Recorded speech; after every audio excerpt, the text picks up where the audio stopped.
can be talked about, but not the eternal time. Names can be named, but not the eternal name. As the origin of heaven and earth, it is nameless. As the mother of all things, it is nameable. So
his affairs without ado, and spreads his teaching without talking.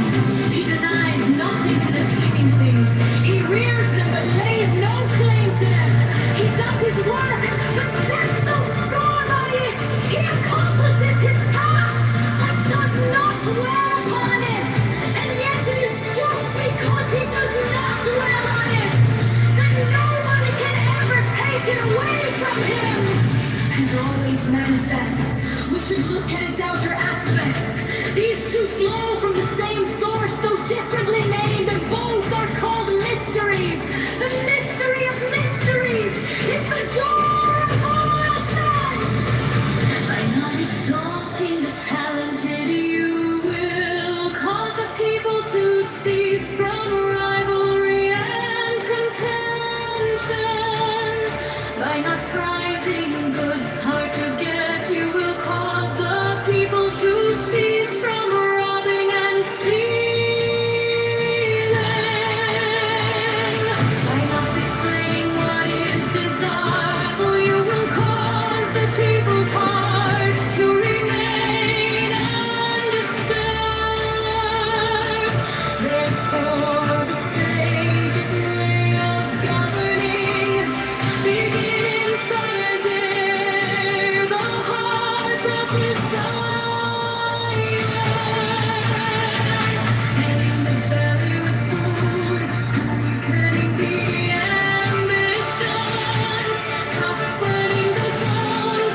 In this way, he will cause the people to remain with all knowledge and with the desire, and forget the knowing what's wrong and do. Practice not to, and everything will be tall is like an empty bowl, which in being used can never be filled up fathomless. It seems to be the origin of all things. It blunts all sharp edges. It unties all tangles. It harmonizes all lights. It unites the world in one whole, hidden in the deeps. Yet it seems to exist forever. I do not know whose child it is. It seems to be the common ancestor of all, the father of things. Heaven and earth is not sentimental. It treats all things as straw dogs. The sage is not sentimental. He treats all his people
is the way of heaven. When you have done your work, retire.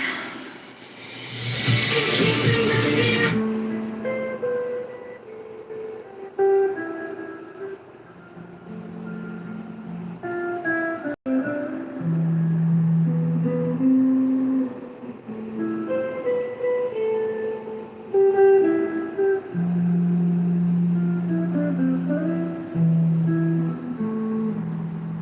How can be talked about,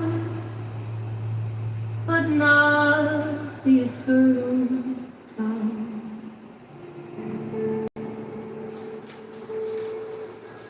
Names can be named, but not the eternal name. As the origin of heaven and earth, it is nameless. As the mother of all things, it is nameable. So is ever hidden, we should look at its inner essence.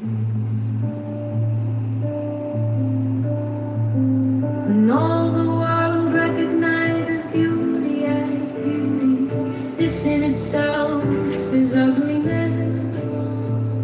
When all the world recognizes good as good, this in itself is evil. Indeed, the hidden and the manifest give birth to each other.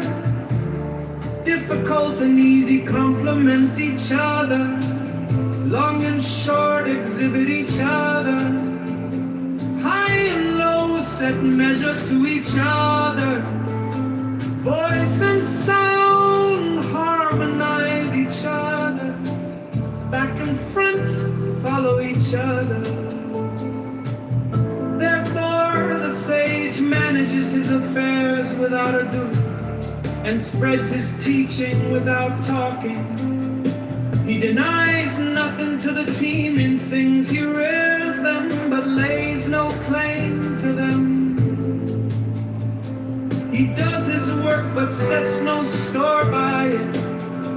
He accomplishes his task but does not dwell upon it. And yet it is just because he does not dwell on it that nobody can ever take it away from him. As always manifest, we should look at its outer aspects. These two flow from the same source, though differently named, and both are called mysteries. The mystery of mysteries is the door of all essence. By not exalting the talented, you will cause the people to cease from rivalry and contention. By not prizing goods hard to get, you will cause the people to cease from robbing and stealing. By not displaying what is desirable, you will cause the people's hearts to remain undisturbed.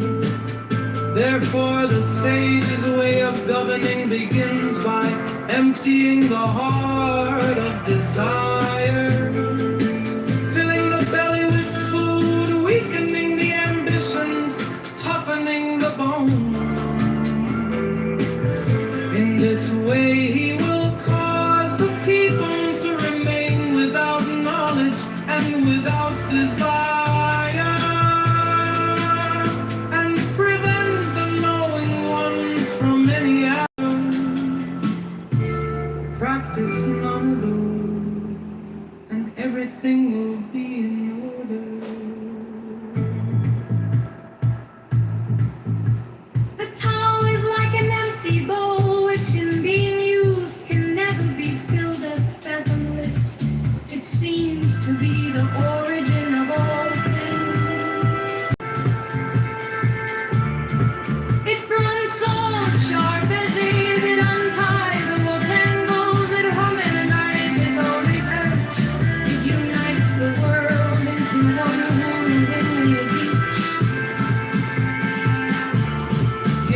seems to exist forever.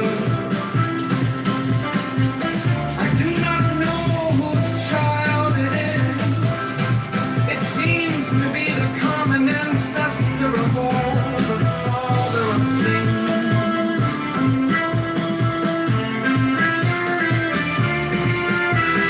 Heaven and earth is not sentimental. It treats all things as straw dogs. The sage is not sentimental. He treats all his people as straw dogs. Between heaven and earth, there seems to be a bellows.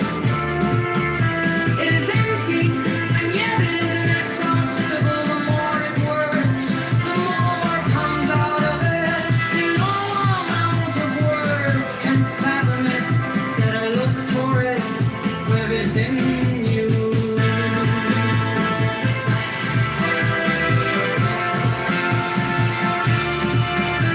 The spirit of the fountain dies not. It is called the mysterious feminine. The doorway of the mysterious feminine is called the road earth, ever and under, lingering like gossamer. It is only a hint of existence. And yet, when you draw upon it, it is inexhaustible.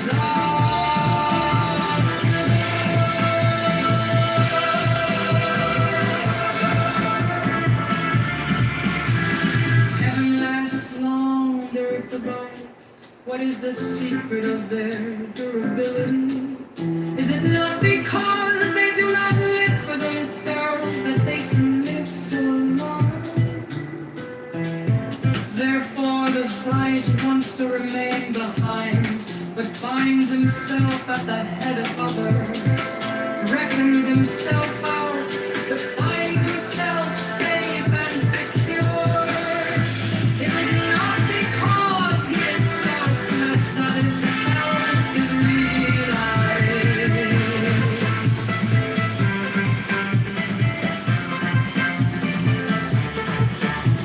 The highest form of goodness is like water.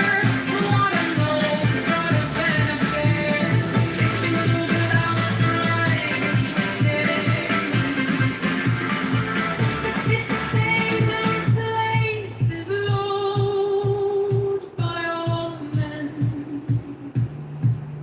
Therefore, it comes near the town. In choosing your dwelling, know how to keep to the ground. Tao can be talked about, but not the eternal Tao. Names can be named, but not the eternal name.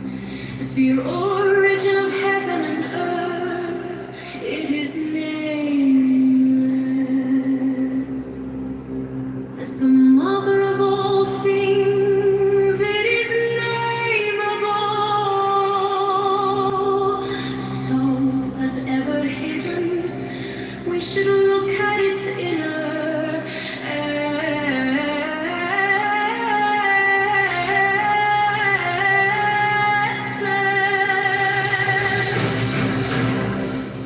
When all the world recognizes beauty as beauty, this in itself is ugliness.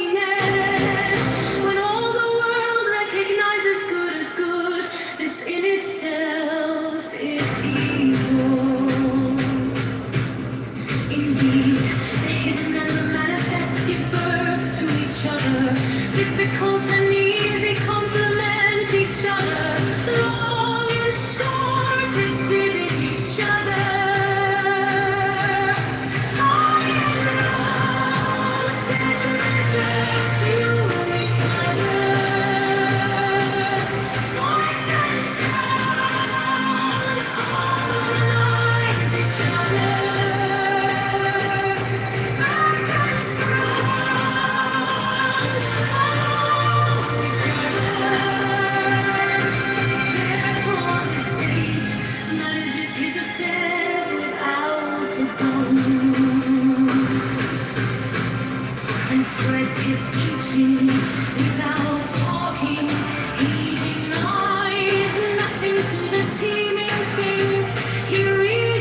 exalting the talent, he will cause the people to cease from rivalry and contention. By not prizing goods hard to get, you will cause the people to cease from robbing on the stealing.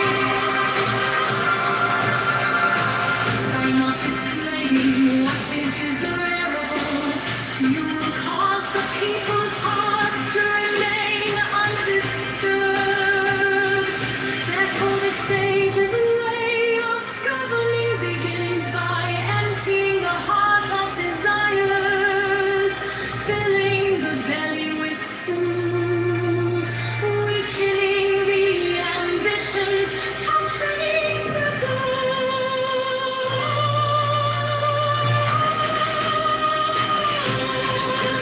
In this way he will cause the people to remain without knowledge and without desire, and prevent the knowing ones from any ado. Practice non-ado, and everything will be in order.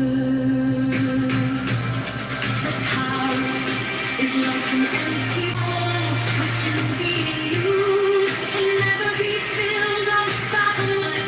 It seems to be the origin of all things. It blunts all sharp edges, it unties all tangles, it harmonizes all lights, it unites the world into one whole hidden in the deeps. Yet it seems to exist forever. I do not know whose child it is. It seems to be the common ancestor of all, the father of things. Heaven and earth is not sentimental. It treats all things as straw dogs. The sage is not sentimental. He treats all his people as straw dogs. Between heaven and earth, there seems to be a it is empty, yet it is inexhaustible. The more it moves, the more comes out of it. No amount of words can fathom it. Better look for it within you. The spirit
the origin of heaven and earth, it is nameless. As the mother of all things, it is nameable.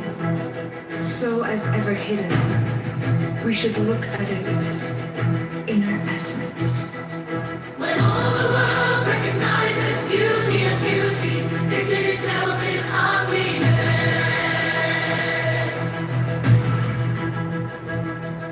When all the world recognizes good as good, this in itself is evil. Indeed, the hidden and the manifest give birth to each other. Difficult and easy complement each other. Long and short exhibit each other. High and low set measure to each other. Voice and sound harmonize each other. Back and front follow each other. Therefore, the sage manages his affairs without ado and spreads his teaching without talking. He denies nothing to the teeming things. He rears them but lays no claim to them. He does his work but sets no store by it. He accomplishes his task but does not dwell upon it. And yet, it is just because he does not dwell on it that nobody can ever take it away from him. As always manifest, we should look at its outer aspects. These two flow from the same source, though differently named, and both are called mysteries. The mystery of mysteries is the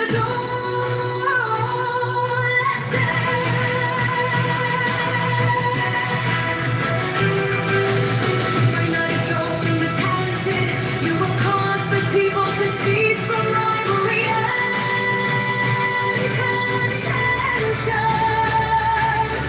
By not prizing goods hard to get, you will cause the people to cease from robbing and stealing. By not displaying what is desirable, you will cause the people's hearts to remain undisturbed. Therefore, the sage's way of governing begins by emptying the heart of desires, filling the belly with food, weakening the ambitions, toughening the bones. In this way, he will cause the people to remain without knowledge and without desire.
Names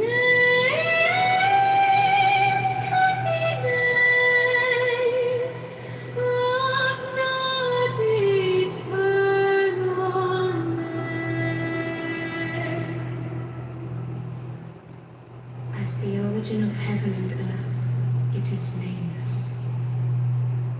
As the mother of all things, it is named. So, as ever hidden, we should look at its inner essence.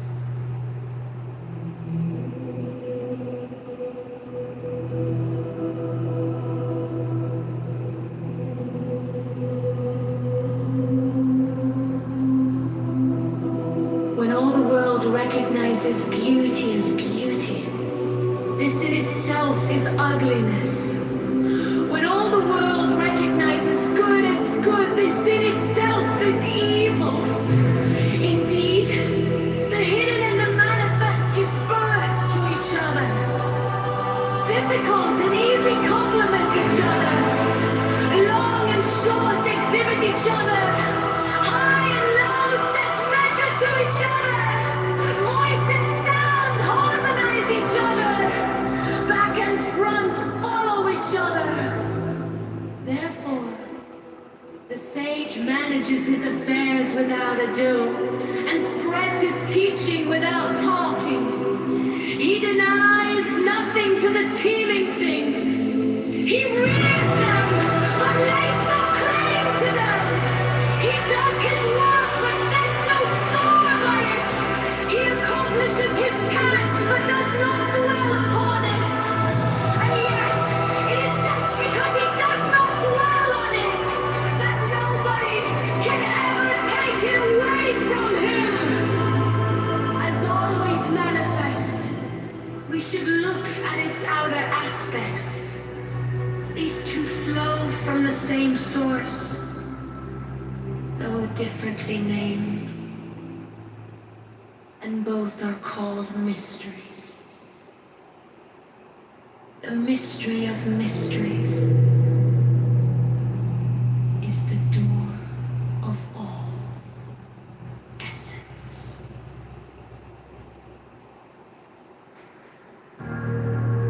Tao can be talked about, but not the eternal Tao.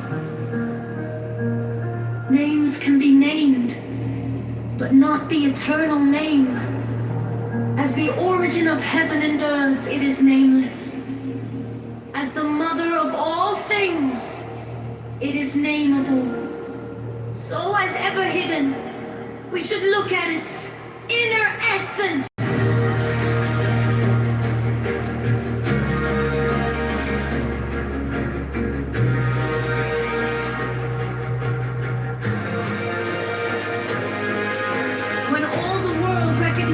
Beauty as beauty, this in itself is ugliness. When all the world recognizes good as good, this in itself evil. Indeed, the hidden and the manifest give birth to each other. Difficult and easy complement each other. Long and short exhibit each other. High and low set measure to each other. Voice and sound harmonize each other. Back and front follow each other. Therefore, the sage manages his affairs without ado and spreads his teaching without talking.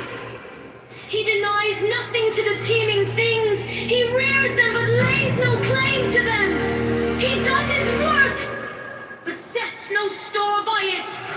He accomplishes his task but does not dwell upon it. And yet, it is just because he does not dwell on it that nobody can ever take it away from him. As always manifest, we should look at its outer aspects. These two flow from the same source, though differently named, and both are called mysteries. The mystery of mysteries is the door of all essence.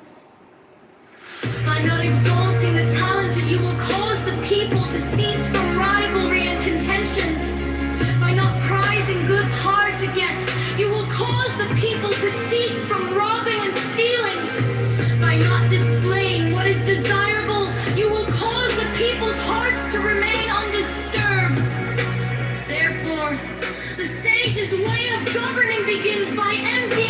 heart of desires, filling the belly with food, weakening the ambitions, toughening the bones. In this way, he will cause the people to remain without knowledge and without desire, and prevent the knowing ones from any idol. Practice non-idol, and everything will be in order. The Tao is like an empty bowl, which in being used can never be filled up fathomless.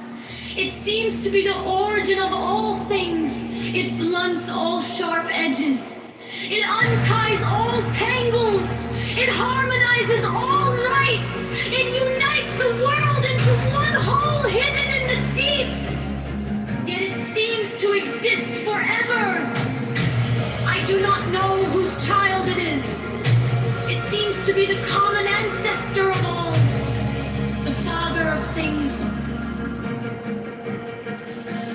Heaven and earth is not sentimental.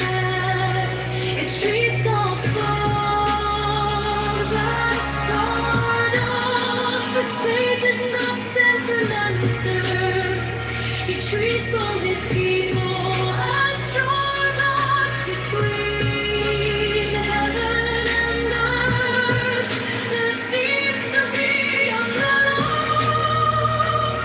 It is empty, and yet it is an disaster.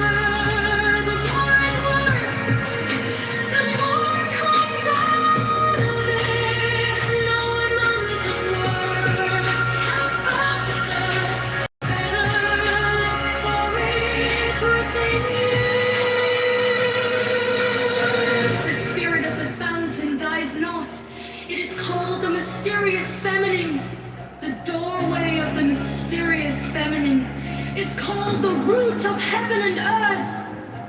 Lingering like gossamer, it is only a hint of existence. Yet, when you draw upon it, it is inexhaustible. Heaven lasts long and earth abides. What is the secret of their durability? Is it not because they do not live for themselves that they can live so long? Therefore the sage wants to remain behind, but finds himself at the head of others, reckons himself out, but finds himself safe and secure. Is it not because he is selfless that his self is realized?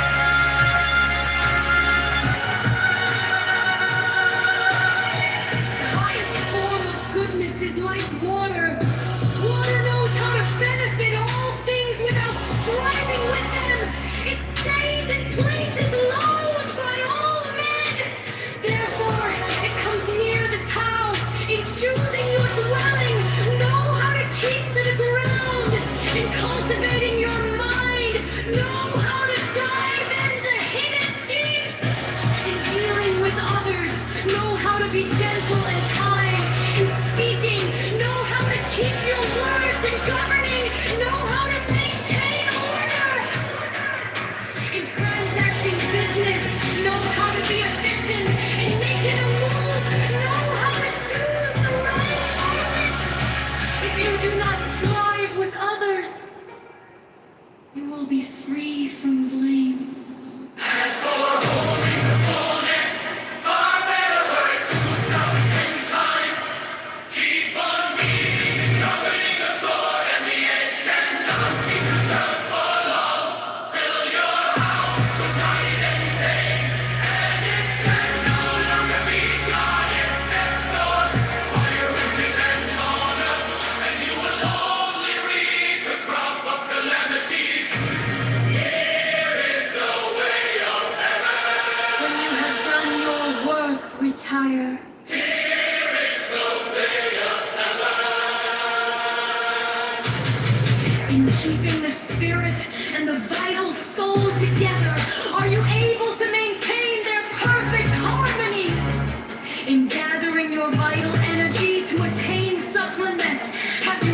the state of a newborn babe. In washing and clearing your inner vision, have you purified it of all dross? In loving your people and governing your state, are you able to dispense with cleverness? Tao can be talked about, but not the eternal Tao. Names can be named, but not the eternal name. As the origin of heaven and earth, it is nameless. As the mother of all things, it is nameable. So as ever hidden, we should look at its inner essence. When all the world recognizes beauty as beauty, this in itself is ugliness. When all the world recognizes good as good, this in itself is evil. Indeed, the hidden and the manifest give birth to each other. Difficult and easy complement each other. Long and short exhibit each other. High and low set to measure to each other. Voice and sound harmonize each other. Back and front follow each other. Therefore, the sage manages his affairs without ado, and spreads his teaching without talking. He denies nothing to the teeming things. He rears them, but lays no claim to them. He does his work, but sets no store by it. He accomplishes his task, but does not dwell upon it. And yet, it is just because he does not dwell on it that nobody can ever take it away from him. As always manifest, we should look at its outer aspects. These two flow from the same source, though differently named, and both are called mysteries. The mystery of mysteries is the door of all essence. By not exalting the talented, you will cause the people to cease from rivalry and contention. By not prizing goods hard to get, you will cause the people to cease from robbing and stealing. By not displaying what is desirable, you will cause the people's hearts to remain undisturbed. Therefore, the sage's way of governing begins by emptying the heart of desires, filling the belly with food, weakening the ambitions, toughening the bone.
fast electrical motors on them because at first anything electric, you don't gotta insure it, you don't gotta register it, and so these kids are running around on these electric quads that are going faster than cars. It's crazy, crazy.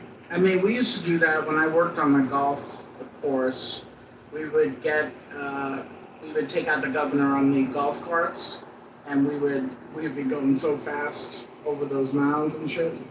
Which golf course? That doesn't matter. Oh. How old were you? That doesn't matter either. I was young. I did greenskeeping and I was a caddy. Two Well, different golf courses. I know what happens on the golf course stays on the golf course. I saw a girl. She delivers. She's like the golf course bartender. You might have seen her on Instagram, and it's a black girl.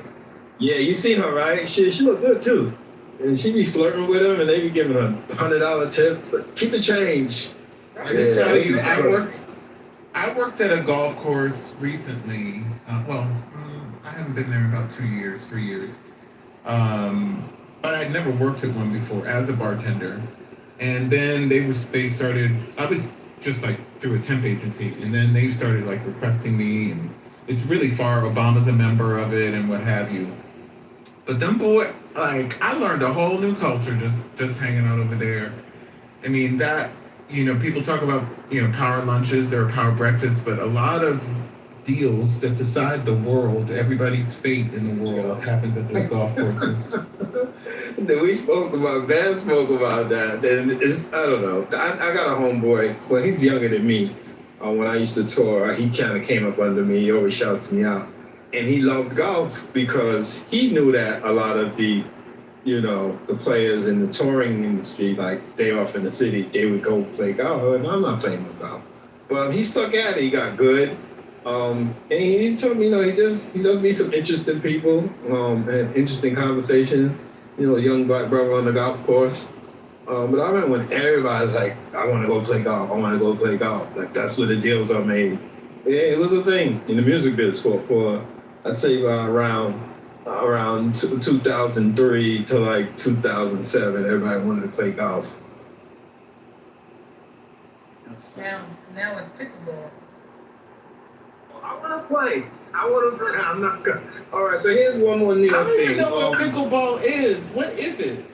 It's kind of like a mix between, it's a mix between squash and tennis. It's a mix between The racket ain't it's that like heavy. full-size ping pong. Yeah. Yeah. Yes, that's a good description. Stand up ping pong.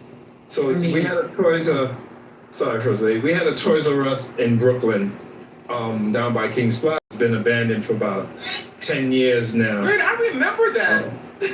Okay, so Stephon Moore bought it, and he's turning it to an athletic facility. And guess what? They're gonna have basketball and other sports for the kids to have somewhere to go. So it's not too far from me. I want to play pickleball. Yeah, my LA Fitness just got pickle courts. It took out all the boxing and put pickleball and Pilates. So I might start putting now that I can just do it. The Pilates. So it requires a tennis court? It requires a court. It's smaller than a tennis court. Yeah, so it's Play like pickleball it's on like a tennis. ping pong, but full size, like a full size net. That's the best way to really picture it. It's not as big as Yeah, But go the thing- Google it. The problem is they're kicking them off of New York City playgrounds and courts because they make so much noise. So that's the problem that people are having. So they have put up signs in New York City parks where they have like, not tennis, but like a blacktop. Maybe people playing basketball, whatever. They say no pickleball because people complain. Really? It's I thought you was trolling. No. What? So hitting of the ball or people yelling? No, they get fucked up while they're playing. It's like golf. Like in DC, there's this like White Haven. It's called Kraken. I'd never go in there. It's white people doing roller derby and it's pickleball in the middle. It's called cracking rink and courts or something. Where is It's it? all these white people all the time playing pickleball and roller skating, and they're drunk as hell. Wait, I'm They in get DC. themselves Where in. is that? It's in it's by the Alamo on Bryant Street. It's in Northeast. Oh, Northeast. Oh yeah, I'll go there. Oh wow, yeah. Hey, The but fuck? yeah, it's up there, so that's where white But people wait, live, man. The first time I went there, I felt like I was not in DC. I was like, this is a new environment. It was but wait, spirituals. I can't wait. They're making noise. What do you mean? The sun Dude, hitting the have you ball, ever heard? or they're just It's explain. it's like so you know like racquetball and handball and all that. Like Yeah. it makes that noise, right? Oh, okay. So imagine they have a court right outside your fucking apartment and people are doing this all day. Drive you Right. fucking insane. So Okay. yeah, fuck pickleball, fuck golf. He's a miserable New Yorker. I'm gonna find pickleball right next to where you stay, and bring the whole hood. We're gonna play no. pickleball. I'm trying to And take sorry, the real quick. Sorry to those people that live in that part of town, but fuck Northeast too. I don't live over there. I got a Somali joint over there. That's what I'm saying. What's going on? Why would that be fuck Northeast? Somali food?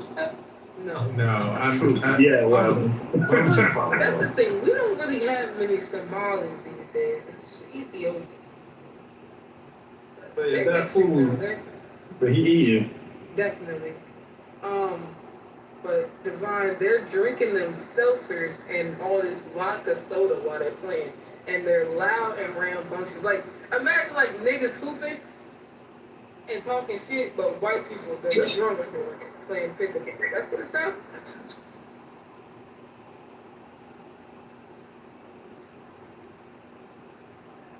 Oh, no, Deep. No, stay away from Lobby Bar now, Deep. After it was, you don't go to Northeast. Don't go to Southeast either. There's no Eastern.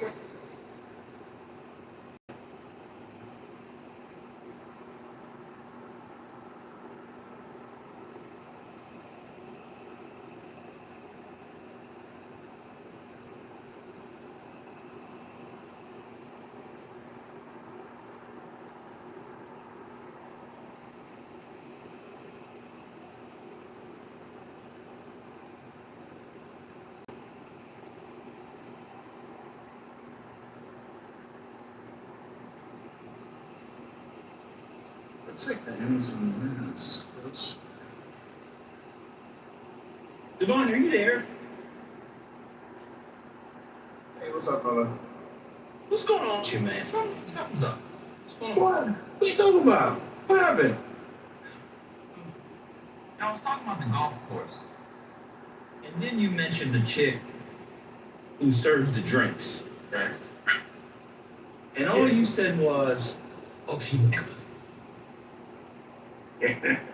You couldn't spend another 30 seconds, 45 seconds on how fine that lady is. What's wrong with you, brother? Oh yeah. We need to go back to that point. Yeah, it was that. That was insane. Yo, man, I don't know what's going on, man. Oh man, Divine. I'm losing it. I'm Oh losing my God, it. he was like, oh yeah, she looked good too. Look good. I had to come out of the pool, bro. I had the clubhouse playing on the pool, speaker on the Bluetooth. I got out of the pool just to cut your ass out, brother. That's insane. Devon, what's happening? My apologies, brother. Matter of fact, let me find her picture. I'm gonna make her picture my. Yeah, there you go. Yeah.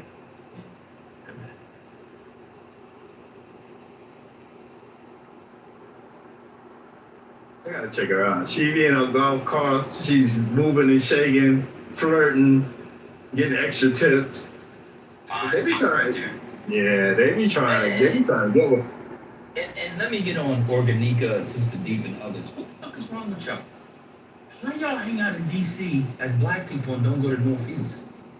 I don't even understand. I don't even understand. I'm gonna come out of the water. What the fuck are y'all saying? You are Negroes and you don't. I don't even understand. Y'all only date people. I'm not even in the dating market. Y'all go on dates with blacks who live in Northwest? Huh? So I'll be honest with y'all. Okay, that's a good answer. She said, I don't date DC. That's actually a very good answer. All right, that's a good answer. That's actually a good answer. But I'll be honest with you, I don't think y'all are Americans. Y'all say something on this app. It's just, oh God, what's happening? Yeah, it would be Harlem. Spiritus, that would be the DC comparison. Like it's like I don't go to Northeast. Now, to be fair, I don't spend the night in Northeast. To be fair, What's happening?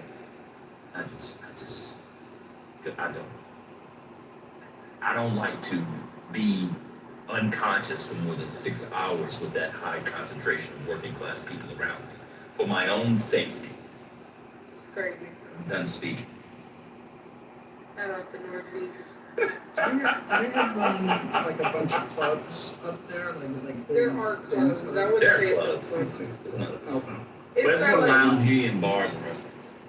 Okay, I think I went to a big club in like I want to say warehouse area. Oh, that's old school. What do you Back love? in You talking about love? 2013, 2013. yeah, that area still have. They just made it a new club. It's called Kitover, and I love it. I go there very often. That's where they have the black house parties. Yeah, it was. Yeah, they it was big. Yeah, it was like. yeah they made all of those. That area is like clubs again.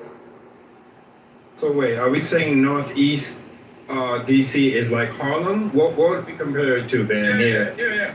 That's the best. Oh, I mean, just in terms of this relationship to the rest of the city, there's a different vibe, but it's like the black, like you want to like hang out and stuff. That's where you would go. I mean, there's some spots over in Northwest or whatever. I don't go down to the wharf or whatever they call it. I don't do that. You can't really hang Dr. out. Library. You said Dr. Library. Dr. Library, she does that. I don't do that. That's if the wharf, it get played out. It's too expensive to do often. Like, and then the parking situation, that parking garage is $30 an hour. So I refuse to do that whole thing. But the wharf is And First Lady, if you want, one second, Divine. Yes, and I got salt and vinegar chips. And what? Yes, I got out of the pool for salt and vinegar chips. Eat up, sir. Eat up. Here's an anthropological question for the room. That's why you're Has bad. anybody? That's true. Has anybody? Although I'm gonna burn it off when I swim these laps. Has anybody here? Actually, I'm not gonna burn it off. Has anybody? I'm just gonna wade in the water. Shout out to my ancestors. Has anybody? Has anybody in here ever seen a white person eat salt and vinegar chips? I bet you haven't. I bet you've never seen a white person eat salt and vinegar chips. They don't I know they never exist. looked to check their chips that they were eating. Do it. I don't go around and say, okay, let me watch and see if the white people gonna get salt and vinegar. But they have to eat them because I see them people in the gym and the salt and vinegars are always gone. So it can't just be the black people eating them. Well, Owen May had to defeat her. He said the broke white people do. I was gonna say, I mean, without triggering anybody, I think it's a class dynamic. yeah, it does feel classy. I agree. do white people eat barbecue chips or that's just a It might be class. No, they don't. They do. It might be class. But they're sour cream and onion. That's Yeah, they like sour cream. that's Plain. Yeah, they like that. They But you know, they you guys, cheddar and I Kettle don't cooked. know. The cultures have changed. The whites like salt and vinegar now, so whatever. They eat They like cheddar. kettle cooked. They eat cheddar. Oh yeah, they like Exactly, the kettle they like cooked the salt and kettle vinegar, the jalapeno. Cape Cod ones. Yeah. kettle jalapeno and that kettle black pepper. They gotta be them. Black people in y'all community and working class in y'all community, you've never seen a real nigga pull out a bag of kettle cooked chips. You never seen it. I'm telling y'all what y'all. But those are them hard ass chips. They are kind of extra crunchy. Just to cut the roof of your mouth. I do like the one. At First Lady, you and I shared this thing that we like. The ones that Subway sell in the green bag, the jalapeno joints. Those are crack. Go ahead. Miss somebody, I don't know. If you're looking for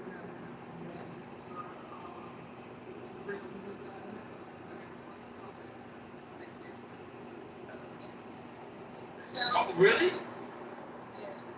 So at a young boy concert, they just pull out Cape Cod, kettle cooked, apple cider vinegar, and chive.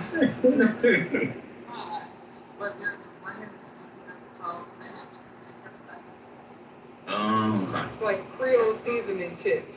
Imagine. Yeah, they got them here now.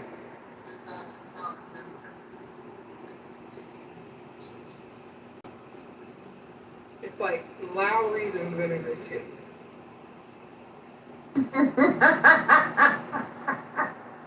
What? That's what it is, for real. I'm telling you, it tastes good. No. It's like an old day. That's what I was about to ask my DMV Maryland people. When the last time y'all had the scrap chip? I don't eat those Old on a Bay regular TV. basis. Mm-hmm. I think that's the white people, their relationship to Old Bay and crab is different. They really do eat the Old Bay chips, like, probably all the time. They're salty as fuck. I can't eat them. They are extra salty. I ate them as a kid. I probably haven't had them since I was 12 years old. Wait, you grew up in the DMV, Organica? I did. Oh, shit. Did We used to take They field call- trips. they I call sent you a him message, Hurricane man, by Jimmy. the way. Did you see my That's message? Hurricane. Yeah, I'm gonna respond to it. Oh, okay. I just wanted Give to it time. saw it. Give it time. Don't rush. That's why you can't get a date now and keep rushing through things. But listen, What is that? we used to take field trips to the Utz factory. Did y'all ever do that in school growing up? No, Take field trips to I Utz? missed that one. Okay. But the Wait, in crab DC? chips, but but the crab chips and the Old Bay chips are different. The crab chips are okay, but the Old Bay chips is just too. I forget the brands. They were always like little off brands, like Curd or somebody like Hers, yeah. Hers. Yeah. Hers. We had Herd. You grew up on Herd. Yeah, hers chips. Hers and Utz. Huh? Can't hear you for real, buddy. I say y'all like Cape Cod over Miss Vicky? I'm not eating Miss Vicky. I liked Miss Vicky until I bought. Had the box with the little individual bags, you know. They sure did. But they put more jalapeno in than the other Wow. flavors. Exactly. And so in my pantry at one point, I had 57 bags of Miss Jalapeno chips. So I stopped buying it. Which one do you like?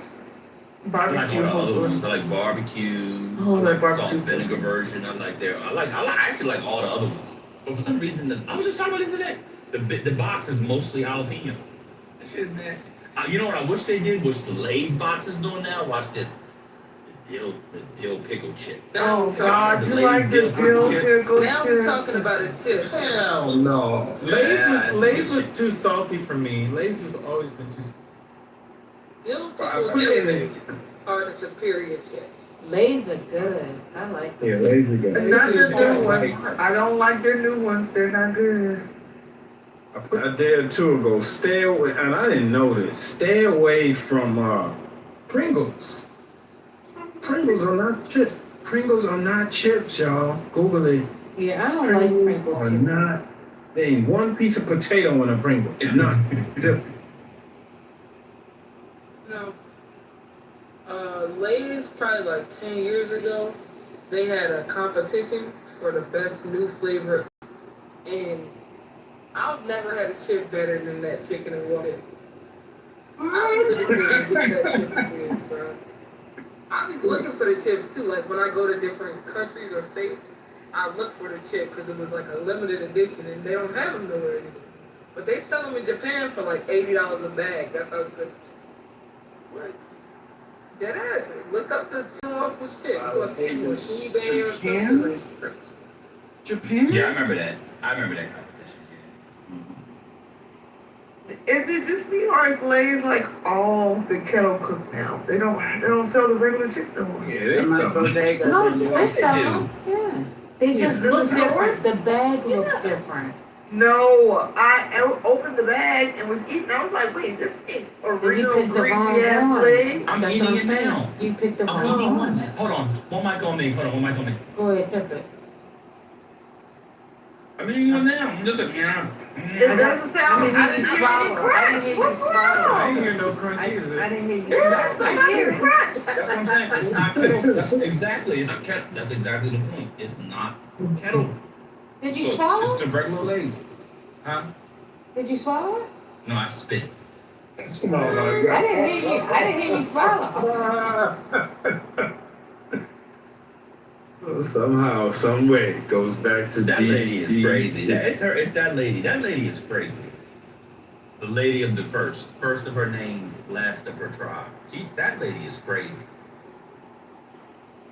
Wait, See, look, you hear the chip, it's a clip, but you don't swallow. I'm just saying, you don't hear it Oh, that's swallowed. going down, but it's okay. Let's keep it moving. You better motherfucking swallow that chip. Who said that? Organica. Wait, can I share a hazing thing that happened in my fraternity involving chips? So Yeah, it do your relates to thing. chips. Okay, cool. So they blindfolded the pledges, and they told them that there was a box of glass that they had to walk barefoot on, but it was actually Lay's potato chips. Yes. And we wanted them to trust us. So we saw that everybody eventually did it, and they walked on Lay's potato chips instead. It was a little bit of a psychological, it was fucked up, actually. But did they, Yes, did that they eat is the a chips portion. out? What's that? Did y'all We make didn't have to the eat them. chips? No, just goldfish, live goldfish. Nice. We just wanted to see who could break, we wanted to see who could break the record. Wait, can you get sick from that? I mean, they did, there was some vomiting. Uh-huh. Oh, wow. No, that reminded me of school days. They put bananas in the toilet and they blindfolded the pledges. Squeeze it, squish it, squish it, squeeze it. And they Yeah, thought they were that's all. squeezing. It's all They about thought they were trust. It's squeezing. only about trust. They would never have you walk on a box of piece of glass, but, you know, potato chips are fine. And you don't have to eat the live goldfish. It's just, will you break the record? That's the question. Did you just go back to school days, Devon? Easy, squeeze it, squish it. What's the singing first lady? There was a remember lot that of thing? words that came before that. I remember that. Let me say something about this. It's about trust on this clubhouse space. This one right here. You all know what trust falls are, right? Yes, Trust yes, fall yeah. is. Okay. Yeah. I'm gonna go around and just to the people on stage who I would trust to catch me on a trust fall where I would fall and break my head. PT every day, all day, 7 times a week. First lady.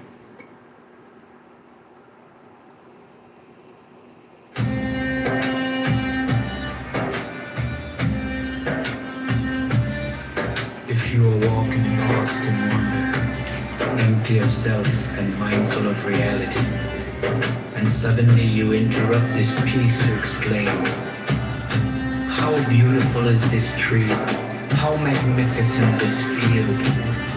You forfeit life, the intrusion of self, and the imposing of judgment separates you from reality and snares you in the net of words. Be still and know, embrace it all in silence. Be careful with words. COW gives no milk. MANURE has no stench. LOVE knows no passion. Mistake words for truth, and you exile yourself from reality. Others may follow and drink the poison of your confusion. They will die and truth will be defiled. Hillel and Shammai received the teaching from Shemaiah and Naphtali. Hillel said, "Be disciples of Aaron, loving peace and acting peacefully, loving people and drawing them to reality."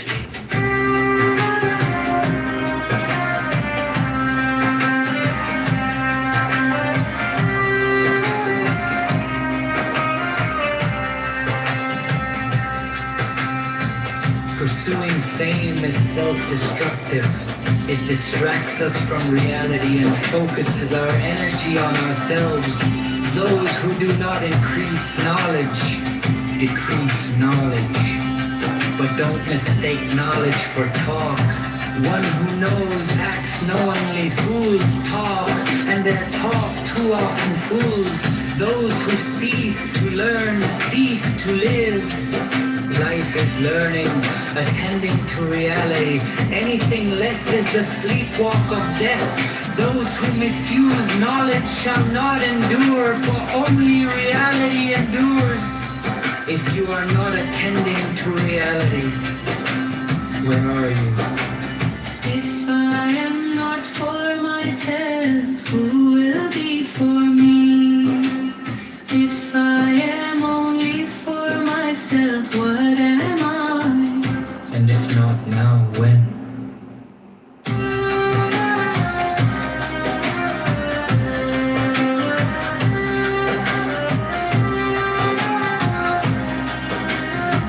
Attend to reality diligently. Say little and do much. Receive all people with kindness. Make yourself a sage. Rely upon reality, not authority. Free yourself from crippling self-consciousness.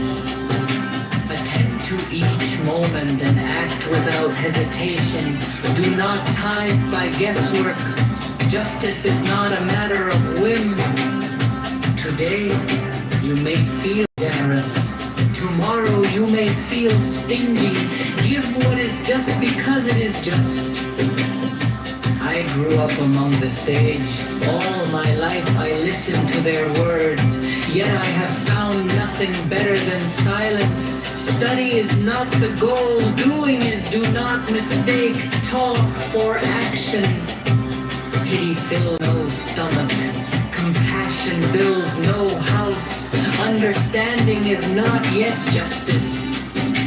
Whoever multiplies words causes confusion. The truth that can be spoken is not the ultimate truth. Ultimate truth is wordless, the silence within the silence. More than the absence of speech, more than the absence of words. Ultimate truth is the seamless being in place that comes with attending to reality.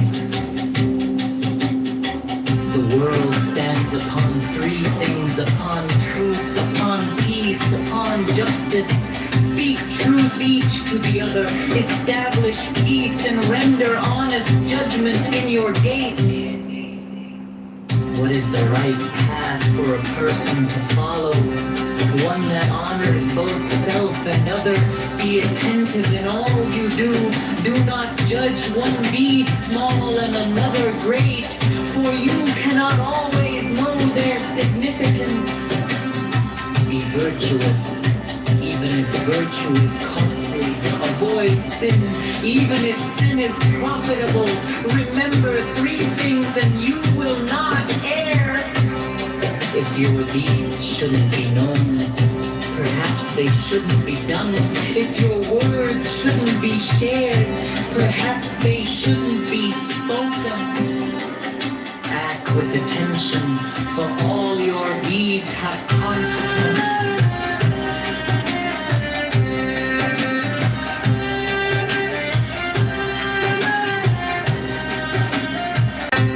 The world stands study, engaged in good work. One forgets selfish desire. Learning without labor is barren. It does nothing to better the world. Labor without learning is empty. It does nothing to enlighten the world.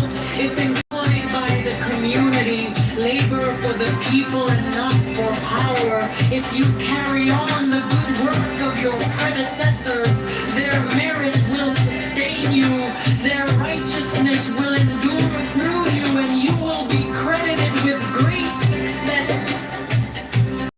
you had accomplished the task alone.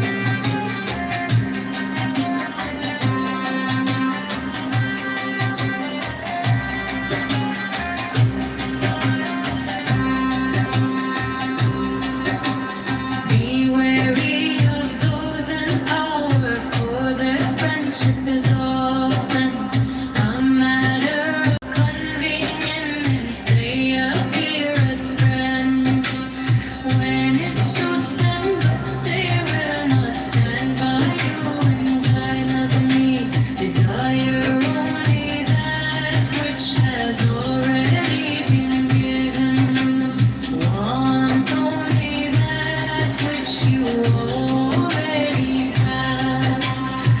As a river empties into the ocean, empty yourself into eternity. When you are empty you are filled with compassion, desiring justice. When you desire only justice, the will of reality becomes your will. When you are filled with compassion, there is no self to talk can be talked about, but not the eternal talk.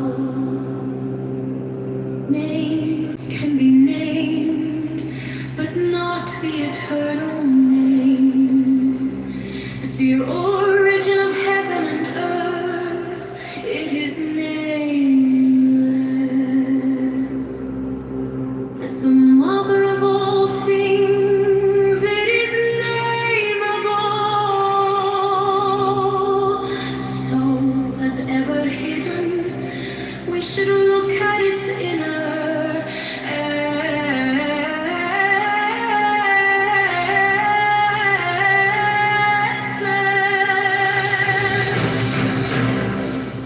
When all the world recognizes beauty as beauty, this in itself is ugliness. When all the world recognizes good as good, this in itself is evil. Indeed, the hidden and the manifest give birth to each other. Difficult and easy complement each other. Long and short exhibit each other. High and low set measure to each other. Voice and sound harmonize each other. Back and front follow each other. Therefore the sage manages his affairs without a dome, and spreads his teaching without talking. He denies nothing to the teeming things. He rears them but lays no claim to them. He does his work, but sets no store by it. He accomplishes his task, but does not dwell upon it. And yet, it is just because he does not dwell on it that nobody can ever take it away from him. As always manifest, we should look at its outer aspects. These two flow from the same source, differently named, and both are called mysteries. The mystery of mysteries is the door of all essence. By not exalting the talent, he will cause the people to cease from rivalry and contention. By not prizing goods hard to get, you will cause the people to cease from robbing on the stealing.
Tao can be talked about, but not the eternal Tao.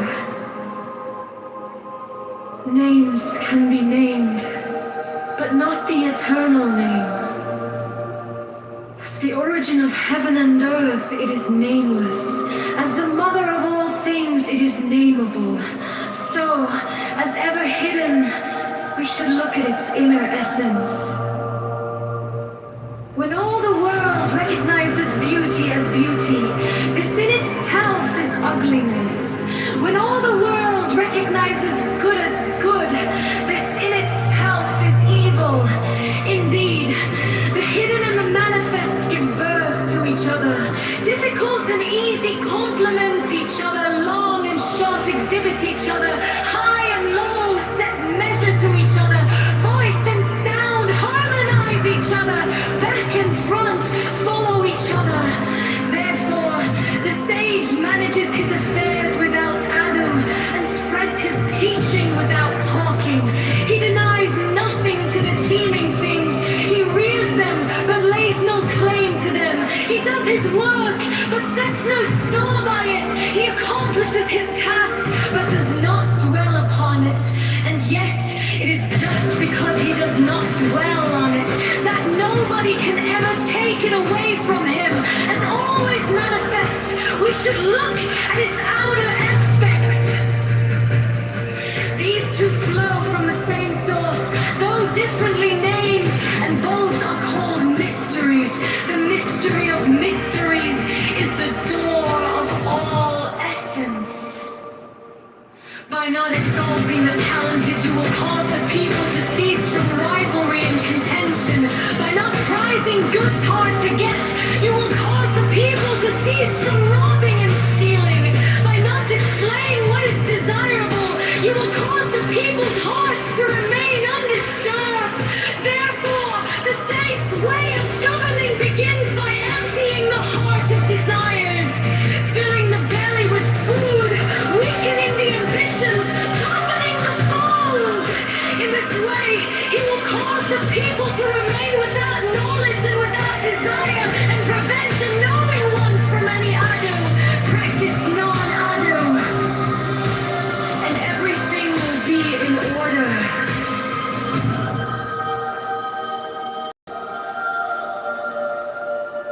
The Tao is like an empty bowl, which in being used can never be filled up fathomless. It seems to be the origin of all things. It blunts all sharp edges. It unties all tangles. It harmonizes all lights. It unites the world into one whole hidden in the deeps. Yet it seems to exist forever. I do not know whose child it is. It seems to be the common ancestor of all, the father of things. Heaven and earth is not sentimental. It treats all things as straw dogs. The sage is not sentimental. He treats all his people as straw dogs between heaven and earth. There seems to be a bellows. It is empty, and yet it is inexhaustible. The more it works, the more comes out of it. No amount of words can fathom it. Better look for it within you. The spirit of the fountain dies not. It is called the mysterious feminine.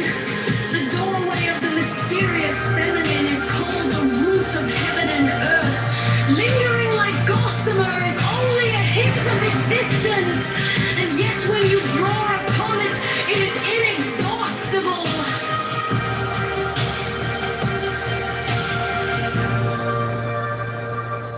Heaven lasts long and earth abides. What is the secret of their durability? Is it not because they do not live for themselves that they can live so long? Therefore, the sage wants to remain behind, but finds himself at the head of others, reckons himself out, but finds himself safe and secure. Is it not because he is selfless that his self is realized? The highest form of goodness is like water. Water knows how to benefit all things without striving with them. It stays in places loathed by all men. Therefore, it comes near the tower. In choosing your dwelling, know how to keep to the ground. In cultivating your mind, know how to dive in the hidden deeps. In dealing with others, know how to be gentle and kind. In speaking, know how to keep your words. In governing, know how to maintain order. In transacting business, know how to be efficient. In making a move, know how to choose the right moment. If you do not strive with others, you will be free from blame. As for holding to fullness, far better word to stopping time. Keep on beating and sharpening a sword, and the edge cannot.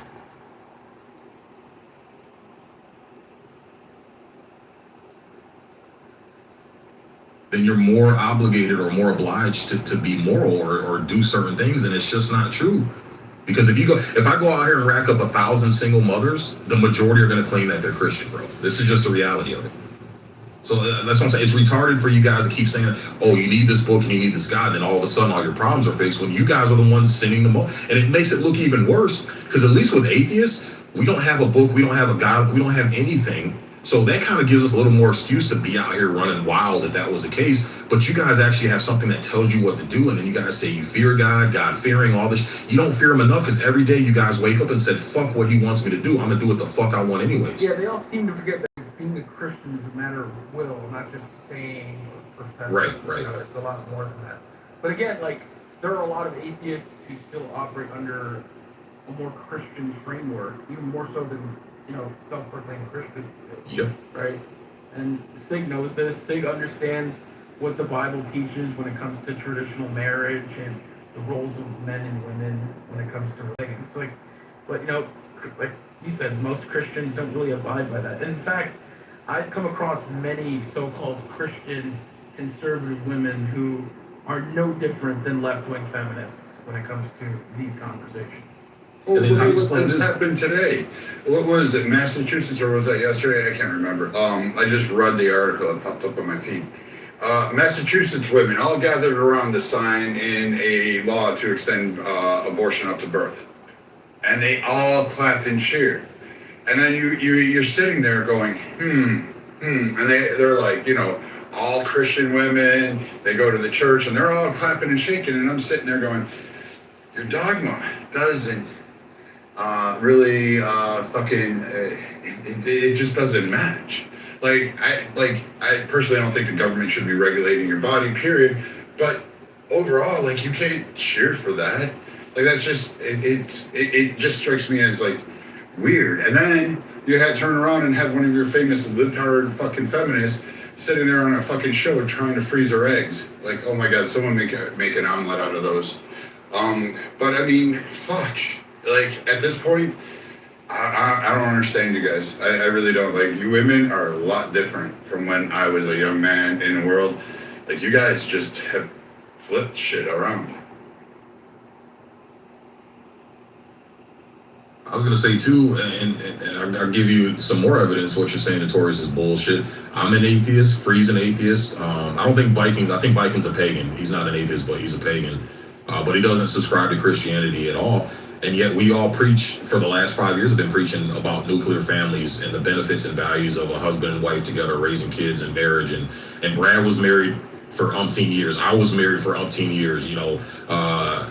Free is more than happy to find a wife and be married, and so again you have three non-believers here who are pushing for nuclear families and doing things the traditional way and two-parent households and raising kids and not having kids out of wedlock. So again, what you're saying, like, it sounds good on the surface, but when you actually break it down, it doesn't make any sense. It's just not true, man.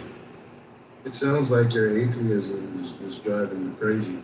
The point that I'm making is that those things that you just said, that you free, these values that you picked up are moral issues for Christians, whether they're doing it or not. So mimicking who? We're not mimicking anybody. What we're doing is we're seeing that there's evidence that shows when you have two parents raising a child, you look in Muslim communities and Christian communities and Buddhist communities, it doesn't matter what your God is or what your religion is. When you have two parents in a household raising kids together conducively, you get better results. It doesn't take a rocket scientist. It doesn't take a fucking God to see that. So again, if you're going to attribute this to your God, it's bullshit, because no matter what setting you're in, atheist, non-believing segment or a believing segment, and pick your God, pick a God, any God, you still see the same results. So we're not mimicking anybody. We're just going off the data that's been presented since the beginning of fucking. Not only that, it's also natural too. I mean, you see this in other primates, right, and most mammals. So it's usually the parent take care of their children for survival. It's just innate in our nature for the most part.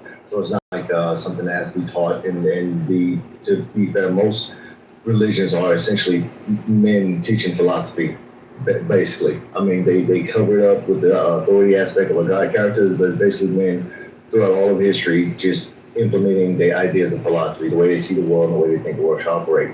Some of those things we agree with, some of those things we don't agree with. And we're not necessarily picking and choosing from the Bible.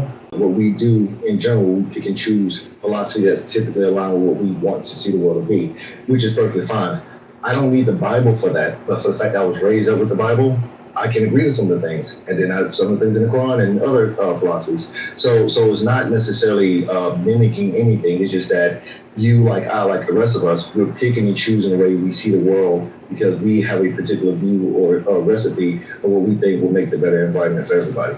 So yeah, that's it. Yeah, bro. My kids were never, this is the anecdotal, but my kids were never raised in the church. The conversation I had about religion with my kids, hey, that's your personal journey. You figure it out, when the time comes. I'm not going to sway you to go any direction either way.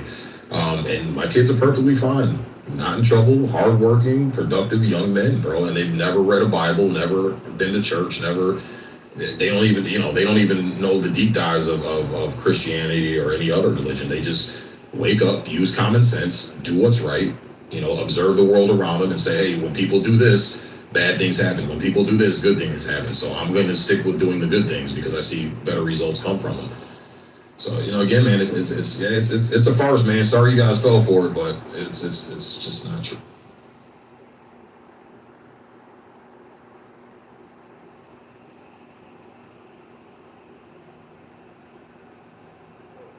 To the bear topic, who brought that up? The bear or the white man, black man, basically, man, I guess. Retarded ass being. She'd rather gravitate towards a bear than a white man in the woods. Oh Jesus! Because the white man so evil is gonna hurt her. And Winnie the Pooh's just gonna take her in with open arms and have deep discussions about her begonias. Right. Did you hear about the story with a white woman? I think last year she off the bear. That was like she was camping out or whatever from a hike, She shoot him off the first time, then the second time he came back, like the bear kicked in, like, oh, wait a second, what the fuck? So he came back straight and killed her. And there's tons of stories like that too. So listen, those types of things that this white guy came up with, the one who did this shit about a year or so ago, with this, it's just stupid shit to kind of drive more division between us. Just dumb shit. You know, statistically speaking, humans kill bears more. Like, yeah, statistically speaking, humans kill humans more than any fucking thing. That's dumb. Hey, if you were stranded out in the middle of the ocean, would you rather come across another person that's, just stranded with you? A white male in a boat or a whale? Which one are you gonna take? Right.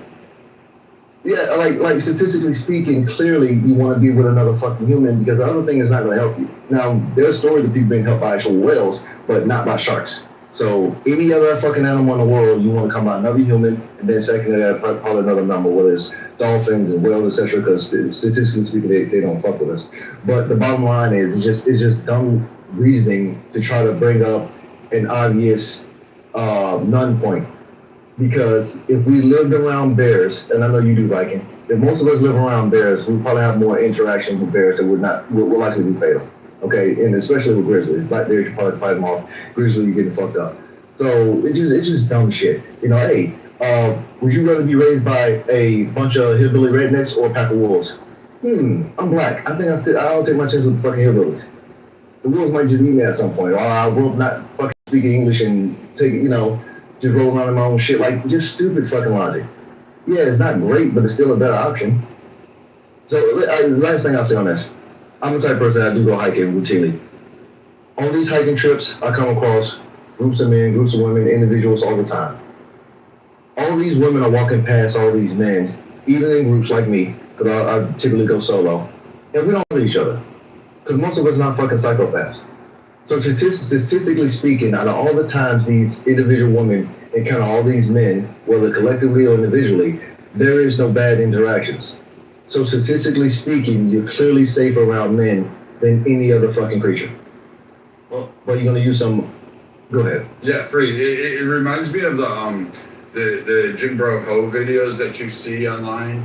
You know how like when you go to the gym and you always have one of these fucking girls setting up their fucking cell phone, trying to pump it up on weights, and then you're like you're kind of like they're in your fucking view and they're like you're watching me and it's like I have nowhere else to fucking look, and plus you got this fucking ridiculous outfit on that has half your ass hanging out. Of course I'm gonna fucking look.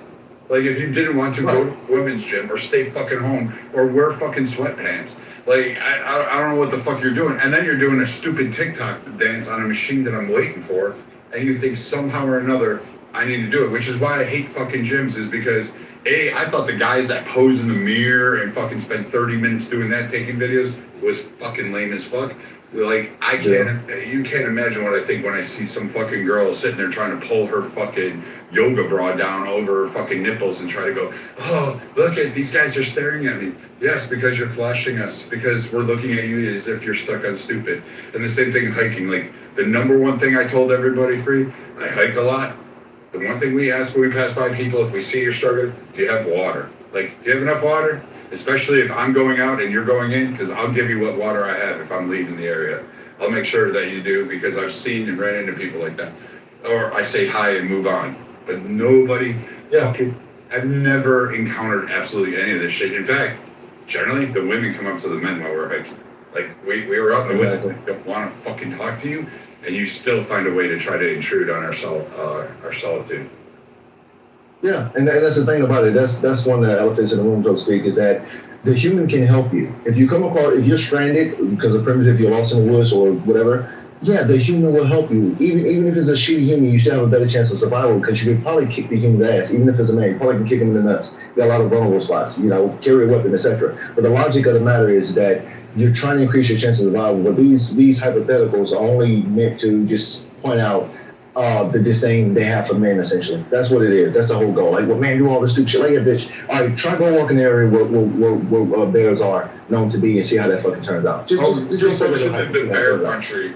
She lived in bear country, which, yes, there's bears in her state, but you live in a fucking suburb. You're not in bear fucking country. You live in a town. Right. It's not bear country.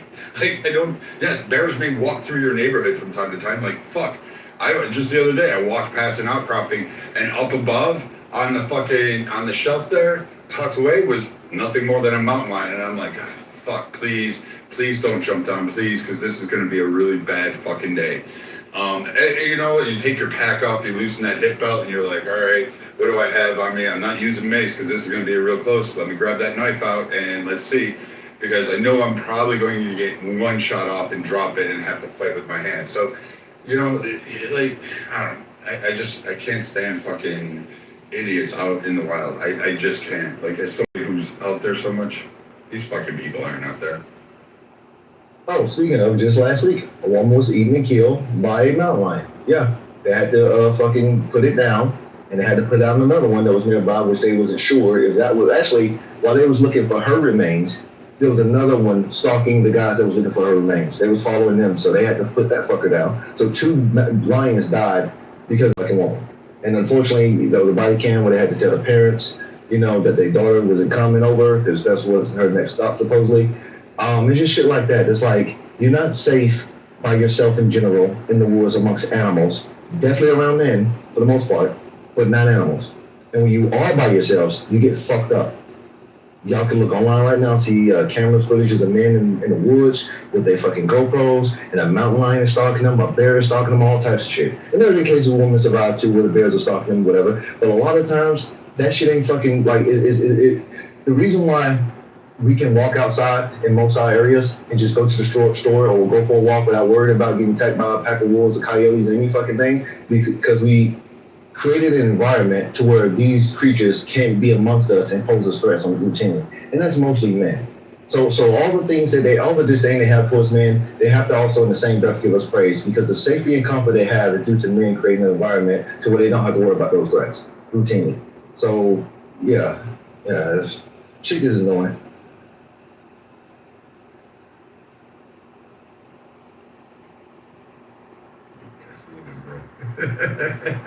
Female logic, man. You gotta love.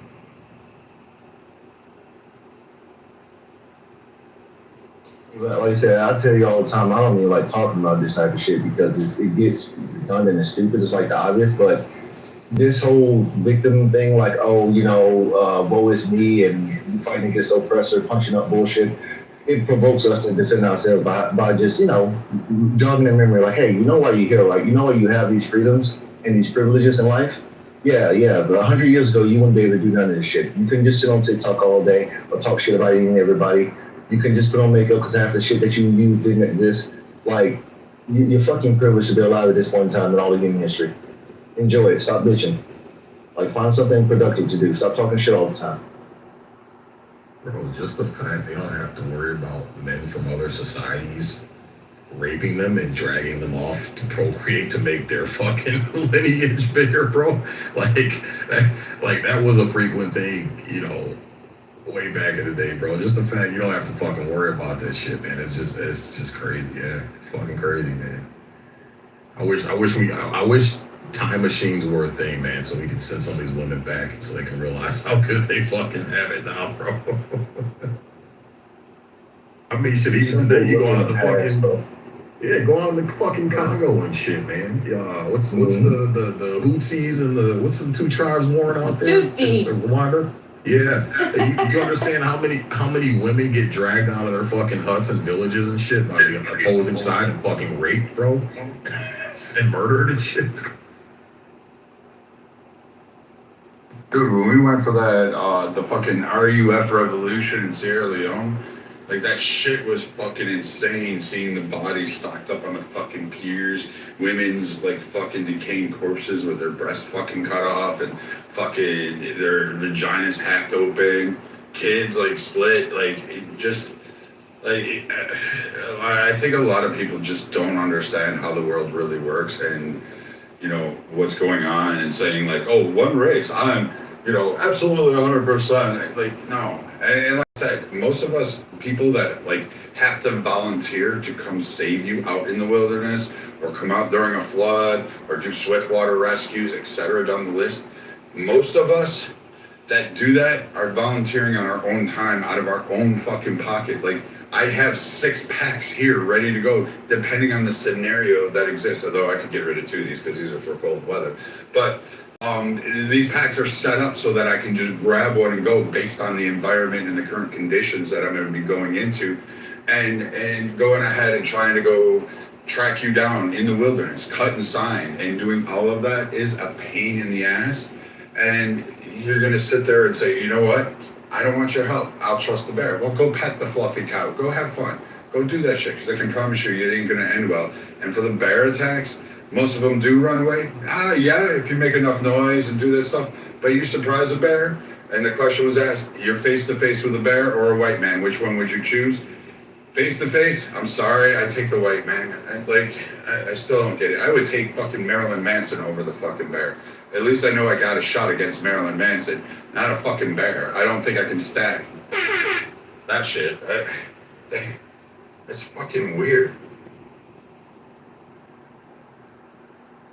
And since you are putting here as your role model, you are facing more love with this attitude. I mean, God, and love is your enemy.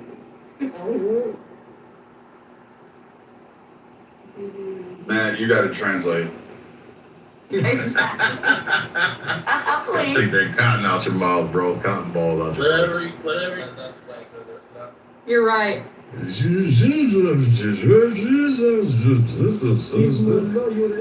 that's how you sound, Peter. Seriously, not trying to like blast you, bro, but you gotta learn how to articulate a little bit better, bro. Okay, let me articulate. Is Mullah your enemy, Viking? Is who your enemy? What'd you say? Mullah. Your moly bowl. Mullah, Islamic Muslim. Are they my enemy? Is that what you're asking me? Yes. Today? Like now? No. I mean, I don't fucking know. What is today? Tuesday? Like, maybe. Like, Only on Thursdays. Only on Thursdays. From that view, they can be described as your enemy, and you say that if somebody is the enemy of a beer, they don't stand a chance. So I was articulating for myself that Mullah is done, based on what he said. I thought he was talking about beer, but I think he's saying bear, no. Would you rather take a beer or beer, Holly? I'll take a beer. In fact, I've got one right now. Fucking hey, I'm drinking Guinness right now. I mean, I've worked from home today. I'm drinking a shitty Coors Light. See, there you go. Fucking women choices. It's like a fucking horse pissed in a can and said, here, it's Rocky Mountain Fresh. Yeah, Coors Light is like drinking fucking tap water, bro. I don't know why I have this. I don't know where it came from. So you confess to yourself that Mullah is going to be done if you can't do your task. No, I confess this, Peter. I will make fucking more sense. In fact, I'm going to try to break the record. I want Geneva Conventions to be renamed the Viking Brad Conventions, where they're like, well, listen, there are levels to this shit, and before we go to the Viking level, we want to make sure we have those engaged on here. So yes, I'm going to reach that status one day. I hope that we reach that status together and stand on the Mullah's grave. Oh, you want to dance? Hey, Sid, I got a crazy question for you. I prepared chorus music for I just wonder what you think about this. The question came up in the long. If you were to go out on a boat and come across an island that had no civilization in it, and the island was populated by women, would they be wearing clothes? Not by the time I got done conquering the island. That's the best response. Let's go. You get raped, and they're raping everybody up in here. Right. You get some penis. Everybody gets a penis. So you think the women would have made themselves clothes? Do you believe that? I don't know. I don't think they'd have think the. so. Yeah, I don't think they'd have the wherewithal to do Only if they get their nipples burnt in the sunshine. I mean, look, we had the infamous men versus women on the Bear Grylls Island, and we saw women couldn't even do shit. They couldn't even take care of the bare bone basics of survival, bro. They contaminated their own water. The two little piglets that were supposed to be their source of food, they ended up turning into pets and shit. You know, it's Wait, is that the one where they drank like shit out of their water when they contaminated it because they are like what's not covered is where they went to the like bathroom and shit, and it was like water source. They took a shit in a bathroom in their water canisters because I guess they didn't want to something about contaminating something or whatever. So they thought it'd be a good idea to put their feces in their water supply container. So the actual off-camera crew had to come in and like clean it out and shit, sanitize it for them because they would have fucking dehydrated to death. Do not drink brown water.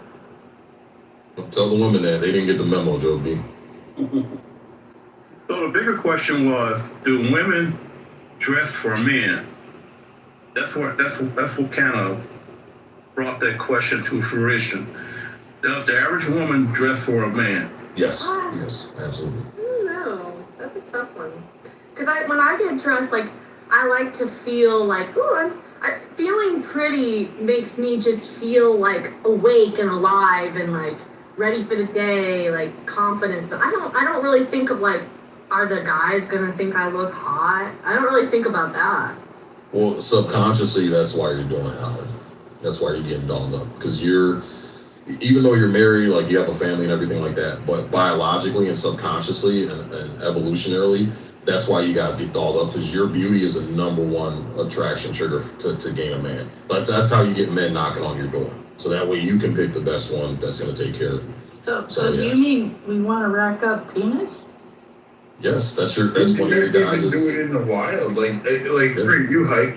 Look, like I will tell you this, like the amount of dumb shit clothing I see women wear. Like I'll go out there and I have like Silver Ridge pants or Fall Raven fucking pants that are there, and I'll have the wool socks tucked in on the outside with my pants tucked in because I don't like fucking ticks.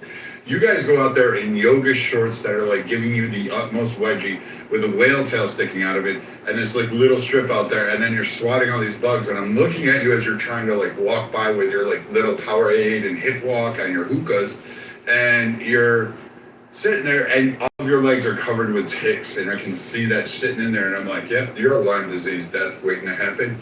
And I just keep it walking. And what's really fantastic is when you guys do it in the fall and the temperature drops below like 40 degrees at night, and you guys are sitting there shivering because you didn't bring base layers or any additional layers, and you're freezing to death, and then you got to go out there and grab you by your fucking blonde hair and fucking try to pull you out of some fucking rock crevice or tree root that you tried to crawl into instead of staying put when you got lost.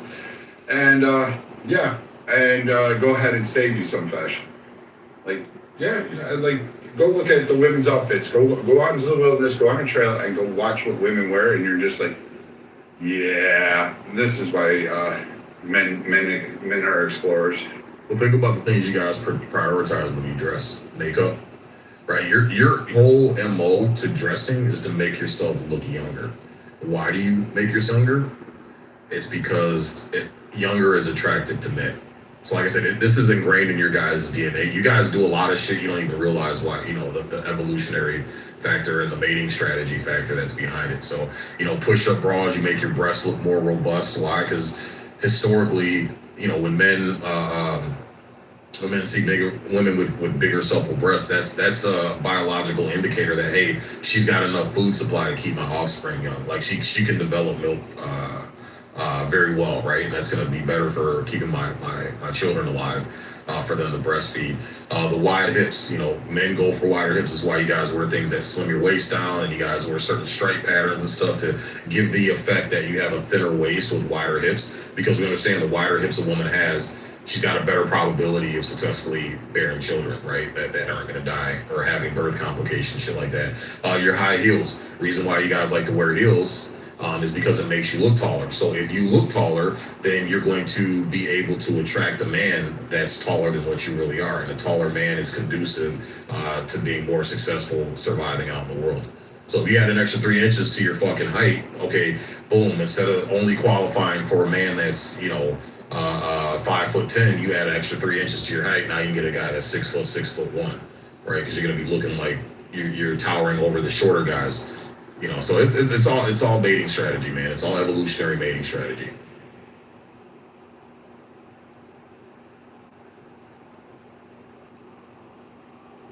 I don't know. I mean, sometimes I purposefully do the opposite of what you just said. And then sometimes I wear things that I know, I'm like, I look good. Like, I'm like really in fashion. Like, and then my husband's like, what are you wearing? Like, what is that? And I'm like, you don't know fashion. Oh, yes, he does. And I'm just like, you don't know. And I don't care. I'm still wearing it. Yeah, but that feeling of joy and that feeling of I'm pretty, I'm looking good, like that euphoria you get when you do dress yourself up, you get that because it's like, okay, I know I look good, therefore my odds of attracting men are higher, right? So that's, again, that euphoria you get, even though you're married, you're not trying to attract outside men, whatever, you're doing it because, quote unquote, it makes you feel better. Well, that euphoria you get is your inner biological working saying, hey, I've got a better chance of attracting men at this point when I'm dressed like. It's an interesting theory. You could be right, but I also wonder. Right. It's 100% right. But it's theoretical, like, because you could also say, I could sit here and say, well, it's an evolutionary thing that women want to compete with other women, and you're going to say, for the men. But what if it's just we like the high we feel that when we look better than the other woman in the room, or yeah, because your chances are higher, even the women. Yeah, that's competition.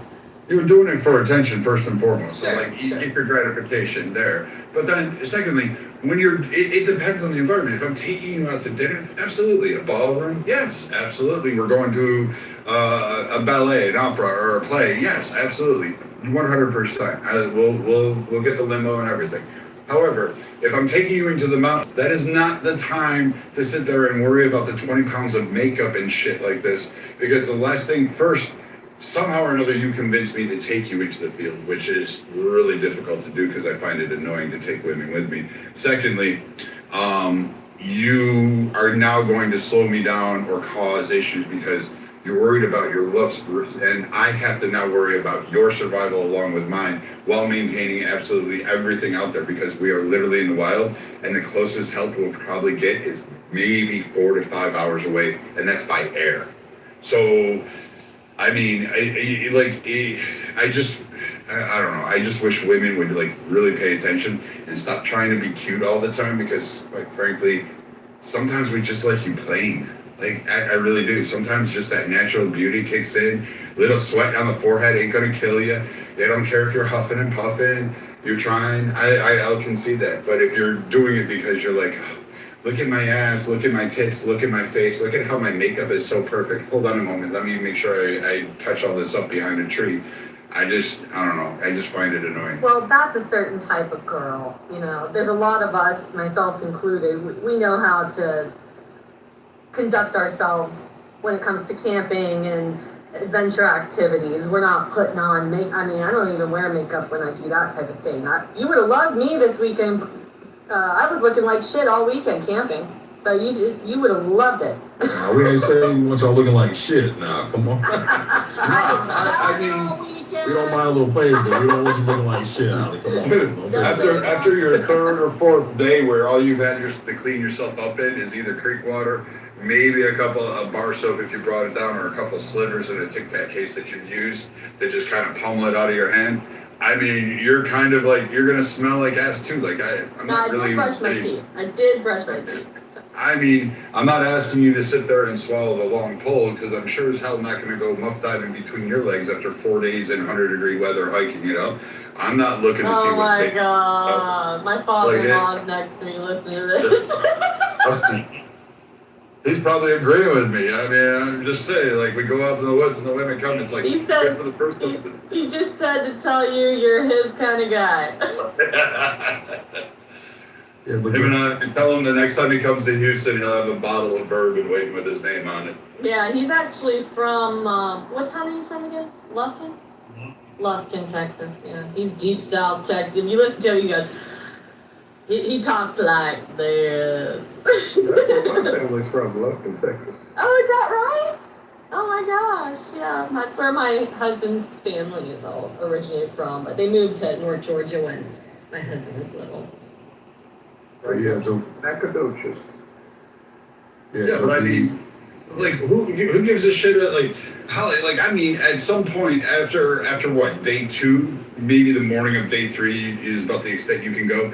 After eating all that fucking trail food, the first thing you're gonna do is spend the hour and a half behind a tree fucking grunting and sounding like a stuck pig trying to dig your cat hole while your fucking bowels explode because you're still not used to it. Like, trust me, women, we are not wanting to, like, you know, necessarily just get like freaky with it out there. Maybe if we found a lake and cleaned up a little bit or a cold stream, yeah, then it kind of gets like, you know, in the wilderness, we can do it on this rock right here.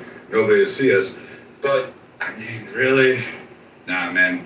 We're not really looking at you by day 2 with you all sweating and hiking on that trail. It's best to take us. ain't no joke, Brad.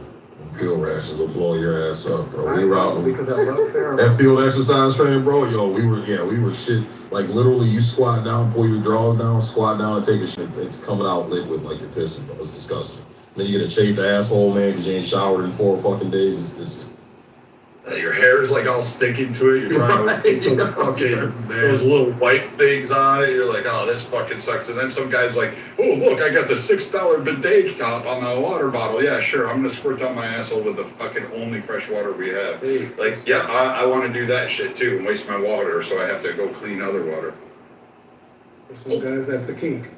It's best to take us somewhere where there's at least a bathroom. I've done plenty of, you know, off, what do you call it? Back, what do you call it? When you backpack, I guess.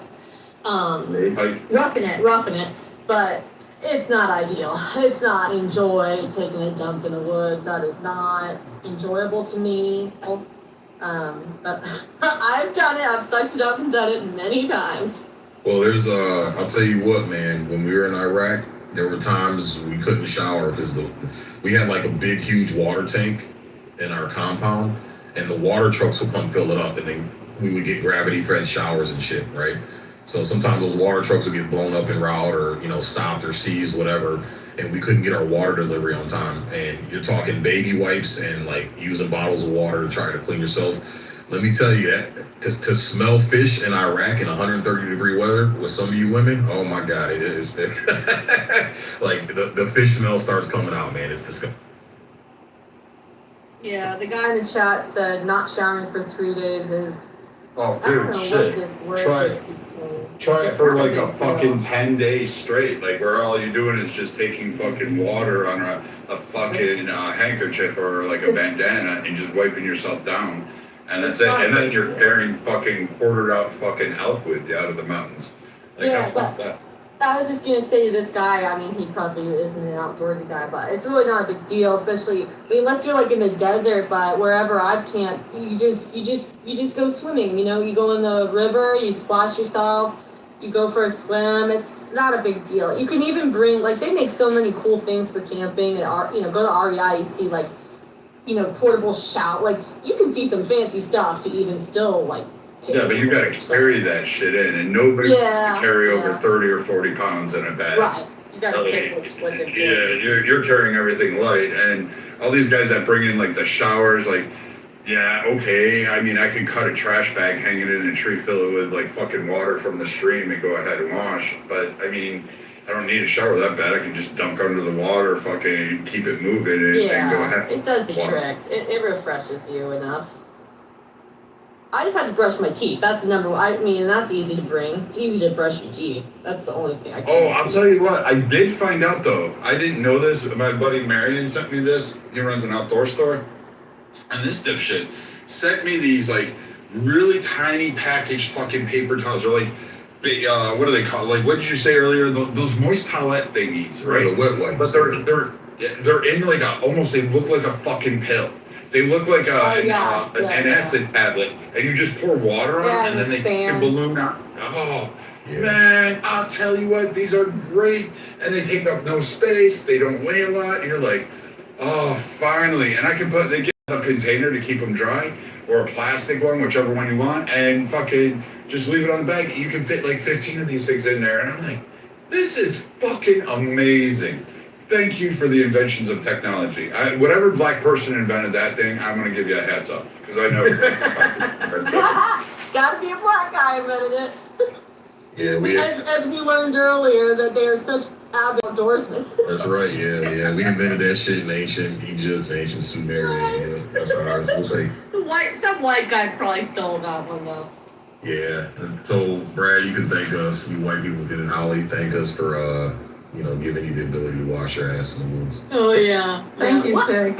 Why do black You're people? welcome. How come so many black people on here talk about like how we taught you how to clean your ass? What's that about? What is that about? I've asked this before, and I've gotten like 100 different responses. Somehow or another, they think Northern Europeans didn't wash. But here's the actual true construct. First off, most African tribes, particularly sub-Saharan, they didn't go near water sources. Why? Because water sources meant death.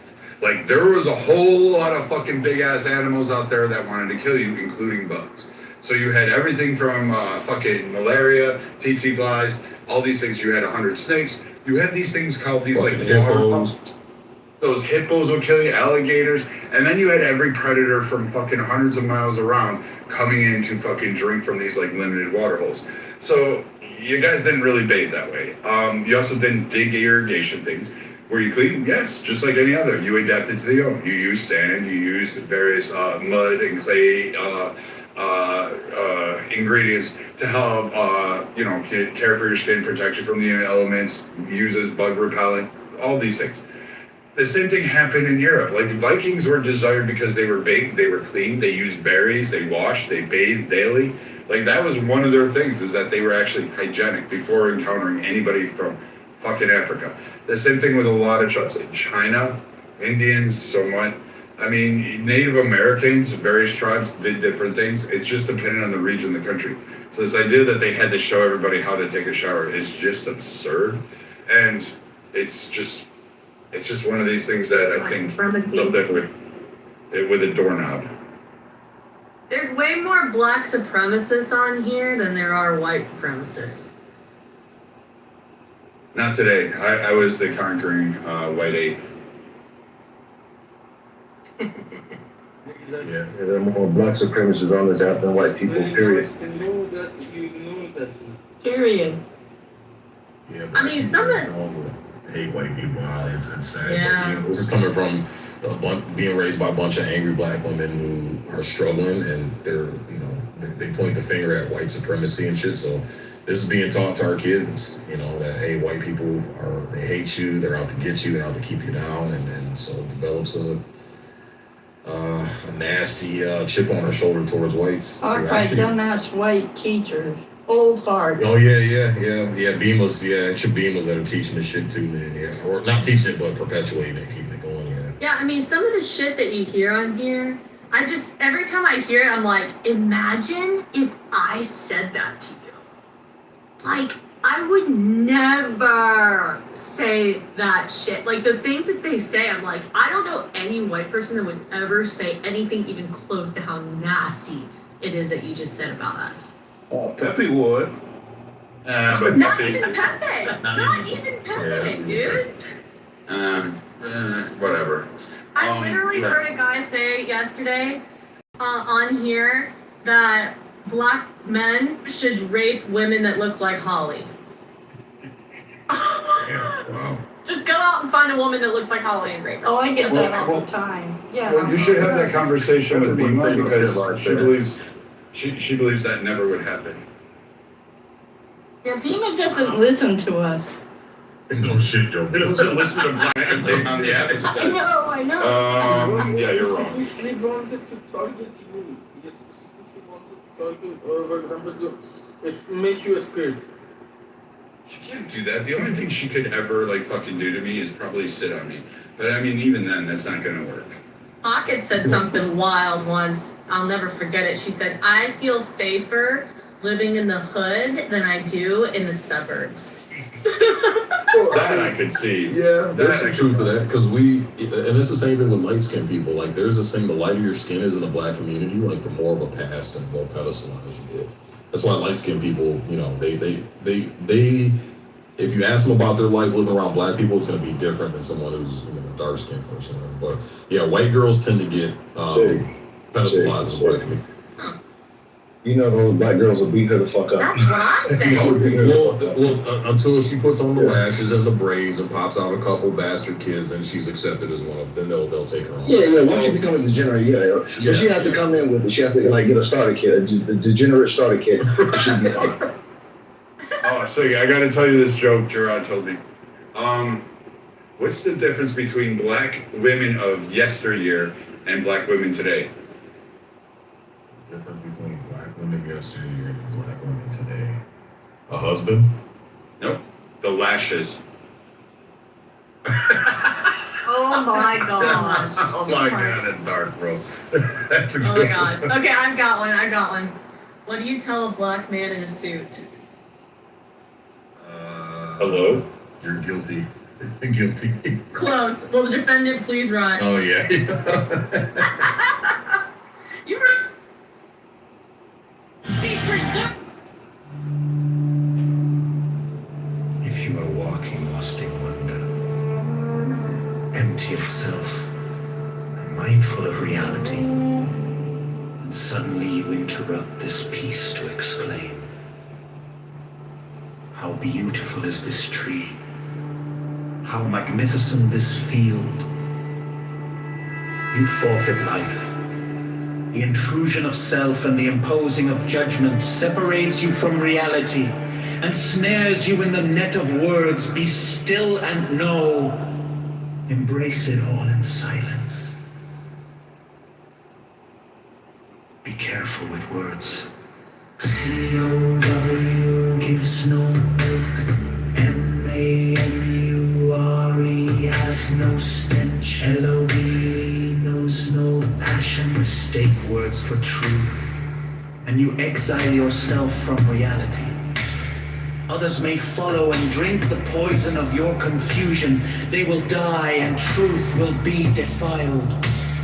Hillel and Shammai received the teaching from Shemaiah and Avtalion. Hillel said, "Be disciples of Aaron, loving peace and acting peacefully, loving people and drawing them to reality." Pursuing fame is self-destructive. It distracts us from reality and focuses our energy on ourselves. Those who do not increase knowledge, decrease knowledge. But don't mistake knowledge for talk. One who knows acts knowingly. Fools talk, and their talk too often fools.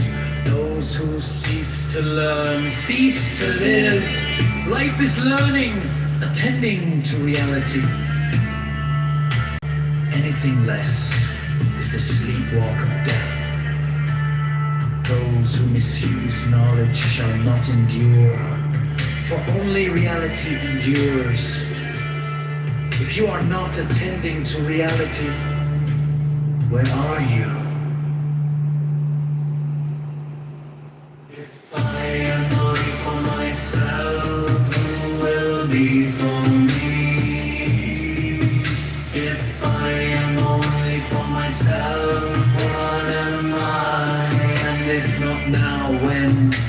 Attend to reality diligently, say little and do much, receive all people with kindness, make yourself a sage, rely upon reality, not authority, free yourself from crippling self-consciousness, attend to each moment and act without hesitation. Do not tithe by guesswork. Justice is not a matter of whim. Today you may feel generous, Tomorrow you may feel stingy. Give what is just because it is just. I grew up among the sages. All my life I listened to their words. Yet I have found nothing better than silence. Study is not the goal. Doing is do not mistake talk for action. Pity fills no stomach, compassion builds no house, understanding is not yet justice. Whoever multiplies words causes confusion. The truth that can be spoken is not the ultimate truth. Ultimate truth is wordless. The silence within the silence. More than the absence of speech, more than the absence of words, ultimate truth is the seamless being in place that comes with attending to reality. The world stands upon three things: upon truth, upon peace, upon justice. Speak truth each to the other, establish peace, and render honest judgment in your gates. What is the right path for a person to follow? One that honors both self and other. Be attentive in all you do.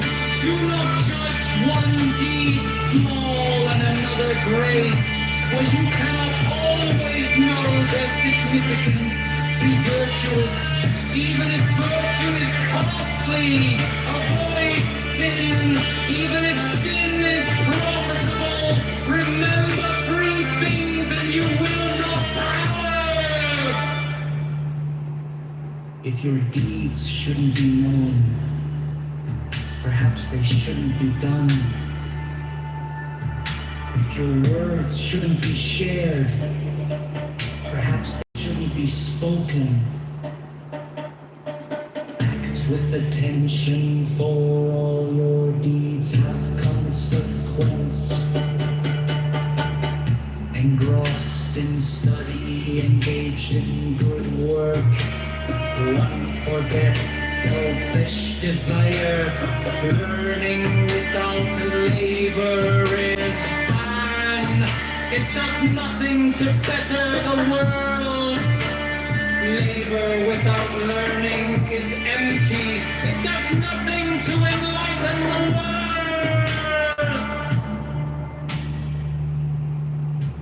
If employed by the community, labor for the people and not for power.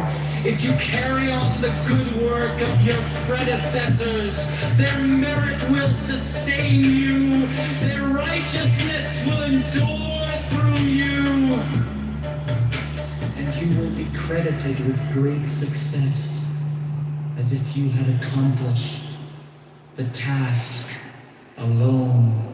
Be wary of those in power, for their friendship is often a matter of convenience. They appear as friends when it suits them, but they will not stand by you in time of need. Desire only that which has already been given. Want only that which you already have. As a river empties into the ocean, empty yourself into reality. When you are emptied into reality, you are filled with compassion, desiring only justice. When you desire only justice, the wheel of reality becomes your will. When you are filled with compassion, there is... Tao can be talked about, but not the eternal Tao. Names can be named, but not the eternal name. As the origin of heaven and earth, it is nameless. As the mother of all things, it is nameable. So as ever hidden, we should look at its inner essence. As always manifest, we should look at its outer aspects. These two flow from the same source, though differently named, and both are called mysteries. The mystery of mysteries is the door of all essence.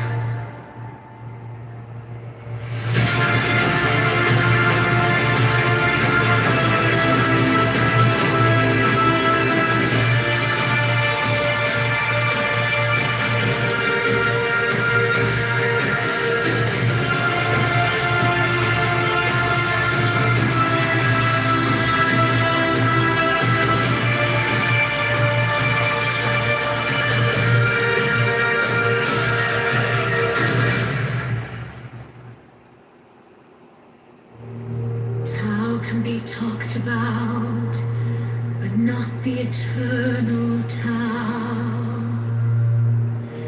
Names can be named, but not the eternal name.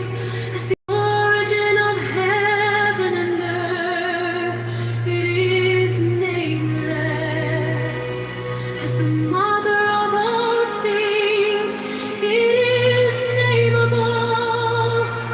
So as ever hidden, we should look at its inner essence.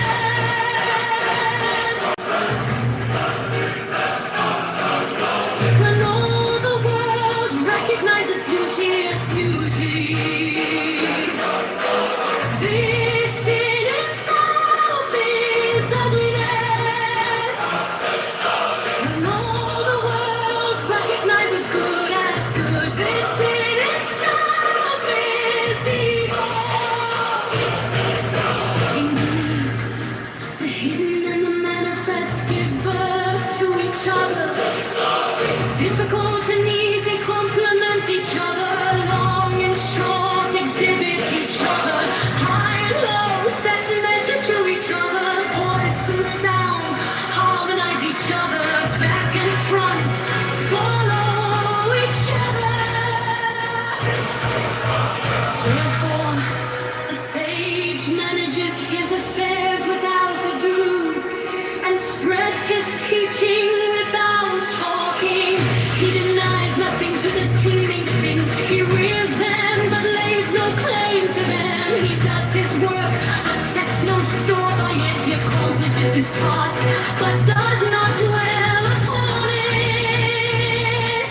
And yet it is just because he does not dwell on it that nobody can ever take it away from him. As always manifest, we should look at its outer aspects. These two flow from the same source, though differently named, and both are called mysteries. The mystery of mysteries is the door of all essence. By not exalting the talented, you will cause the people to cease from rivalry. And what I said,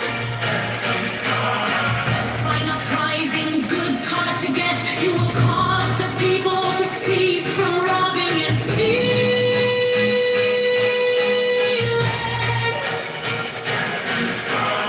By not displaying what is desirable, you will cause the people's hearts to remain undisturbed. Therefore, the sage's way of governing begins by emptying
can be talked about, but not the eternal Tao.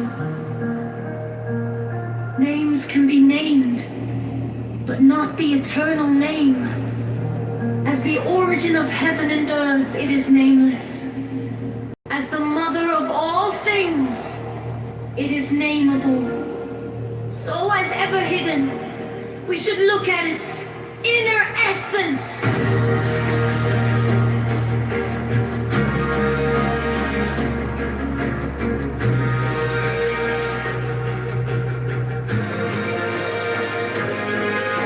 When all the world recognizes beauty as beauty, this in itself is ugliness.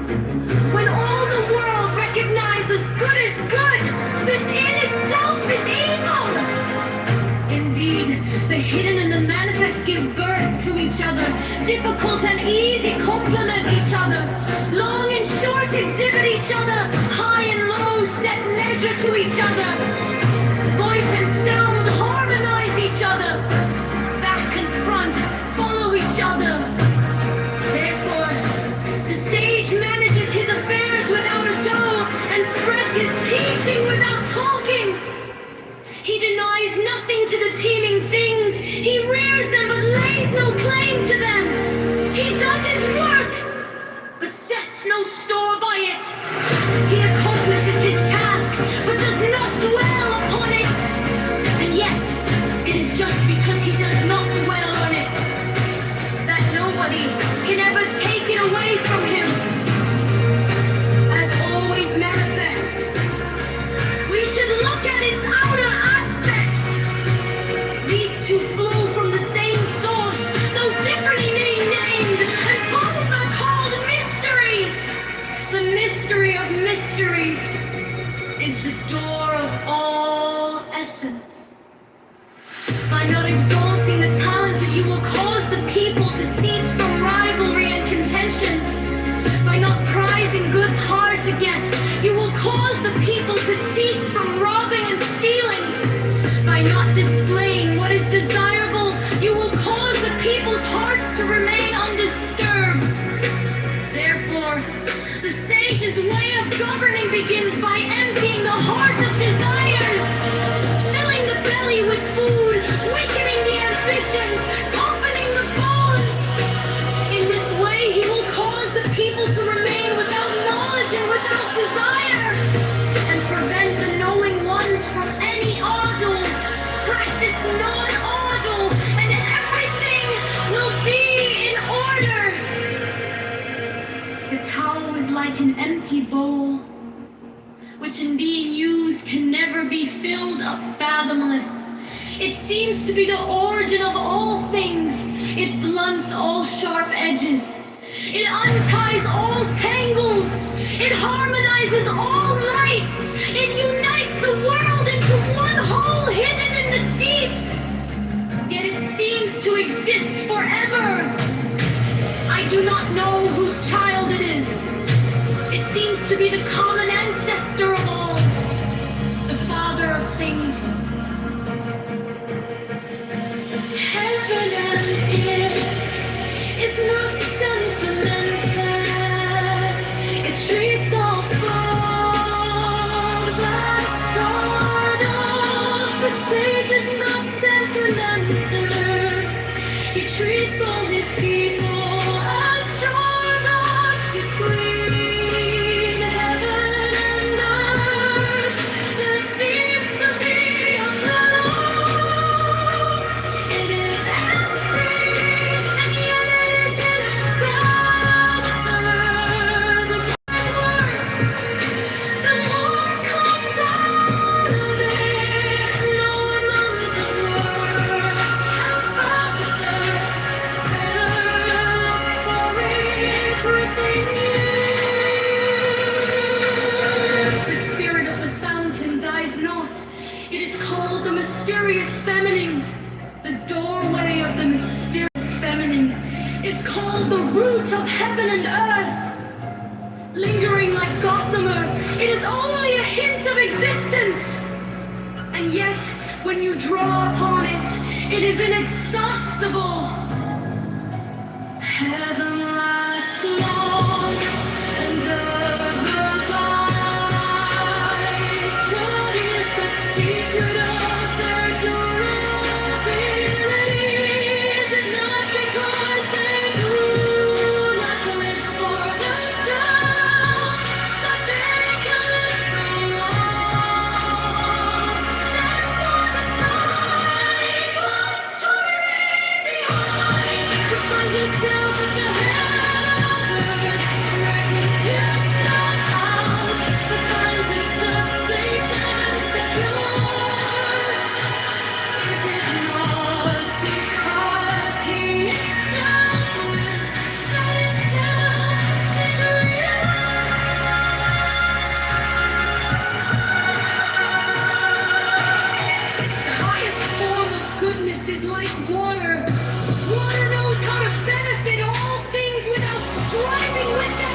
in transacting business, know how to be efficient in making a move, know how to choose the right moment. If you do not strive with others, you will be free from blame. As for holding to fullness, far better were it to stop in time. Keep on beating, sharpening a sword, and the edge cannot be preserved for long. Fill your house with light and day, and it can no longer be God, it says Lord. All your riches and honor, and you will only reap the crop of calamities. Here is the way of heaven. When you have done your work, retire. Here is the way of In keeping the spirit and the vital soul together, are you able to maintain their perfect harmony? In gathering your vital energy to attain suppleness, have you reached the state of a newborn babe? In washing and clearing your inner vision, have you purified it of all dross? In loving your people and governing your state, are you able to dispense with cleverness? Tell can be talked about, but not the eternal time. Names can be named, but not the eternal name. As the origin of heaven and earth, it is nameless. As the mother of all things, it is nameless. So, as ever hidden, we should look at its inner essence.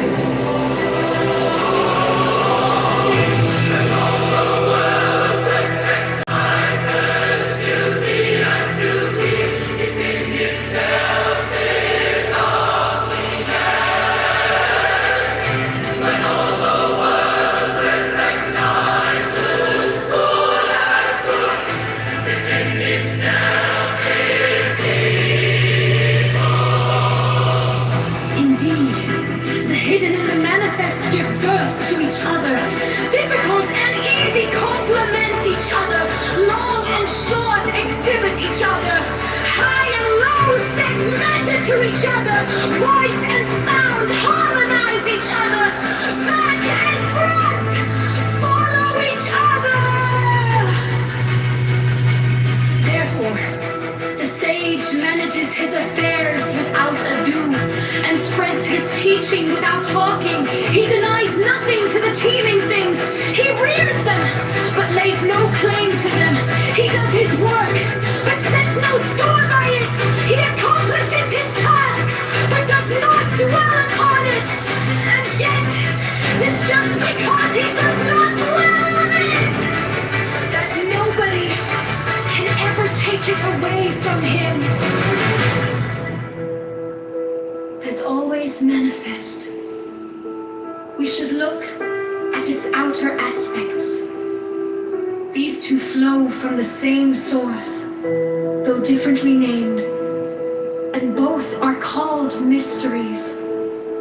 The mystery of mysteries is the door of all essence. Think not exalting the talented, you will cause the people to cease from rivalry and contention. By not prizing goods hard to get, you will cause the people to cease from robbing and stealing. By not displaying what is desirable, you will cause the people's hearts to remain undisturbed. Therefore, the sage's way of governing begins by emptying the heart of desires, filling the belly with food, weakening the ambitions, toughening the bones.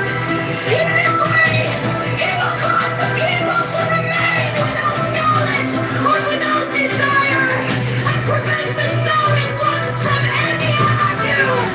Practice none ado. And everything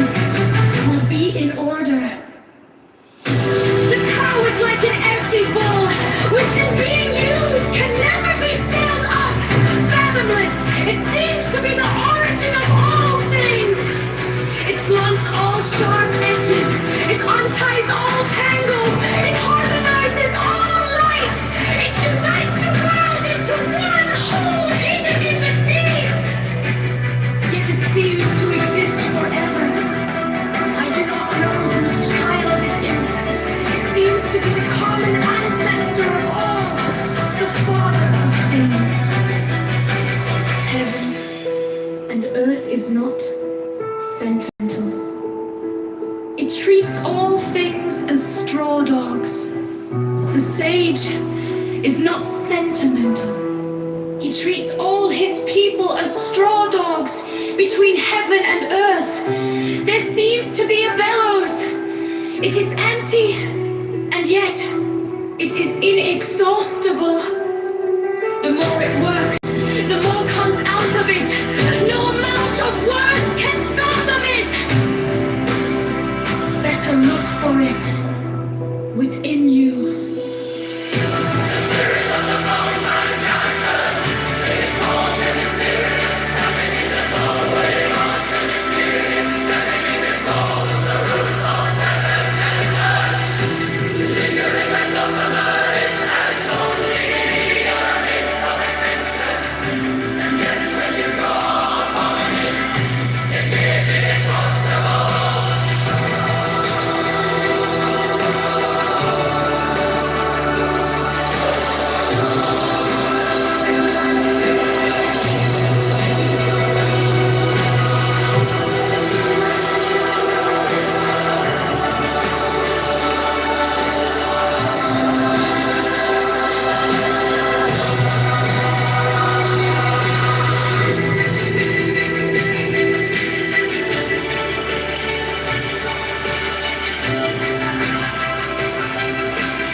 How can be talked about, but not the eternal title.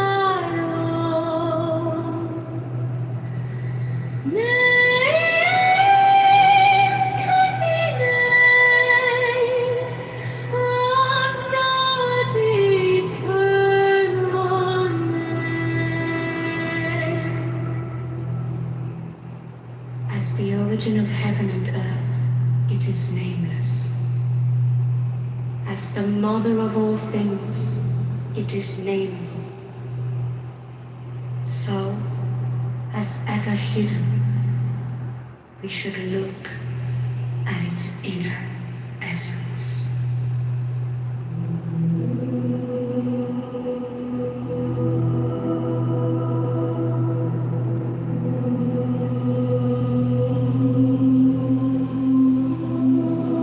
When all the world recognizes beauty as beauty, this in itself is ugliness.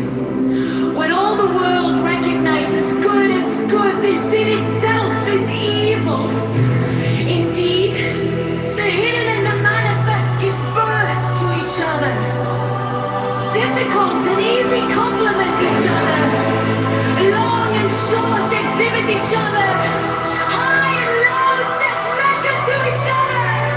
Voice and sound harmonize each other. Back and front follow each other.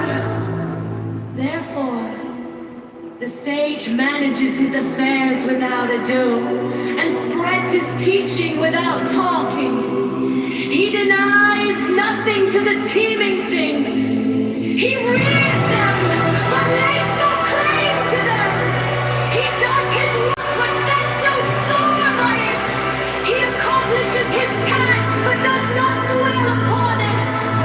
And yet, it is just because he does not dwell on it that nobody can ever take it away from him. As always manifest, we should look at its outer aspects. These two flow from the same source, though differently named, and both are called mysteries. The mystery of mysteries is the door of all essence.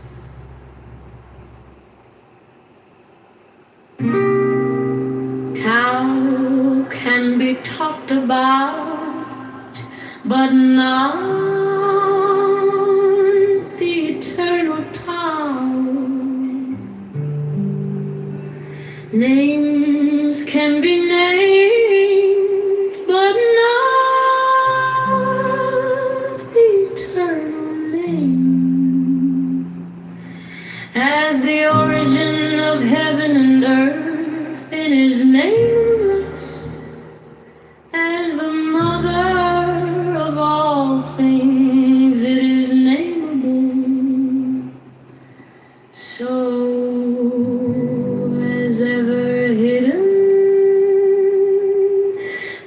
should look at its inner essence.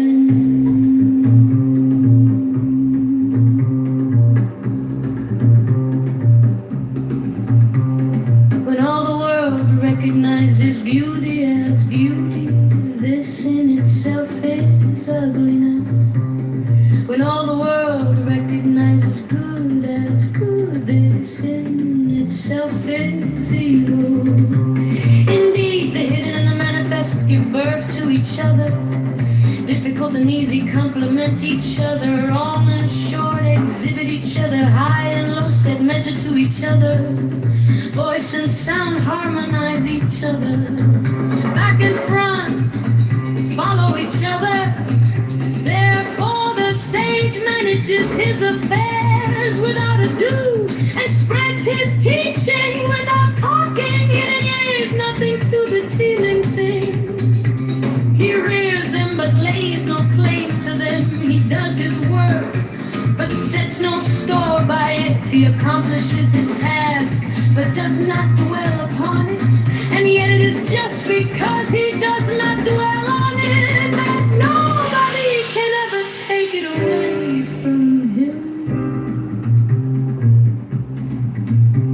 As always manifest, we should look at its outer aspects. These two flow from the same source, though differently named, and both are called mysteries. The mystery of mysteries is the door of all essence.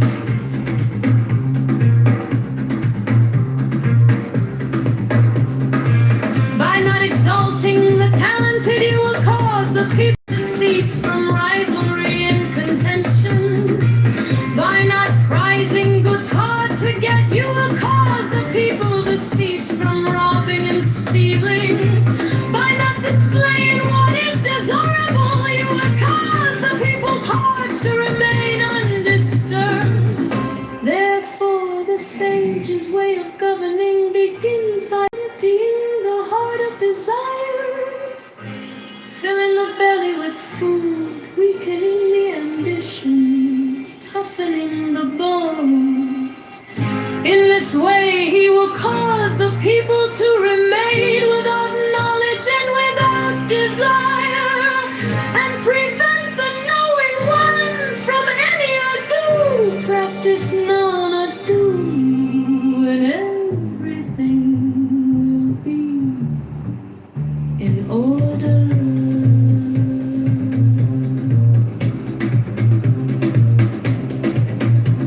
The Tao is like an empty bowl, which in being used can never be filled up.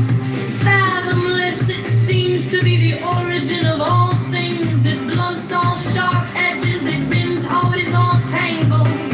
It harmonizes all lights, it unites the world into one whole, hidden in the deeps. Yet it seems to exist forever.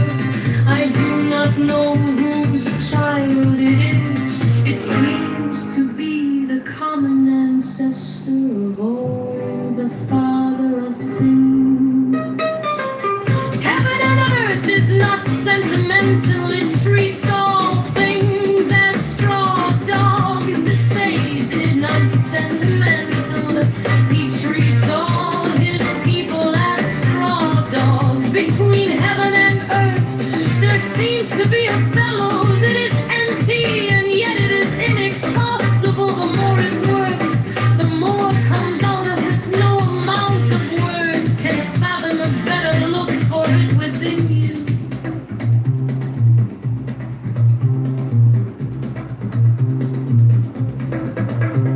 The spirit of the fountain dies not, it is called the mysterious feminine. The doorway of the mysterious feminine is called the root of heaven and earth. Lingering like gossamer, it has only a hint of existence. And yet, when you draw upon it, it is inexhaustible.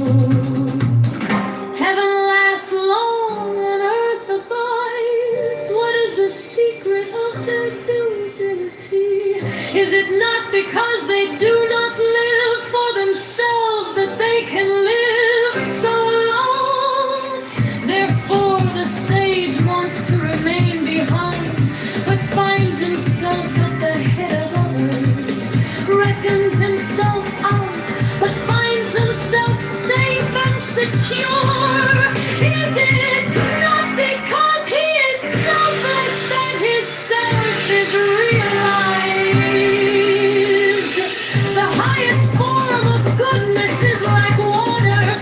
Water knows how to benefit all things without striving within. It stays in place, is loved by all men.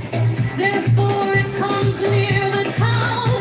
In choosing your dwelling, know how to keep to the ground. And cultivating your mind, know how to dive in the hidden deeps.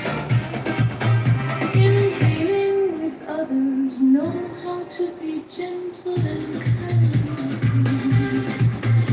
In speaking, know how to keep your words. In governing, know how to maintain order. In transacting business, know how to be efficient. In making moves, know how to choose the right moment. If you do not strive with others, you will be free from blame.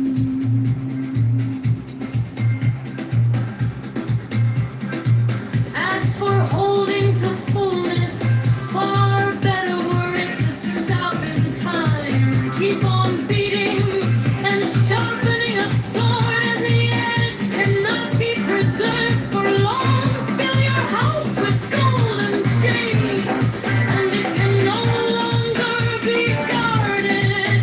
Set store by your riches, and Tao can be talked about, but not the eternal Tao. Names can be named, but not the eternal name. As the origin of heaven and earth, it is nameless. As the mother of all things, it is nameable. So, as ever hidden, we should look at its inner essence. When all the world recognizes beauty as beauty, the sin itself is ugliness. When all the world recognizes what is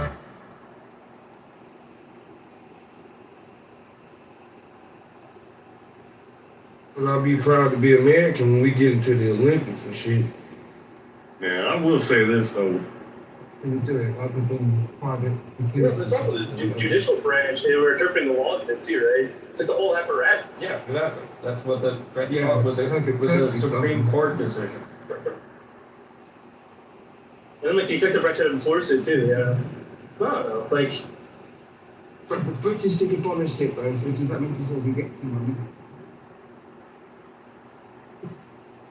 it just seems like a funky argument because it's like, I don't think people think that Native Americans getting reparations are rational, right?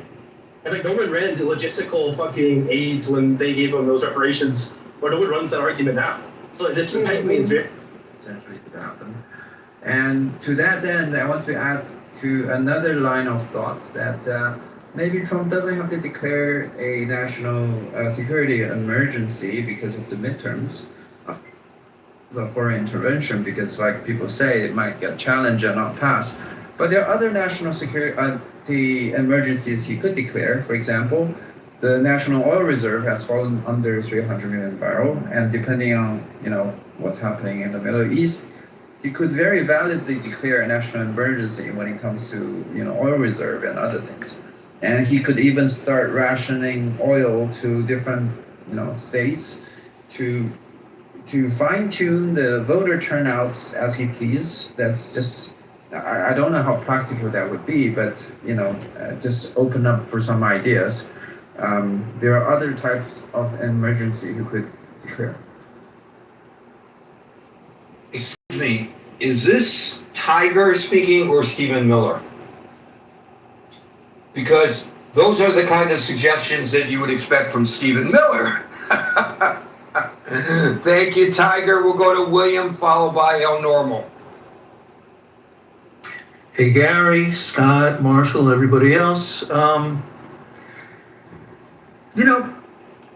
Trump may or may not issue an executive order, and he will tease, and he won't likely, if he wins, the elections were great, and if he loses, he's going to say, no, they weren't so hot. But there's other things he can do outside of the executive order that could achieve the same goals of frustrating the elections, and like Trump has this way of broadcasting what he's going to do in advance. So, like an example of Trump broadcasting or putting out a message is like before January 6th, he says, yeah, come to the Capitol, come to the Capitol. It will be wild. It will be wild. And that was broadcast over and over again. And then it was wild, and his followers did come. And ahead of this elections, he's got a lot more aggressive activities going forward than just broadcasting potential intentions to disrupt the system. So, I put this in the post, but during his first term, and he's not been a fan of, well, he's had taken both sides on many issues, but during his first term, he put on this guy, Louis DeJoy, to oversee the mail, and Louis DeJoy went ahead and decommissioned and pulled out a lot of very expensive mail sorting equipment and had it destroyed so that it couldn't even be put back in if someone filed a lawsuit on it, because the equipment was just destroyed. And that did frustrate the people voting by mail, and I have to assume, and I think that this is sort of a related topic to what's going on today, because some things Trump's animuses or things that he likes remain consistent. So I think there's things that he could do that would achieve his goals outside of an executive order. Another thing that really has me concerned is dispatching ICE at the last minute to big cities like the one I live in, and well, I'm some medium city, or other medium or big cities around the country, which would have a chilling effect on the vote on Democratic venues, jurisdictions casting their vote. It would achieve, in a way that couldn't quickly be turned around or addressed, voter intimidation, and might dissuade some people. And people have been altered in their activities by the ICE presence in various cities. Sometimes it's made them more defiant, and other times I think there's people that are, less courageous that just don't come out. So there's a lot of things that can be done that would achieve the Trump desired goals without necessarily going through the executive order, and he could do because he does like to flood the zone, as Steve Bannon has pointed out, and many other people have observed over the last years. That's it. Steve Bannon. Did I misidentify Steve Bannon a minute ago? So Trump did post those exact words in a tweet on December 19th, 2020. I just fact-checked William. 18 days before the attack on the U.S. Capitol, this is what he put on then what was known as Twitter. Quote, statistically impossible to have lost the 2020 election. Big protest in D.C. on January 6th. Be there, will be wild. I just looked it up. You're absolutely right. By the way, William, today is the 1-year anniversary of another monumental executive order that changed things in big cities across the nation. Today is the 1-year anniversary. Do you know what it is? I don't. The deployment of the National Guard to Washington, D.C. Happy anniversary. That's a cheerful thought, and that's a good example of unilateral things that can be done that are pretty disruptive. Oh, by the way, most people still Being call in it DC, Twitter. when I was in DC with my little brother, I didn't find that stuff disruptive at all. They didn't get in my way. They didn't inhibit me.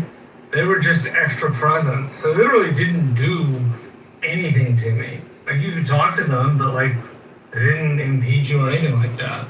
I agree with you, Marshall. When the National Guard came out during 2020, and they came out in response to protests and things like that, and they were in Philadelphia, I went and talked to them, and they were actually cordial and friendly. They had to stand their guard like Penn Palace. They can't like sit there and crack too many smiles, but I talked to them, and I didn't find them threatening at that time. But I think if they were dispatched to the polling places, that would be different, and that would actually violate Pennsylvania law about the presence of law enforcement within, I think, 100 feet of a polling place. And even the National Guard is not law enforcement.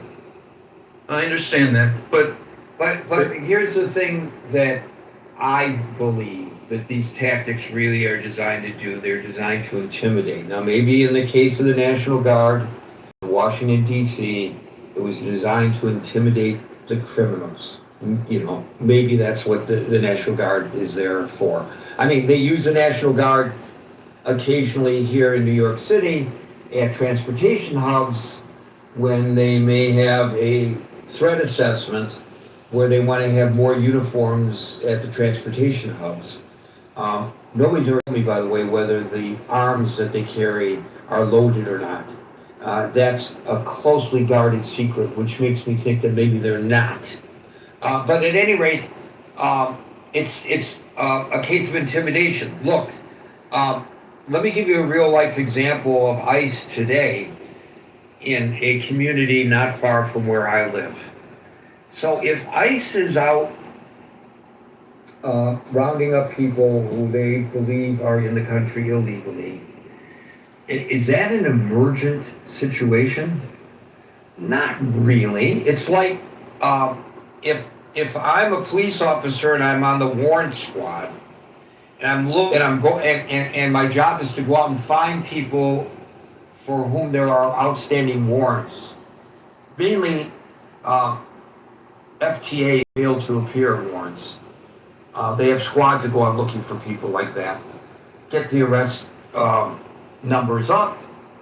They're not running around with lights and sirens on. They're not wearing combat type uniforms. They're quietly going into communities, looking for the guy that's wanted, asking questions, knocking on doors, burning a lot of shoe leather, finding the people when they can, and arresting them. And I'm not saying that there isn't sometimes resistance and the need for aggressive measures at that moment, but that's how law enforcement handles these kinds of situations, generally speaking. I got a report from a credible source that not more than 3 miles from where I am right now, that a dozen ICE vehicles were seen screaming down the highway in a caravan. Why? Why? It's not like they were responding to a terrorist attack. Why do you have to have all these ICE agents come into a community in the manner in which they moved into this community where there are a lot of Spanish-speaking people? And probably a lot of them are citizens, and probably a lot of them are not. And probably a lot of them who are not citizens are people who are not here documented. So legitimate targets of their operations. But why did they have to come into that community in the manner in which they did, announce their presence with such force? I could think of 2 reasons. Well, there's probably one reason, and it's intimidation. And the other is, and that's the flip side of the same coin, is that it's theater. That it's putting on a performance for others not related to a legitimate law enforcement purpose, but just to... Well, there's a legitimate law enforcement purpose, but the manner in which they do it is atypical to how law enforcement would do that. Yeah, I'm not talking about I am talking about the manner, not the legitimacy. I'm talking about the fact that putting on the lights and sirens, acting as if it's an emergency, it's not, is also theater. Part of all the heavy-duty uniforms and tactical gear and vests for going out and getting, mostly what are supposed to be, people that are, just regular immigrants that, for policy reasons, are no longer wanted in this country. You don't need to go in armed to the hilt, but a lot of that is theater to send a message, to intimidate. And I can't tell you exactly what the purpose of that theater is, but I've got theories. So here's the thing, and I know I am allowing us to get off topic, and I apologize to myself as a moderator for doing so, but it's kind of hand in glove to this whole thing. And that is, they're violating state law by doing that. State law says you cannot activate your lights and sirens unless there's an actual emergency. You're not supposed to be violating traffic laws of which you are indemnified for following as a law enforcement officer unless there is a legitimate reason to do so, i.e. an emergency. But they always claim that, well, that's the law, Steve. That's the law. But they will claim that because they are federal agents, the state law does not apply to them. That's what they will claim. Well, you raised a lot of issues, but on the state law, there's a whole body of case law on this topic about what is or isn't an emergency. It arises under people that get injured as a result of a police chase that was not an emergency, and they sue for tort. Well, that's a civil issue, not a criminal. I'm talking about the actual criminal statute. Anyway, that's a little bit off topic, but you led me to the water and I drank it, William. Thank you. It wasn't my intention, but thanks for letting me speak. Okay, El Normal followed by Steve.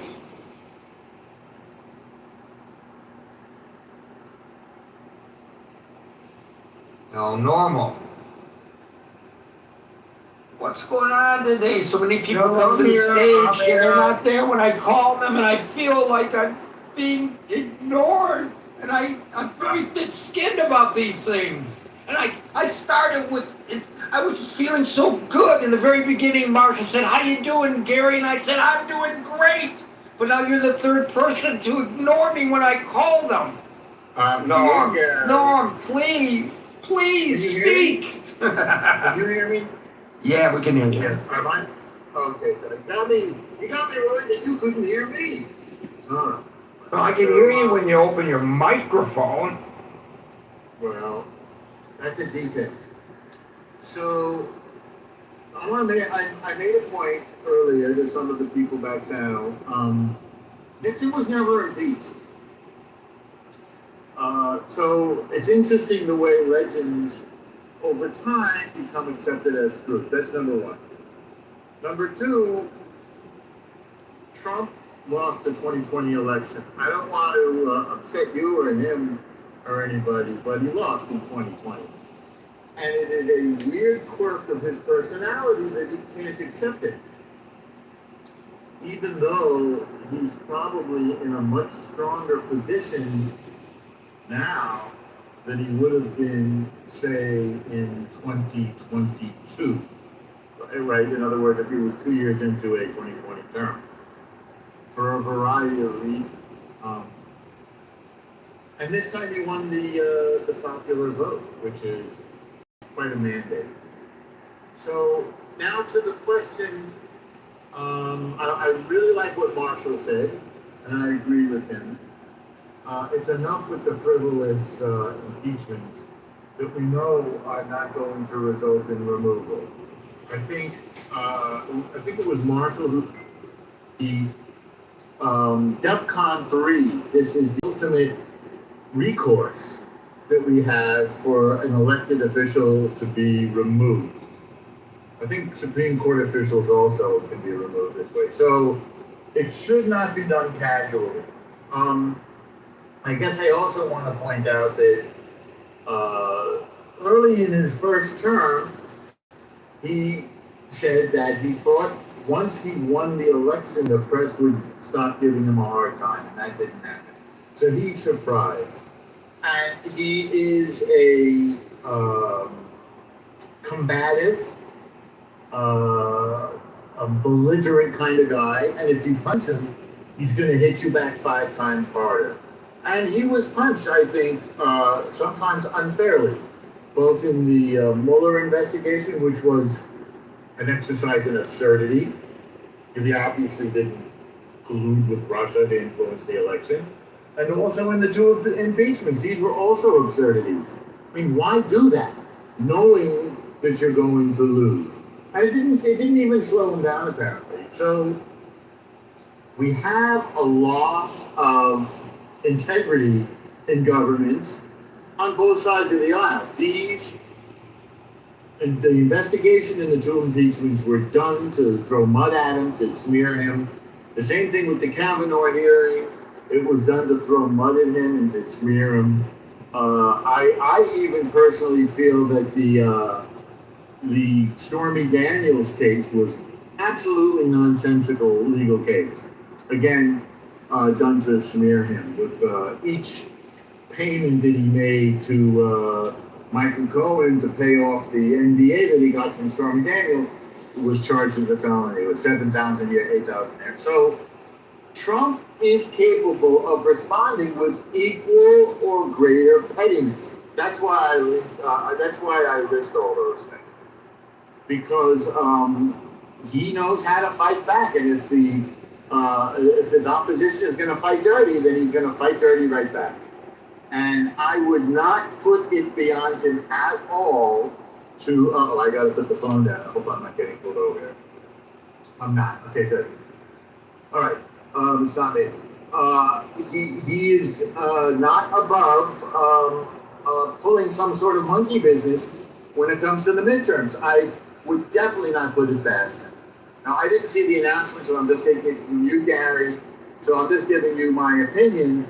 The question from the room is, Trump might declare midterms national security. Are you asking, do we think he's capable of it?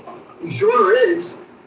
I mean, don't forget, FDR was capable of serving, 3.5 terms, and he was capable of stacking the Supreme Court, but the popular opinion went against him. So I do think we are in a time of enormous geopolitical, global, social, political. Well, Norm, if you'll notice, the other side of the aisle only wants to pack the court when it's out of favor with them.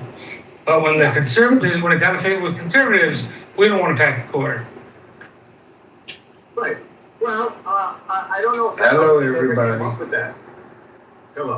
I don't know if Trump ever considered packing the court, but if somebody suggested it to him, he might look into it because he's capable of darn near anything. Is the only point I want to make. Can y'all catch me up on the subject? You gotta wait your turn, buddy. We Yes, sir. You have Yes, to wait sir. your turn to move. Yes, sir. We'll get to you. We'll get to you. Yes, sir. Go ahead, Norm. All right, just to conclude, he's capable of darn near anything, and he colors outside the lines of a little bit more than the Democratic Party. So the Democratic Party is capable of all sorts of interesting stuff that looks good on paper, that is seemingly conventional and allowable, but in fact, and I discussed this with Scott previously, we're breaking the norms. Abolishing the filibuster for judicial appointees Has nothing to do with the topic at hand. I'm saying we're talking about breaking the norms, Gary. That's why I bring it up. And Trump is as capable of breaking the norms as the Democratic Party is, possibly more so. Let me just leave it there. Are you a self-hating Norm? No, I'm not. Why do you ask? Because you said you were breaking the norms. Oh, very funny. No, I'm not doing it. But what we're talking about, Hey, Norm, on a serious note, and it's totally off topic, you reported in the chat, folks, the chat is linked above, and it's there 24 hours a day, 7 days a week on Facebook Messenger for you to participate in conversations before, during, and after our sessions here on Clubhouse. You made an announcement about a United Nations report. Not everybody reads the chat. Would you like to repeat for the folks who are listening what that UN report said? Yeah, and this was brought up today yesterday in the United Nations. The report made it very clear that there was no starvation in Gaza. I mean, I can leave it at that, perhaps. And Thank you, Norm. Thank you, Norm. I just wanted to point that out because there have been misrepresentations of the reality in that terrible conflict that become, as you said in the beginning of your discussion about this issue, truisms. But truisms don't necessarily reflect fact. Thank you, Norm. Steve, followed by Kyle. Hey, Gary, I got one question. How do you know there wasn't an emergency for those ICE agents? Okay, Steve. Maybe there was. Thank you for that question. Well, I mean, it's legitimate. But thank you. But this is how they entered this small town and then deployed to start arresting people who are in the country illegally. You know, it was an obvious attempt to intimidate the community. They made their presence known. They want everybody to know that ICE was there, and they like it. They like the people running. I was just jerking your chain a People little were bit. screaming yellow, yellow, yellow, yellow. I was just jerking your chain a little bit on that. All right. Kyle, followed by the movie. Okay, just to respond, I don't believe I said impeached, but if I did, obviously what I meant was that the House Judiciary Committee adopted the 3 articles of impeachment against Nixon in July '74. And that was a de facto, for people who don't know the Latin term, it means that it was a virtual impeachment. Because impeachment's not an impeachment until the full House takes a vote. It can come out of the committee of jurisdiction, but unless the full House votes on it, it's not a register of the House. It's a register of the Judiciary Committee. Right, So the votes were counted. So the accurate description of what happened, Kyle, is that the President Nixon, was not impeached because he resigned from office before the full House could vote on the articles of impeachment that were proffered by the House Judiciary Committee. So that ended the formal impeachment process. That is historically accurate. Okay, it's frustrating to talk because I've been interrupted so many times, but I'll keep going. So I know that, and what I'm saying is that it was a de facto impeachment because with the Judiciary Yeah, my Committee point is proceeding, it's not. Impeachment I'm means a interrupted very again. yes, as a moderator, and because you're using the word incorrectly. It's not a de facto impeachment. A de facto impeachment would mean the House had held a vote. They haven't. It's come out of a committee of jurisdiction, which is entirely different and means an entirely different thing in Jefferson's Rules of Order than what you're making it sound like. Okay, if you're done there, I'll just say this. If you watch the actual proceedings of the House Judiciary Committee, the recordings, you can see how the votes were peeled off, the Republican votes. Right, and you made that point earlier. So Okay. thank you, Kyle. I'm gonna move on to the movie. Listen, Marshall is correct. A de facto impeachment would be where the public official is stripped of his or her power or their authority or practical ability to govern, even though no formal legal impeachment process has taken place. The formal legal impeachment process would be de jure. De facto would be if they were able to force him to not, for example, I am the mayor, but they locked the doors to the city hall. I can't come into the city hall.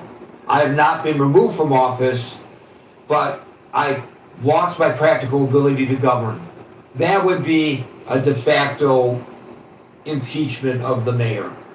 But if I, as the mayor, resign because I know that the city council is about to vote on whether to impeach me, then it would not be a de facto action. And I think that's what Marshall was attempting to clear up. Hard to keep people on the stage today, and I don't know why. We invite people up and they're not making it. Maybe Frank will make it, and maybe Les will make it. Frank, I see that you have made it. Frank.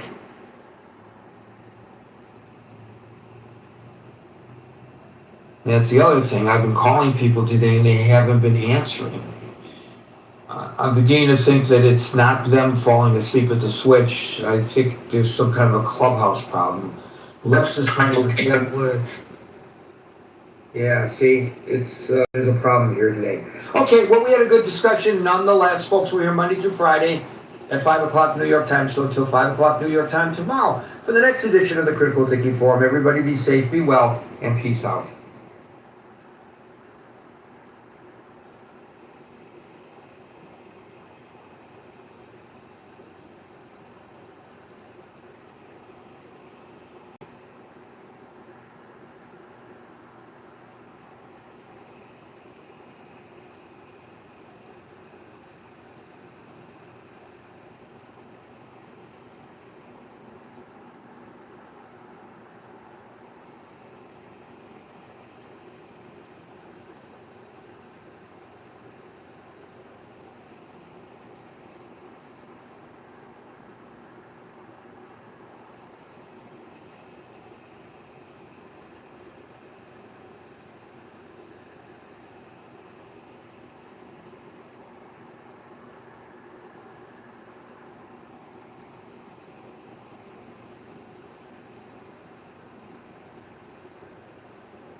He works for Apple, and he gonna send me a link. Say, yeah, we can like do business calls here.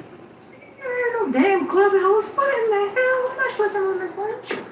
So capitalism is really good. I love free market, long live USA, blah blah blah. Are you happy when you have to enter look? No, I think there isn't a healthy middle ground, right? The abolition of private ownership, yeah, I'm very opposed to that. Yeah, my point was that Private ownership means collective.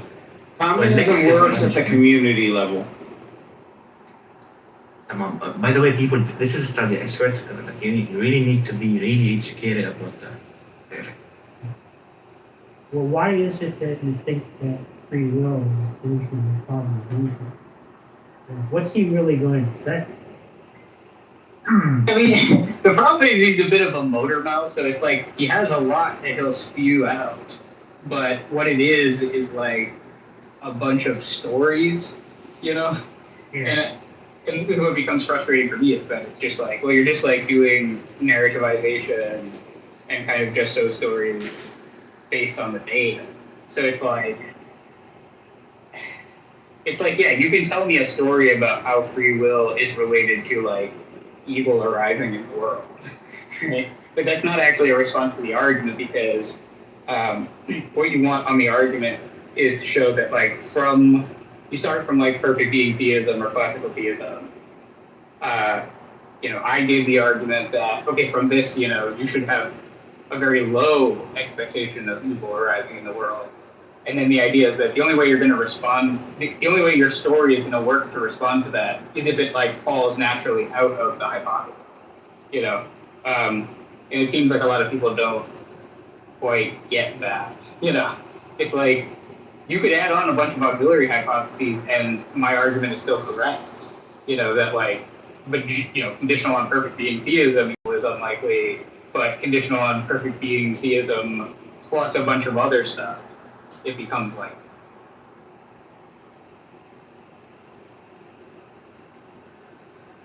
Yeah, so I mean, right, so, I mean, if he told me a just so story, I would just say, well, that's a very nice just so story, but what's the independent justification? And that's what I would like to see somebody like him like this. And I'm not saying there couldn't be good answers, which is one reason why I want, why I think Andy is a good target. I wouldn't expect Andy to have somebody more sophisticated and more serious, like, I don't know, like a good economist would have. Yeah, Detroit, I invited you up.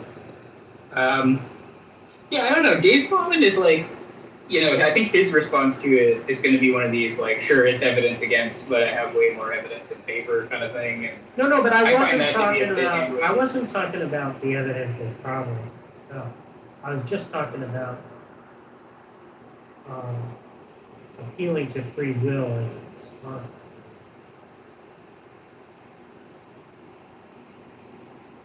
Because my point is, okay, why think that free will is what accounts for it?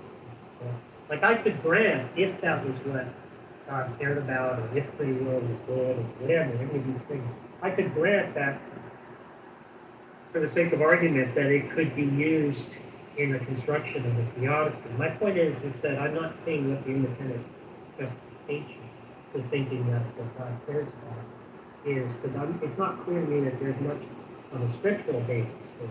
Now, I mean, if you're Catholic or Eastern Orthodox or Orthodox, what have you, you can just say, well, yeah, this has been in church traditions since the second century. There's probably things in the Catholic catechism. There might be conciliar statements. Okay, fine. Then they wouldn't be the best arguments. People from most people. But if you're like just a sola scriptura Protestant, I want to see what they would say, right? Because I've noticed that nobody's really, well, I haven't seen it. I mean, obviously, I'm not really an Andrew Devlin, but I haven't noticed anybody put the question or whoever that way. I haven't really seen it. I haven't seen that ever done. So I'd be interested to see how it's done. Yeah. On this point of like, where does this like idea of leeway libertarian free will come from? I agree with you. I think it's kind of fascinating. It's not to be honest. scriptural. And I mean, they could try to appeal the philosophical arguments, obviously. Right. I'm not personally don't think those are good arguments, but they might. But apart from that, I don't think there's any scriptural. Like if I could just pose, right, as a sola scriptura Protestant, I could say, well, I'm not really moved by the philosophical argument, so why would I think that's the right answer to this question? What are they going to say? I don't, I'd be interested to see somebody hold it secret. Yeah, and to be honest, like at least with arguments like the one I'm trying to run here, like it's broad. It's not supposed to be specific to a certain religious tradition. So it's like when you say like classical theism or perfect being theism, like somebody could be like completely non-religious or non-denominational or whatever you want to characterize it, where they're they believe in like philosopher's God, And so for me, like one of the issues is going to be like even if something does show up in a church tradition, well, that may be like independently in tension with the sola scriptura stuff. The question is still like, okay, but is this expected on perfect being theism? Now I think I'm fine with sort of granting these like independent philosophical, or at least for the sake of argument, these independent philosophical arguments for why you need TAP or leeway treatment for responsibility or something. And then I think, like for me, it's just like, yeah, but I can grant all of that, and I just don't see how it injures the argument because, again, it tells you nothing about probabilities. And what does tell you something about probabilities if you're following, people like Hutter and Bluth Barnes and Collins and stuff, and the way they run all these arguments is like, you're supposed to be able to model theism as a value selection hypothesis. So like that's how you're generating expectations and probabilities. And so, even if agents are free, like think about if it's like the divine conceptualist view or the complete concept molinist view where God could instantiate all these different possible people, he's going to select on the value selection construal of the hypothesis, he's going to select for valuable, agents to instantiate. So you would have to think he had like run out or something of good agents. Actually, that reminds me of something else. I talked with Matthew very briefly. I mean, basically, I just told him what I think he was talking about. He wanted to talk to me. I hate Matthew. I don't have any interest in really talking to him. But I was thinking a little bit about his view. And you probably know more about it than I do, because I don't watch content. I was going to ask Macy about this. Because I think he was, maybe declared an adjustment. I'm sort of curious, if you don't believe in a God of revealed, a God in special revelation, what is there supposed to be any interest in establishing a hypothesis that he exists? It's a little hard for me to understand. Like, if you think Jesus exists, if you think Jesus was God or Allah and this or whatever, then presumably that should be like consequential to your life in some way. But if the God of perfect being theism exists, what's supposed to turn on him? Anything? Do you have any idea? Yeah, I mean, like you mean in like a pragmatic sense? Yeah, like what's supposed to change? Like why is it supposed to matter that he exists? Yeah, so I guess somebody like Matthew would probably lead off with like, well, I just care about what's true, and so like, you know. No, obviously not. I'm not that. Yeah. I'm just saying, is there something other? Yeah, like I think a lot of these people that I'm sort of I've been able to talk to a lot of them recently. Like, you know, like even people like Miles Donahue, Joe Schmid, they're kind of all a little group actually on like Substack, from what I can tell. Well, aren't they writing a book from together? Who's writing the book? There's a book that Matthew and Joe and 2 or 3 other people are writing together. I forget who the other one is. I know there's like a little crew of like Amos, Roland, Miles, Joe. Oh, I think Amos is one. Yeah. That's right. Yeah. But I don't know if they're all writing that book. I think they all seem to be on the same.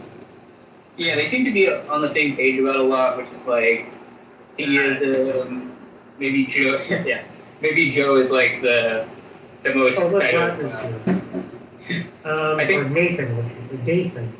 Yeah, that's right. But I think Miles, Sully, I don't know if I've told you this, but I think Miles may be on the way out. While Joe is on the way in. Well, it seems like it's getting weaker and weaker because apparently he told Dan that, according to Dan, he's like, in his newest paper, he's pretty much conceded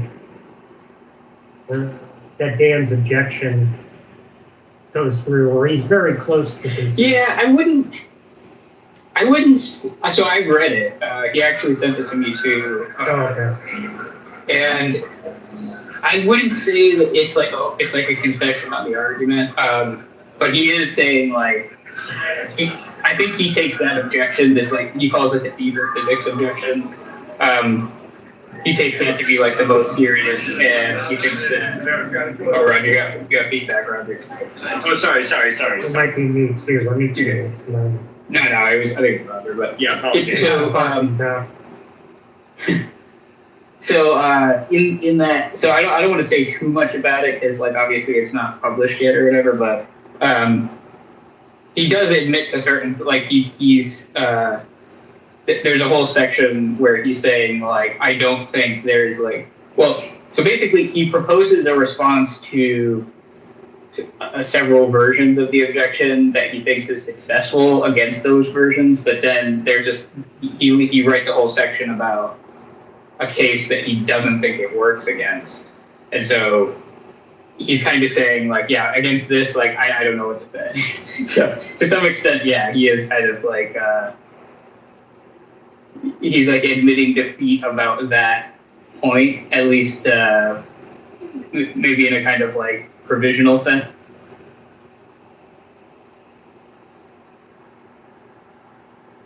But yeah, I wouldn't be surprised if Miles left actually, because he's been we've been talking to a bunch of people. Yeah, we have. Also, for what it's worth, I'm not sure if this means anything, but this new objection. I've been talking. Miles and I are in like a custody dispute over a series of philosophers as to whether the awesome theistic evidence objection is good, and I think I've persuaded Harry and Ryan that Miles's objection doesn't work. Is he insisting on that point about it being like compelling? Yeah. No matter what your priors are. Yeah, kind of. Yeah, that's a little weird. Are you sure? I want to ask him this because I bet you he would just be like, no, I'm not saying that. but then the worry is that if he isn't saying that, then like calling it awesome theistic evidence is somewhat misleading. Like, do you know what I mean? Like, because it seems as though, like, because in order for the point to land, he has to say something like, yeah, and there's this bit of evidence that if you were to observe it, you would be irrational not to think that theism is true. As a side note, Luke Barnes expressly says that. He goes like, if you were to observe that and you didn't think that theism is true, you're irrational. So, and Donahue says the same thing. He's like, you would be irrational. So it kind of seems like he's committed to that. But then there are two ways, obviously, of resisting that. One is to kind of have subjective Bayesianism about priors, and then the second way to resist it is to question the likelihood ratio. Yeah.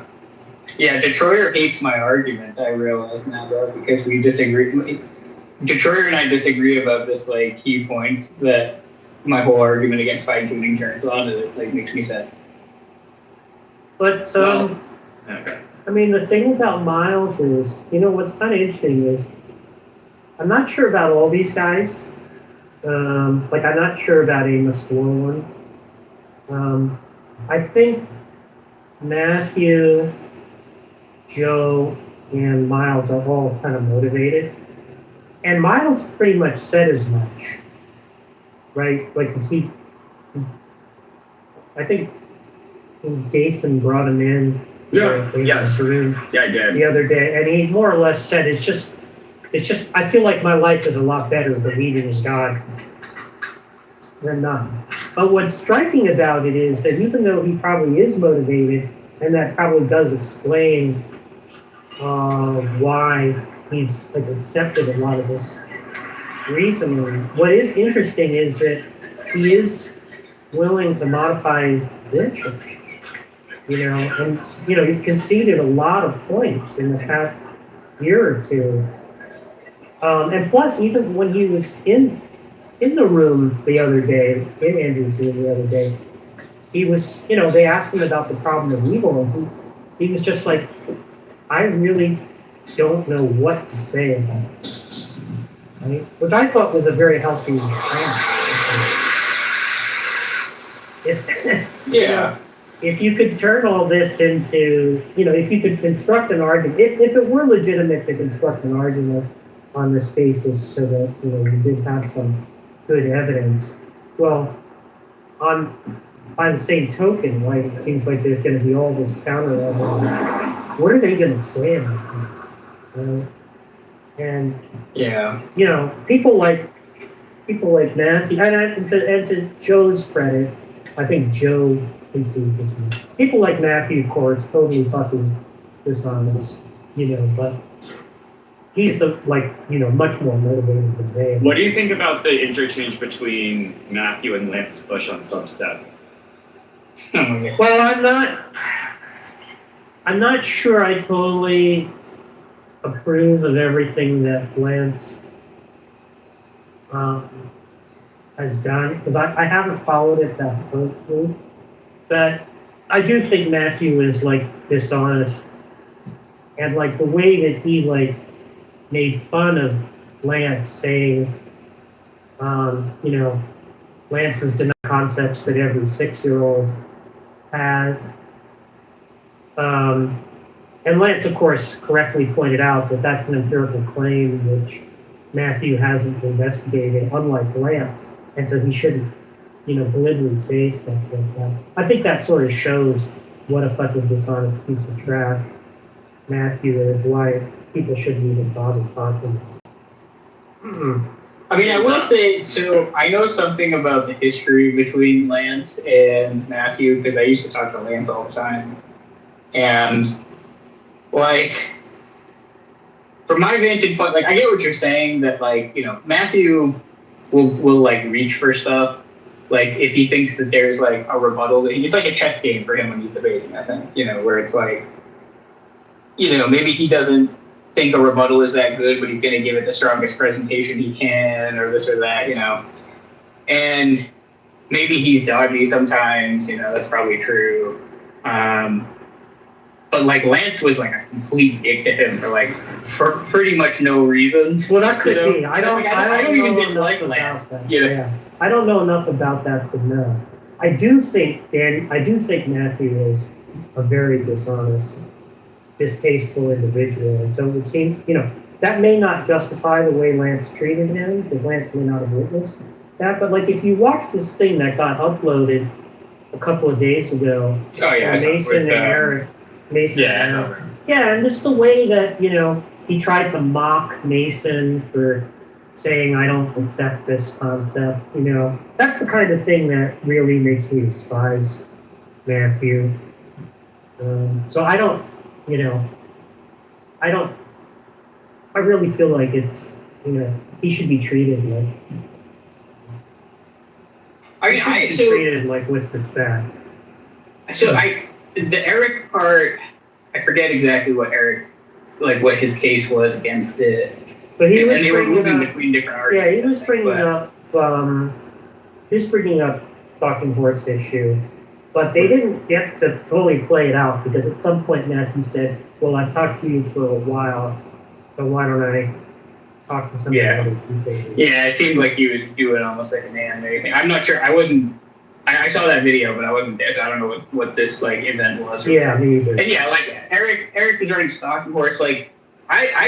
And Detroit's gonna hate me for saying this, but I used to really like the stalking horse. I'm not as big of a fan of it now. Yeah, but either way, it's just, even if you don't think the stalking horse is a good objection, the way that he responded was not good. So obviously, I'm in agreement that that there are a bunch of problems with the response that he gave, but it is it seems to be the standard response is all these guys who object to the stalking horse say it proves too much. No, but that wasn't what he was talking about. He didn't. And then theism had right, and then there's yeah. He was just the saying, antecedent likelihood stuff. Yeah, he was talking about the antecedent likelihood stuff, and he said a lot of dumb stuff there. And of course, the dumb stuff there you could deal with, but the thing that I really didn't like was him taking a high-handed approach to Mason's objection and trying to mock Mason for rejecting concepts that every 6-year-old has, the majority, or so he claims, that the majority of philosophers accept. I found that infuriating. Yeah, I mean, no, I understand why you would, because I think you and Mason agree on what he was saying, right? Because no, but either way, I just don't like it. I just don't like the high-handedness. Yeah, it's as if Matthew doesn't say all kinds of dumb stuff that most philosophers would reject. It's just so ridiculous for him to try to invoke that. For him to say, oh well, if you're willing to say that, then you're willing to say anything. What am I supposed to say to somebody who's going to say something like that? It's give me a fucking break. What a fucking asshole. Yeah, I need to go back and listen to it again. I think potentially there's a way of since the idea is something even if there were some objective notion of good or stance independent notion of good, it actually is still not clear what it is. Absolutely. So it's kind of it's not an unfair line of pushback against the argument to bring that up. I think. Yeah, well, I think Detroiter has something to say about this, which Mason didn't even bring up, which is, if you're appealing to simplicity considerations, it's not really clear that you can just say perfect being or even God is perfectly good, right? And get simplicity for free. Because in fact, when we start to try to analyze what that entails, it ends up being fairly complicated. I've heard Detroit make a point like this. Yeah, and no less complicated than a sort of infinite array of other attributes or, that we could collect under a single label that would just as equally predict anything else. Yeah. Right? So and I don't think that space on the whole is biased towards many conditions. So I just don't think you gain anything by talking about a good being or a perfect being, right? And saying that that's simpler and so more likely. Yeah, I was actually... It's going to be more likely maybe than some hypotheses, but you're not going to get in the range of design hypotheses an overall bias towards many conditions. This is something I talked about it with Sasha a few nights ago. So you think, sorry, so I missed a bit of what you said. So you're saying like even on theism, you think that the light permitting range is narrow, essentially, or am I getting? Yeah. Sorry, even on design. Perhaps on theism is not narrow. Oh, okay. Yeah. But see, that's the other thing. Do you think it's an issue? Like, I think I tried to ask you this once at DM, but I know you're busy as hell. A lot of people who are running the stalking horse are doing it as naturalists of hypotheses. By the way, my argument is not stalking horse. I don't people did. I think it's a good response, but it's not. Anyway, whatever, it's fine.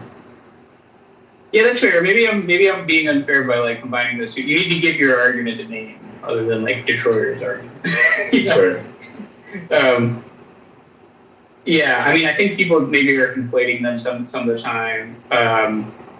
Because yours, like, whereas contrasting design, bare non-design, that's like completely different from like naturalism versus theism, which is how most people are trying to set up the discourse. Mm-hmm.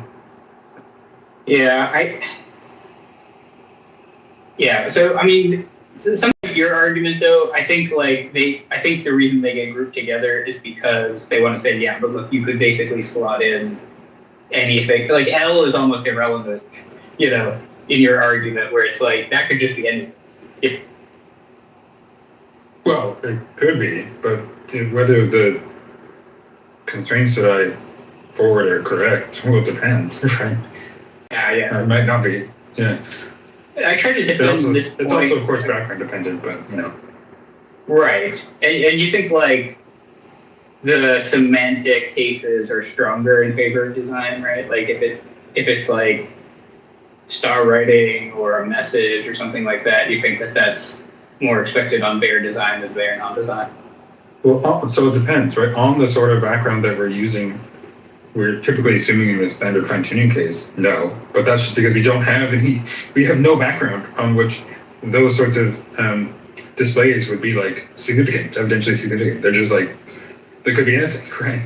Once we start including in our background knowledge about language and displays like that and how those tend to get produced and yada, yada, yada. Once all that's in the background, or at least some of that's in the background, then of course it's going to favor bare design, to bare non-design. Sure, yeah, I think that's right. Yeah, I mean, I feel like but I think that's the right result. Do you know Nevin's stuff about like? I mean, I do, yeah, like he thinks that you can get a bunch of conditional likelihoods basically from the a prioriters, I guess, or something like this. So, at least that's how I'm reading that's how I'm understanding what his view is supposed to be, but I don't know. Well, I mean, I guess you can get some. I don't know. Whatever you want. Like, it's going to depend on what we're including in the background. I don't know. I don't think you're going to get much about like language and inscriptions and stuff like that from a priori truths. But sure, but maybe they want to say something like. So, is your idea more that like recognizing a piece of data as it even having any semantic content in the first place depends on your background? Of course, well, that's part of it. Right, okay. Yeah, because that would make sense. Because it seems like if you were to say that like you are able to say just recognize that data has like some kind of semantic content, then like you could say, okay, there's more of a conceptual connection with like designer intentions and semantic content than there is with like non-design explanations of the data. So that makes sense. Like it seems like maybe there's something. Well, it depends on what we're building exactly into quote unquote semantics. What it means for something to be semantic or language or something like that. But I don't know. Yeah, once you update on something about what these sorts of symbols are, especially maybe you'll get a little bit of support, but really the bulk of support for design in the ATE tech cases is going to be all evidence about how these things tend to get produced, right? Or what sort of things we expect to produce them given knowledge we have about language and things with communicative intent and so on, yada, yada, yada. So I think it's with like 99.99% of the support is going to be coming from that. Like whether you get a little bit of some minimal knowledge about what like meaning is or something like that, maybe. But I think that. Yeah, but then it starts. So you heard all these like arguments about sort of claims or evidence. So you're gonna have to update on some of that anyway. Yeah, but it's like, you know when we're arguing about like whether claims are evidence, and there was that Matt Dillahunty versus Joe Schmidt episode, and then like you have these guys on here who are fighting about it or whatever. There are people who are like, oh, it's not that, and we mean like somebody's giving you a testimonial claim. It's not just like a abstract floating claim or whatever, You have the same background before you get the claim, So it's like the background might be doing the work. Like, so basically, if you were in a vacuum background where there was nothing, then you wouldn't be able to say whether something was evidence or not. In general, I guess. But like the background isn't the thing that does the evidential work. It's like you could have the same background and the neon cross doesn't show up in the sky. Like the neon cross is still the evidence or something like that. So, I mean, do you think it's like incredibly significant that it depends on background? Like, because it's like because in all cases, the fact of and degree of evidential support is background relative. So why would it be at all important to say here that like, it depends in this case on the background? It's in every case. Like, do you think they're making like that basic of an error here with this idea, or like are they just saying it wrong or something? Or what do you think? Yeah, I mean, I guess I suspect there's someone like Dillahunty, it's something. Oh, sorry. I went with the awesome theistic evidence. Like it's not the Dillahunty guy. So. Oh, well, what error do you think? So, like, you want to point out that, well, it's relative to the background, whether it counts as evidence. But like, do you think like their point turns on that crucially? Because if it does, it just seems like they're making like a ridiculous point or something. Well, like they just forgot about that. Either they think that it should still be evidence for the kind of minimal background that I had in mind, right? And if I say that it isn't, then they think I've gone wrong. Or they want to say, I guess that my response convinced me to saying that it wouldn't be evidence even on these more inclusive backgrounds, but that's also wrong. So I guess I'm not sure what else could be. What do you think about the relationship between like prior's background and like total evidence? Like before updating on new evidence? Like, do you think those are all kind of the same? Because I guess background is the one you get to play with, where it's like we can do a priori thought experiments where we like restrict the background and stuff, but it seems like when they're running these Bayesian arguments, like the background is just kind of tacked in and like generating the distribution on the priors or something like that. I'm not sure. So we're talking about background, total evidence, priors. We're talking about some probability assignments. Total evidence is just all the body of data that somebody has. And then background, yeah, you're talking about what's for some considered conditional probability or, probability, what's, sort of if we're implicitly conditioning on. When they say like total evidence, it's like I have a certain degree of evidence in support of some hypothesis, right? Versus the data, right? So it's like my total evidence is like I take all the data and then I have like a distribution of evidential support over the hypotheses or something like that. I don't know. It just seems like with these Bayesian arguments, right? Like when we say like we're building it into the background, it seems like we still think we can do some kind of like naive even if you imagine having a bunch of stuff on the conditional side, on the given side of the conditional probability, why I think you can do it with like a big conjunction on the conditional side, and you can't do it with like one thing, So it's like when people say, X is, the probability of X given theism or bare design is higher than the probability of X given bare non-design. It seems like the only way you can say anything about this is if you're able to sort, and it's with a restricted background, quote unquote, like where you're not taking a bunch of observations in as well as given, then you're just left with like, what's the kind of conceptual content of the hypothesis and how does it relate to the data? It's something like that. Yeah, and that's kind of what's driving me to say, like, maybe there is a case to be made that, like, if you were to recognize that something had semantic content, quote unquote, then, you could say that favors a design hypothesis.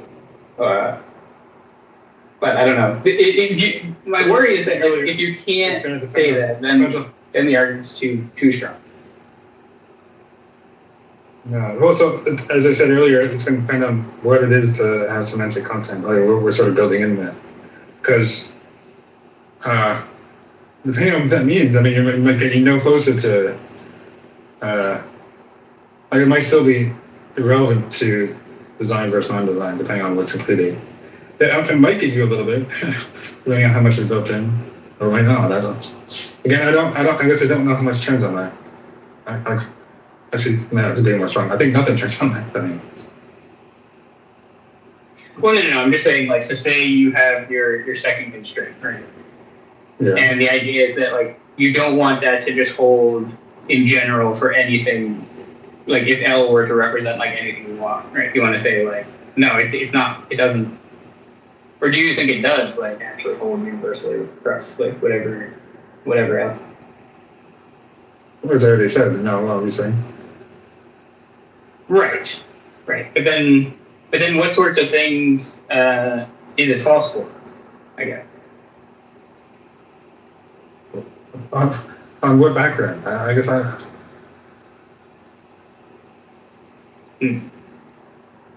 Well, wait. So would you just say would you just say that, like, depending on your background, your second constraint could just be false, or? Of course, right? I don't know, depending on what we're. I mean, that's going to be true. I think, almost no matter what we put in. Right. I mean, I think we're just but but I don't know why you. But why do you invoke this point about like it depending on the background? That's just kind of like yeah, sure. Yeah, right. You still defend the premise. Because I think it's true on the relevant background in the fine-tuning case. I don't think it's true. We can consider different data and different backgrounds and ask whether it's true in those cases. And depending on the case, I'll have different things to say. But I think in the standard fine-tuning case, it's not. Yeah. So just like, what's an example where you would flip and say no, it doesn't hold up? Why? Like you can like I'm wondering about what sorts of backgrounds and data would count. Like I understand it depends on those things, but like what sorts of those things would. I mean, to me, this is a silly question. You observe a designer of the universe, and that's going to be more expected of design than like even almost independent of the background. Sure. Like, I don't know. I can give you other trivial examples, like using less trivial ones, but I don't know where the gets us, to be honest. I mean, I'm just like, I would like to defend your argument. Just like I'm trying to figure out if somebody threw this at me to say like, okay. What are they throwing? We got to figure out what the rating in these other cases is. We can try to figure it out. It's that it proves too much objective. That's the idea. It's like, oh, you could just slot in anything for L. Like that's. But we already know that's false, right? So I don't know, like. Right. No, I'm trying to figure out. So is it just false because it depends on the background? Because that doesn't seem like a reason to think of. Well, no, it's false because it's not a general fact that those conditional probabilities will be. Will satisfy my constraints no matter what data we put in, and no matter what and or on no matter what background we have. Sure.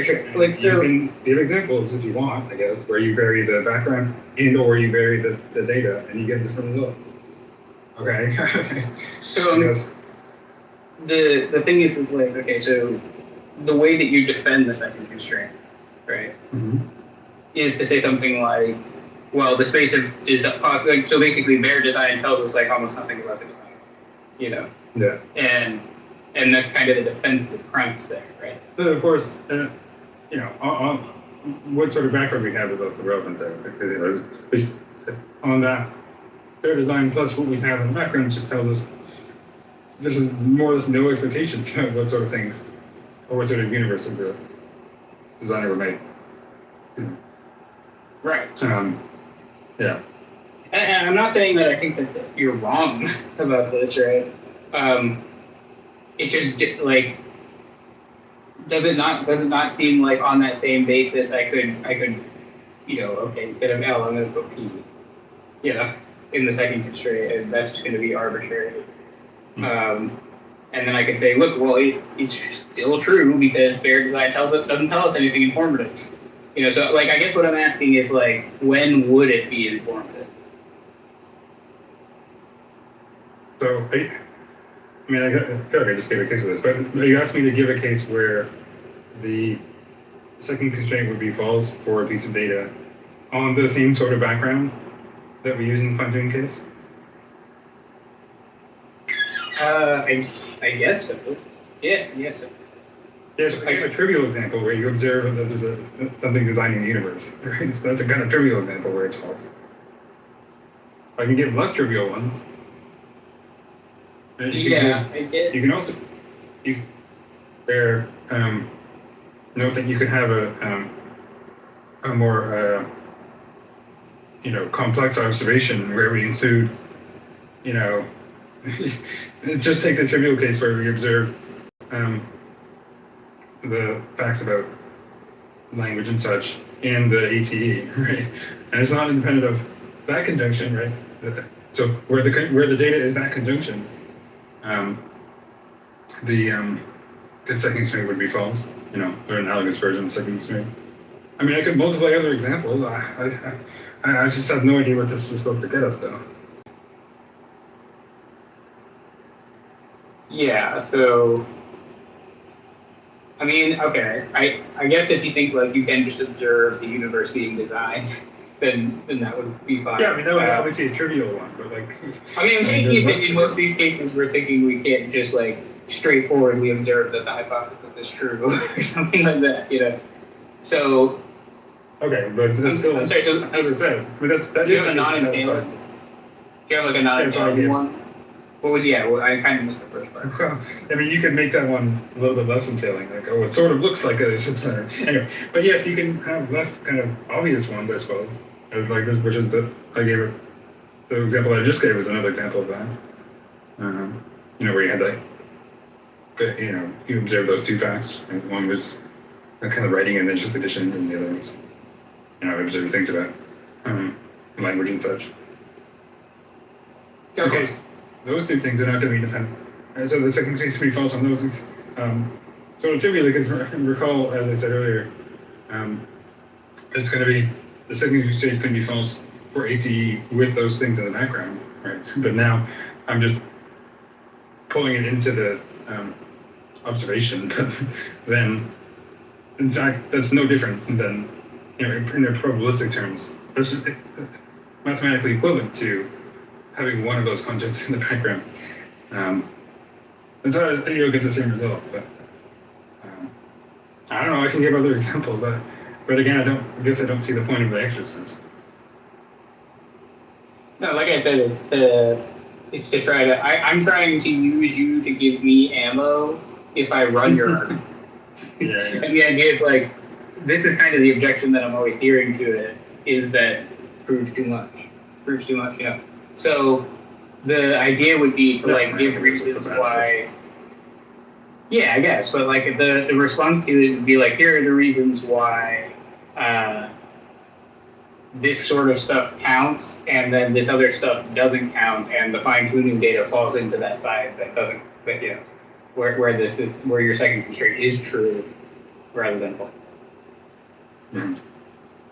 So I guess like I'm more trying to work out ways of doing that rather than just like I get the trivial examples, but then they'll just say like, okay, yeah, but like we're reasoning evidentially, and you can't just like have the hypothesis entail the data or just I don't know, something like that. And it's just like, yeah, I can cook up the trivial cases and I can say it depends on the background, but it still seems like you want some way to just like, okay, a priori, what is the difference between bare design and bare non-design, such that they relate to observations in different ways.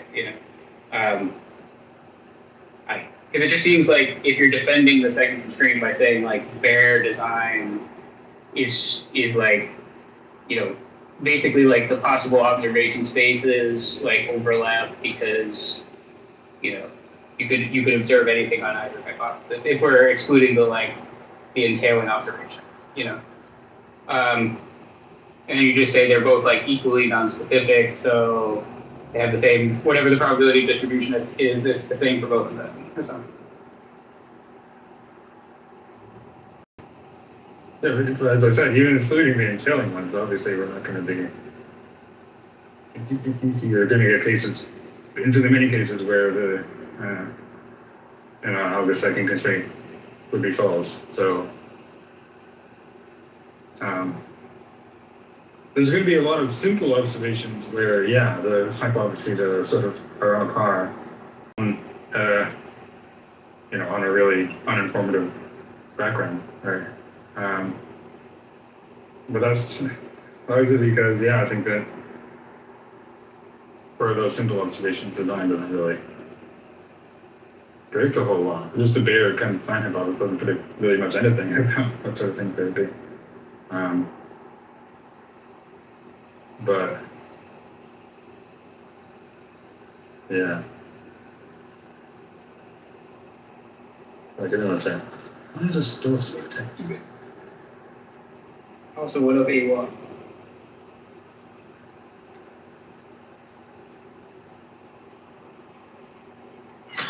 And Venus, what's with Venus? It's Venus.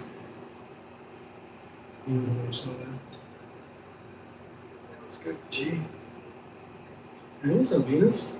What's going on?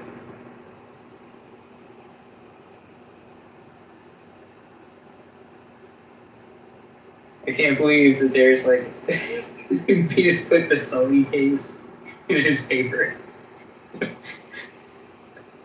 There's a Sully case in the philosophical literature that's named after him. Let's go.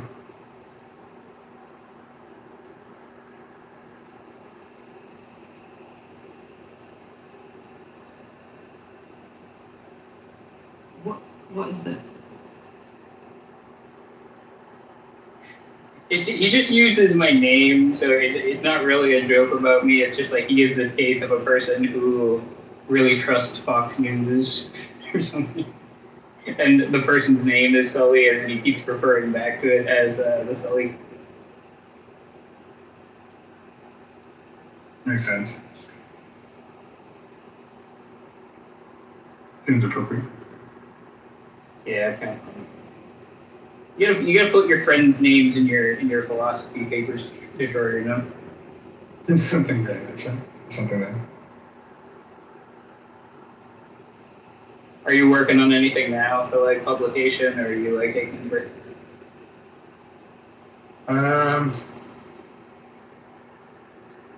Sort of working on that Andrew Loke response thing. I mean, it's kind of dumb. Is it the definitism stuff? Yeah. Oh, yeah.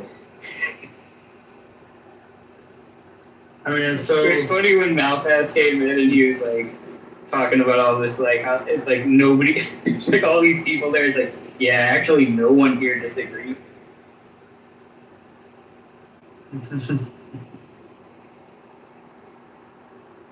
It does seem like a fairly.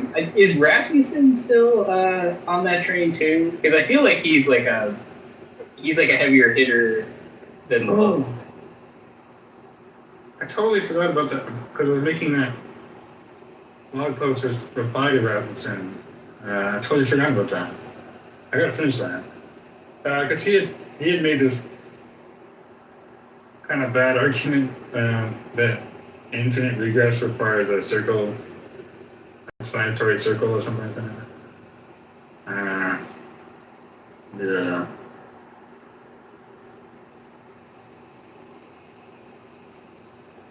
I don't. Where did you? Is that in a paper or is it like a blog post? Just a blog post. Yeah. He's a strange fellow, Rasmussen. Like he's such a smart guy. Yeah. But his arguments are so bad. Yeah. That one that they used in that Coons paper about the skeptical PSR stuff. Oh my god, it's the count. He calls it the counting argument against physicalism. Oh yeah. And then they repurpose it as like a defense of the PSR, and it's like, oh my.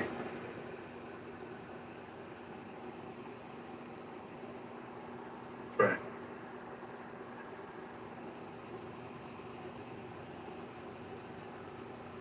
Soccer, I come up here, soccer. What a piece of shit.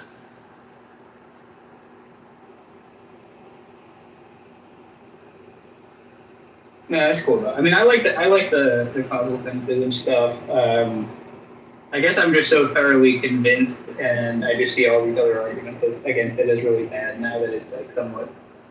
It's a little bit boring to me. Because I'm just like, yeah, obviously. Oh, did you see Coons respond in the interview? The first time I heard him respond to the fucking Schmidt, my big boy Schmidt. No, is this on YouTube? Yeah. So that, that Serbian guy, the Mania, your sister, whatever, the MZ podcast guy. Yeah. He was on there. They talked about a bunch of different things, but that came up at one point. And his reply was, well, he just didn't understand the argument. So like, I trivially misunderstood the argument. So like, I was supposed to say like. Oh no. You should debate. Don't you just like debate? That's right. I left a comment or a couple comments, I think, on the video about it. Yo, look, we'll do a GoFundMe to buy you a suit, and you can go on stuff like Fancy Podcast, and you can debate Rob Coon. That's right. I mean, I do think you should do Rob Coon, though. You would do probably pretty well if you had time to prepare and like practice and. No, I just especially with all this stuff. I mean. Yeah, like you got him on the substance already, so you just need to like, practice technique or like do flashcards or whatever the fuck Craig does to for debate.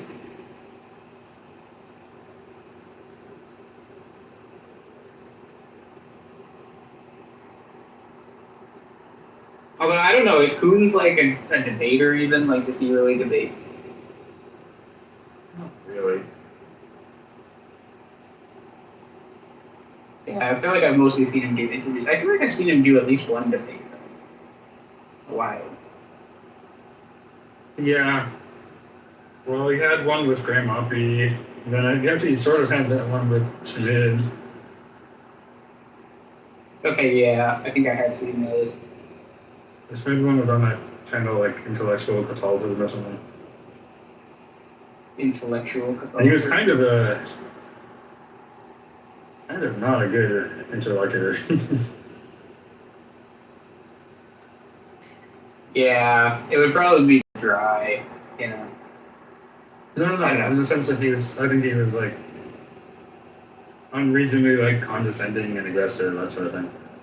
You know that Roger got Andrew Loke into one of these calls that he does? Oh, really? Yeah. You could probably debate him and have Roger set it up. Well, that's the thing. Mason tried to set up a debate between me and Andrew Loke, and Andrew Loke declined. Yeah, but shit, he already knows your name. Wait, he knows who you are, right? Because he's responded to you directly. Yeah. we have like 100 messages back and forth, and we responded in print. Like, of course he knows me. Why didn't he want to debate you? I don't get it either, because why would he engage in 400 responses? I mean, it seems like he'll respond to anybody. Like if anybody says, like, you know this expression, someone said something wrong on the internet? Like, Yeah. that's like Andrew Look, right? Like if anybody says anything, he'll like write 100 million against him. He'll write 100 million replies to you. So it's like very bizarre that It's possible that he doesn't. He's a bit concerned that in this format he won't come off as well, and then so be a lot more visible. And, Oh, if it was Nathan hosting. Yeah, but see, that's why it made me Nathan. no, it doesn't. I don't know if the host matters. But yeah. I see. He's just afraid. Just a coward. I mean, he debated with Dan Linford, but I guess that was on camera. He got extra time in that debate. He was like, they had basically run out of time, and he was like, I want to keep going. And then Dan was like, yeah, I'll keep going, and then he just kept like hammering him the entire like extra period of it.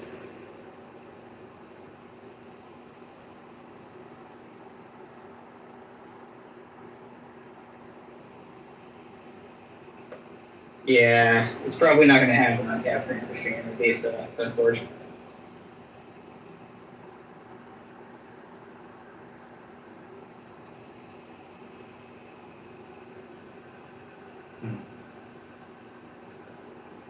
Yeah, I mean, Rasmussen seems like he would probably debate. I know he wasn't doing engagements for a while, so I think he had a kid. Well, he has a debate coming up soon with Michael Huemer. Yeah. Like recently, he's been doing a lot more stuff. I've noticed. Oh yeah, I saw that Huemer thing. I guess Huemer's gonna run the same argument he did against Swinburne. Yeah, the basically it's gonna be on like the coherence of theism stuff. Yeah, I hope Huemer does a little bit of a different argument. I don't like that argument. Rasmussen posted a video, or yeah, I guess it was a video. I saw that. Going over what he thought, the right objection is, and to say like, well, the infinities in the theistic case are just not of the problematic sort. Something. Yeah, my summary of it was like, he gets on camera and he's like, hi guys. So Michael Huemer and I are going to be having a debate. He recently debated Richard Swinburne. He gave this argument, and Swinburne's reply was this. And I am going to say the exact same thing that Richard Swinburne said. So, Right. So I'm worried about it being a bit of a rehash.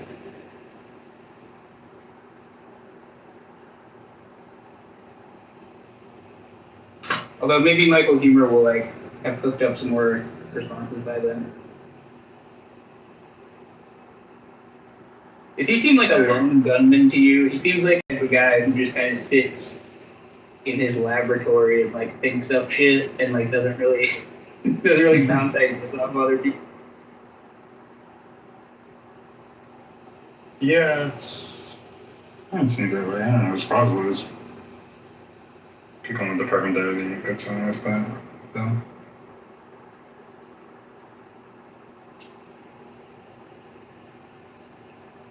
What's next up here?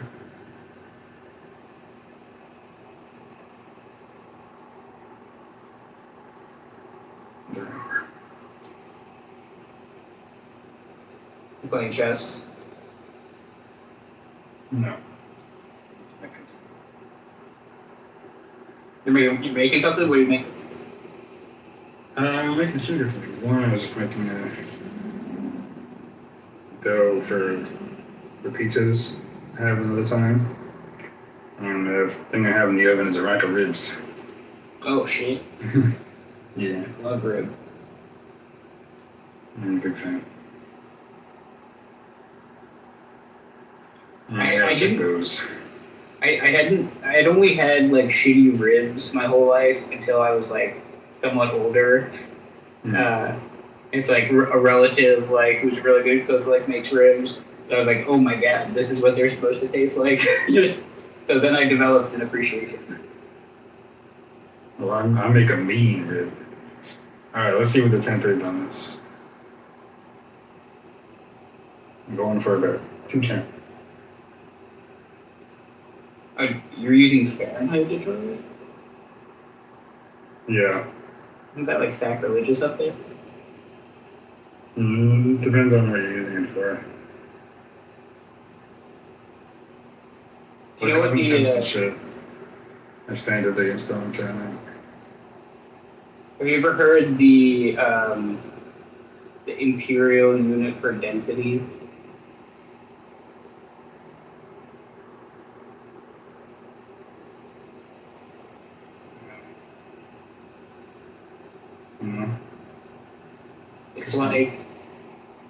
It's like slugs per cubic foot or cubic inch or something. Like they just switched to slugs when they're doing density in here. Okay, this is not even close. I thought it'd be closer.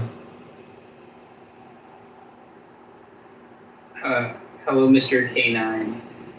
Another half hour or so. Yeah, what's up?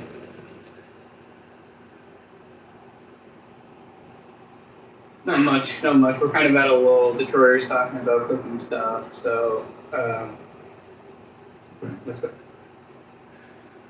Well, I've been reading Descartes, and I know you guys probably been read Descartes, and I wanted to ask what you think about his fifth meditation. I'll be honest, I don't really remember what's in the fifth meditation. It's about his account of essences. He has an argument for God by means of his essence, and he has an account for the essences of things, like material things. But I wanted to ask about what you think about his proof for God, where he says the essence of God necessitates his existence. So if you have a clear and distinct idea of God that has all the essential properties of God for it to be about God, then that means essentially it exists. So it has to exist. I just the ontological argument. Yeah, so kinda, yeah. Is it? It's I don't remember that's how it goes, it's but similar to it. I don't think it's even deductively valid the way Descartes put it. I remember in virtue of what he is, he exists. Sobel goes through the argument in African Reason, and I think it shows that it's not even deductively valid. Okay. So I put it kind of differently, but it's like the same type of argument. God would be an infinite existence. So if you have a clear and distinct idea of an infinite existence, then that idea for it to be about infinite existence has to have all the essential properties of infinite existence. And that kind of idea would not lack existence. And there's existence outside of you. So essentially whatever that idea is has to have existence outside of you. And then by other arguments, why would the idea have to have the divine attributes? Isn't the idea just something going on like mentally? Well, that's just you conceiving or imagining something. Why would the idea have to have the divine attribute? Because essentially the idea has it. Why? Like, I thought these are properties essential to God, not to the idea. Well, the point is the idea wouldn't be distinct from it. What? So the idea is, so God is something in your head?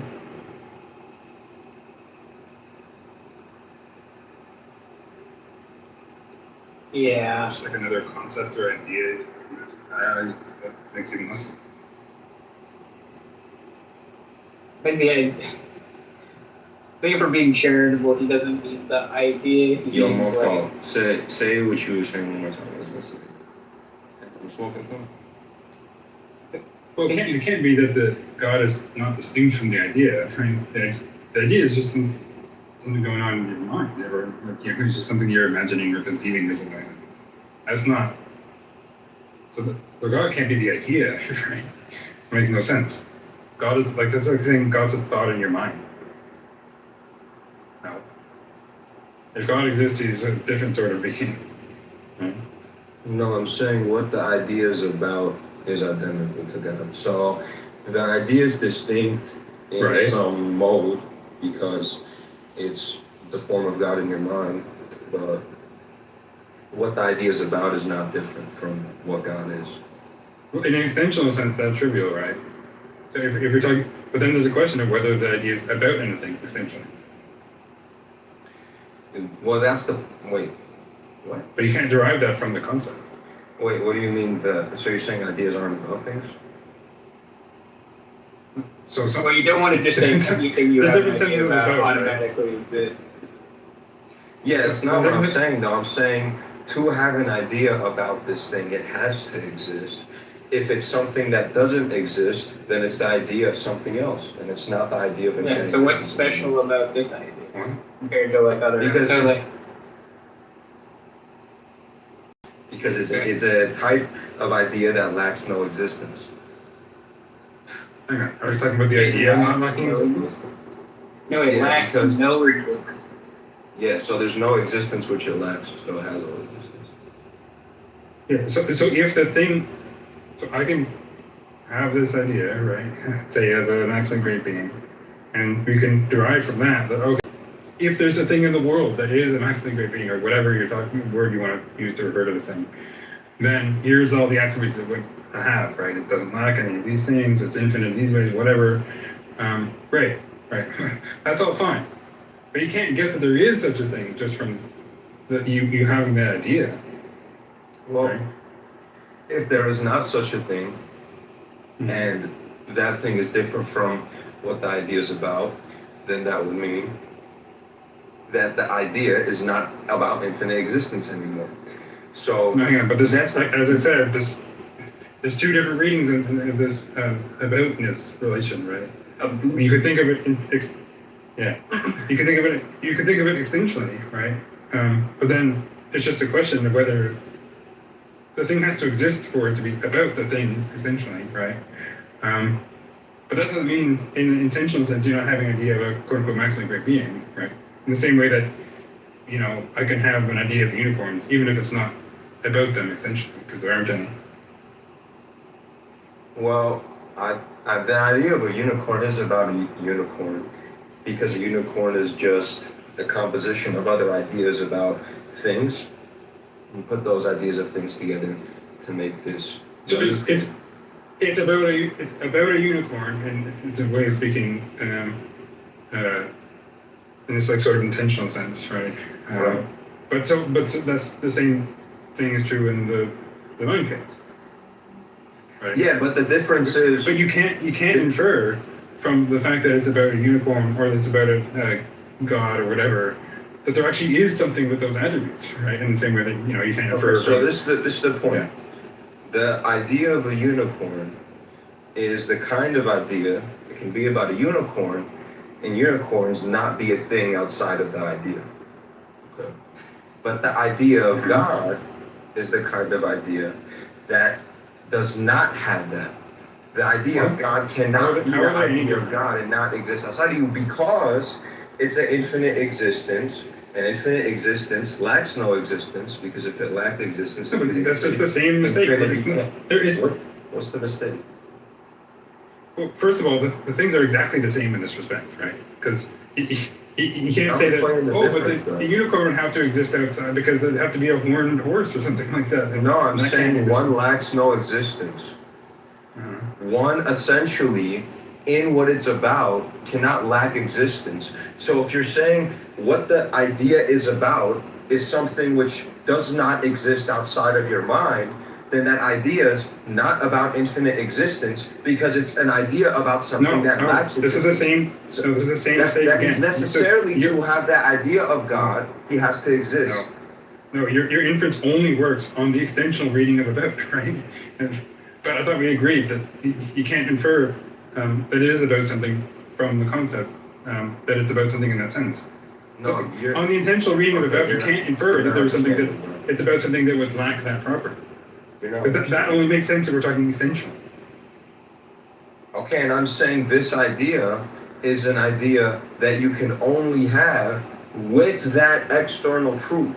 I'm saying it's definitionally true. So when you say infinite existence, wait, I'm saying this is what I'm okay. So I'll show you. Infinite existence is defined as an existence with no limit. Okay. Right. This kind of existence cannot increase. Okay. If it cannot increase, then it cannot lack. Okay. Right. If it cannot lack, then it must have, because it does not lack. The negation of lacking something. Yeah. If is there's having something it. of that sort, So- if there is something of that sort, then it can't lack, it can't be increased. Yeah, great. Okay, so then therefore, essentially, for that idea to be an idea of infinite existence means it has existence outside of your mind also. False. That's only true in the extensional reading of about, right? No, that would mean it lacks existence if it doesn't have existence outside of your mind. So it would, what do you mean? If there isn't a thing of that sort, then there just isn't a thing that Which means it lacks or whatever. existence. Which means it does not have existence. It lacks existence. Therefore, it's not infinite existence. No. If there just isn't a thing of that sort, then there isn't a thing of that sort. Not a thing of that sort that like. Okay, lacks therefore, infinite it's not infinite existence. When you say it's there, what are you referring to? We just defined it, an existence with defined the no term. limit. So there's a question of whether there is a thing like that, right? An existence with no limits, right? You can't infer, it just does not deductively follow from the concept of a thing with no limits that there in fact is one, right? But like I say, there You're isn't. not understanding.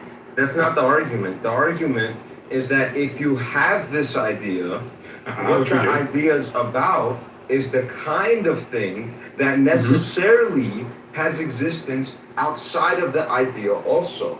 So what it's about is not going to be different from Look, this what is the it same is. mistake that I've played like 3 or 4 times. If you mean about in an extensional sense, that's correct, right? But then it's a further assumption that it is about something in an extensional sense. I would just deny that it is, and nothing about the meaning. Okay, right, and now which are required and I for it. said If that you mean about means- in an intentional sense, then the conclusion just doesn't follow. So Okay, either way, that the means, conclusion doesn't follow. that means that infinite existence is not infinite existence. And when you say you have an idea of infinite existence, you're wrong. Yes, because the idea of infinite existence is such that you have a mental state that has attached to what it's about. And what this idea is about is something that essentially, meaning it has to have it to be this thing. So when you're saying it's about it, it has to be about this thing also, which is When you say something- about there, do you mean in an intentional or extensional sense? Because I feel like you're just not understanding the problem. Okay, it will be extended and also intentional. It's your intention attaching to God, which is outside of you. So if what you mean there is in an extensional sense, then it's right, that if it is about something in that sense, then there would have to be something that has those attributes. But you can't infer from having the idea that it is about something in that extensional sense. No, I'm saying it's by definition true. When you say infinite I already existence, explained why that's a non sequitur. Okay, I'm not understanding. Evidently. Okay, so is anyone else understanding what he's saying? Yeah. Okay, explain it. So you get this point about like unicorn versus like apple, you know. So there's okay, you can think of it this way. There's like a rule for what would count, right? If anything, as an apple or as a unicorn, right? And it can turn out that there isn't anything that counts, right? So like you can understand the rule for what it takes to count without anything counting as that, right? But I agree with that. Right. So you can understand what it would take to count as like God or the greatest conceivable being, you know, part of that's like incoherent, and so on. You know, you could have a concept of a necessary existent shoe, you know, and that's just But the saying, if this sort of, you know, in order to count as this sort of thing, like these are the conditions. But that doesn't tell you that you can have an understanding of that without such a thing existing. You couldn't have a shoe be intrinsically identical to the infinite existence because the shoe is the type of thing that by definition lacks existence. It's a physical thing. And physical things are shapes. They by definition lack some kind of existence. They're limited existences. So when you say it's an infinite existence, that's not relevant to the point. The point is that an infinite existence would not lack existence, but a shoe does. So shoe is distinct from infinite existence. I think if you want to would not lack existence if it were a real thing. Right. That's like the whole point is that we're saying, like, if this thing were real, if it existed, that's not what I'm it saying. wouldn't lack existence. That's not what I'm saying. If it were real, But then, I'm saying like what you're if the providing here idea. is either just, but then you're either just asserting that God exists, you know, or you're telling me the rule for what counts as God. No, I'm saying that if you have the idea of infinite existence, this thing is not physical intrinsically. I think you can maybe have some coherent account of how it's extrinsically a shoe or something like that, but that's not necessary to the infinite existence. So I could say that's possible. No, but the concept is, this is not like a normal shoe, right? Like this idea is a very special shoe, which necessarily exists in all possible ways, and it's eternal. I'm not saying because it's possible it's necessary. I'm saying for the idea to be about infinite existence, it has to be about something that exists outside of the mind. In the essential sense of about, that's correct. But once again, it's a further assumption that it is about something in that sense. And you can't infer that from having the idea that it is. I'm saying that's the shit. If you have the idea about infinite existence, that's the kind of thing which necessarily does exist outside of your mind. Once again, that inference only makes sense on the extensional sense of about. It doesn't follow on the intentional sense. It makes sense on the extensional sense. But then you have the additional assumption that it is about something in that sense. And it doesn't follow from having the concept or the idea that it is. That's a further claim. So you're saying that the idea is not about God? Well, let's just ask you. In an extensional sense, yeah. In the same way the idea of a unicorn is not about a unicorn in an extensional sense. Because there are no unicorns out there for the concept to be about. Okay, so the point is...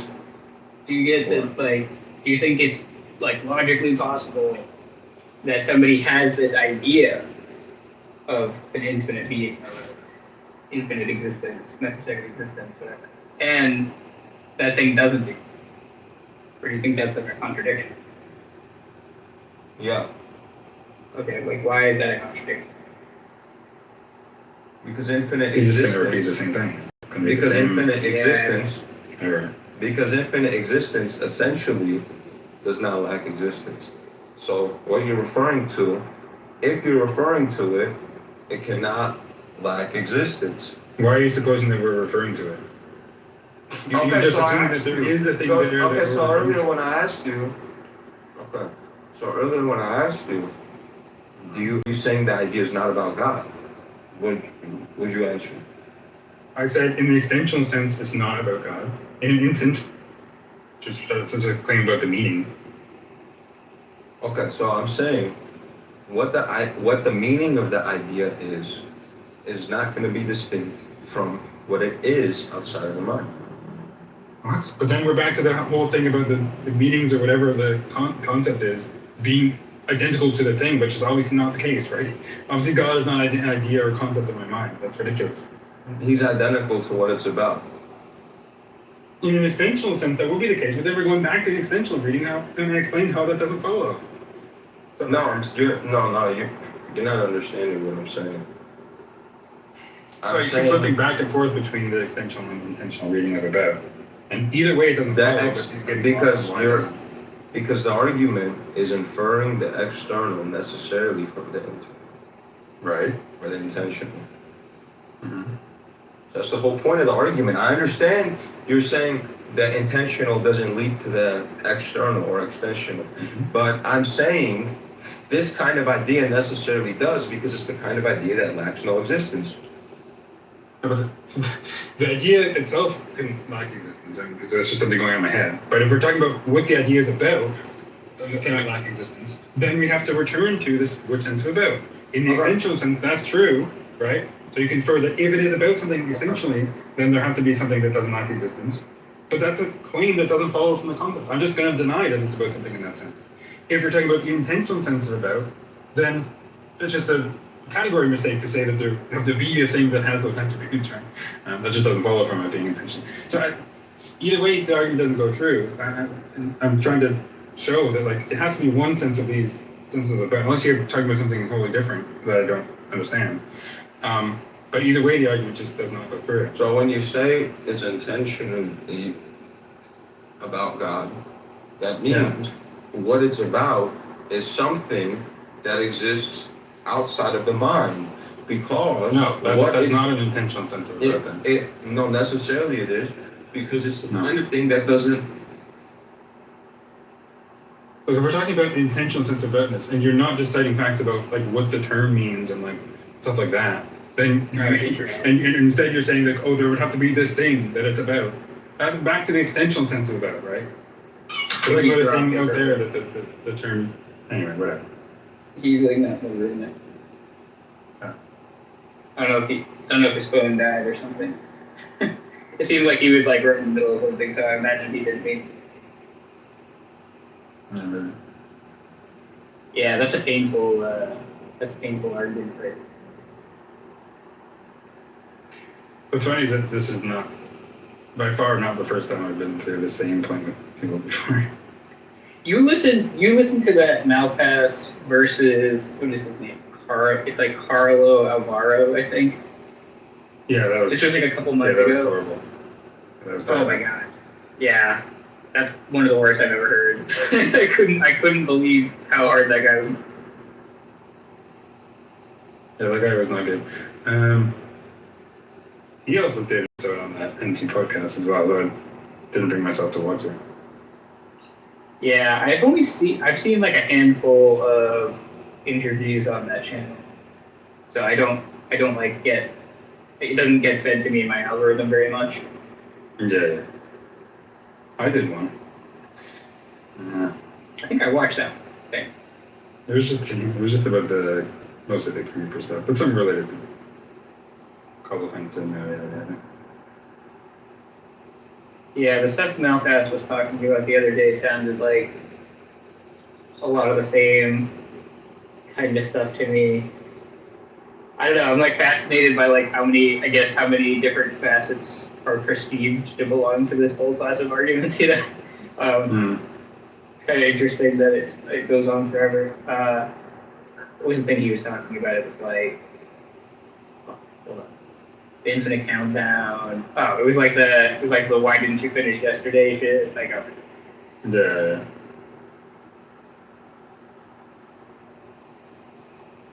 I told him I do think it's just that, like, you know, if I tell you a countdown starts from 10, you know, and each day they say another number, and I'm like, okay, well now 11 days have passed, so have they finished? It's like, yeah, they finished, you know, finished yesterday or whatever. But basically that whole thing relies on this conditional that refers to the starting point, you know? And so it just doesn't work when there isn't a starting point, you know? And so it seems like they're just kind of extrapolating from those sorts of cases to the infinite case. Something like that.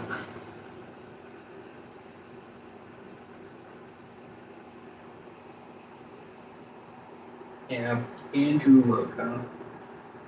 We should try to pretend, we should give him like a fake name and you could wear a mask and stuff, you know? You can wear a door mask while you debate him.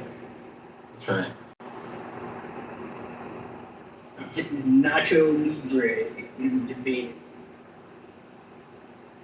Do I have to put on an accent too? Of course. It has to be Canadian Catholic. Hello everybody. Welcome to the debate on the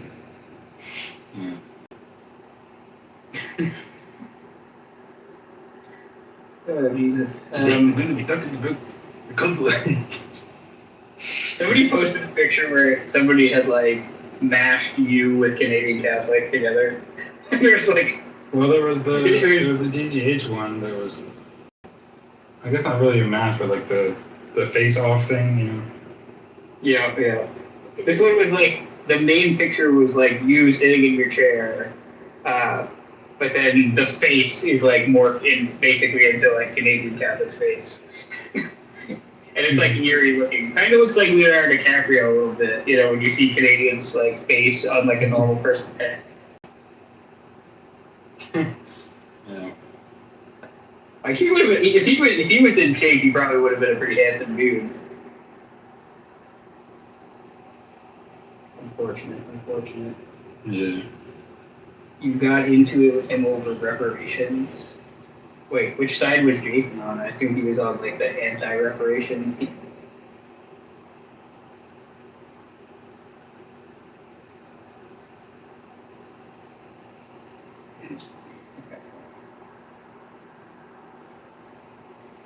There's been a lot of silly nonsense going on. So much silly nonsense. Indeed. Do you think what do you think the over under is on like everybody goes back to this?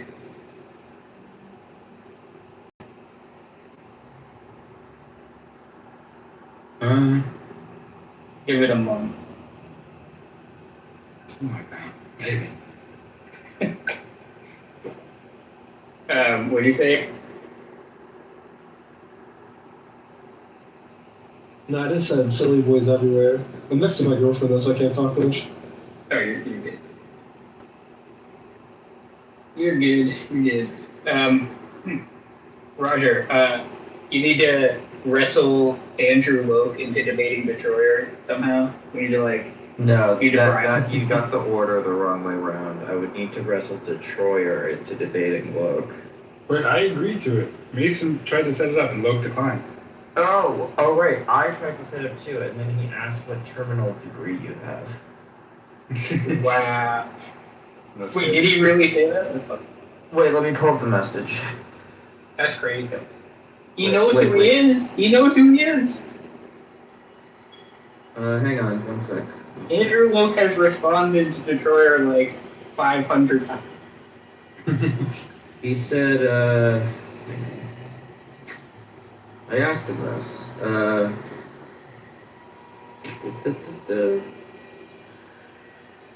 Yeah, okay, so I actually DM'd him more than I expected, okay. He agreed that Craig lost the Malcast debate, by the way. Oh yeah, he said, does he have a PhD?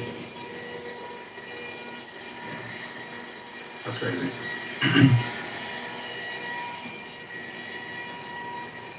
Destroyer, you just need to go get one of those diploma mill PhDs so that you can just stay there. Yeah. I'll do the, the Kitover, like, Patriot Bible, whatever the fuck.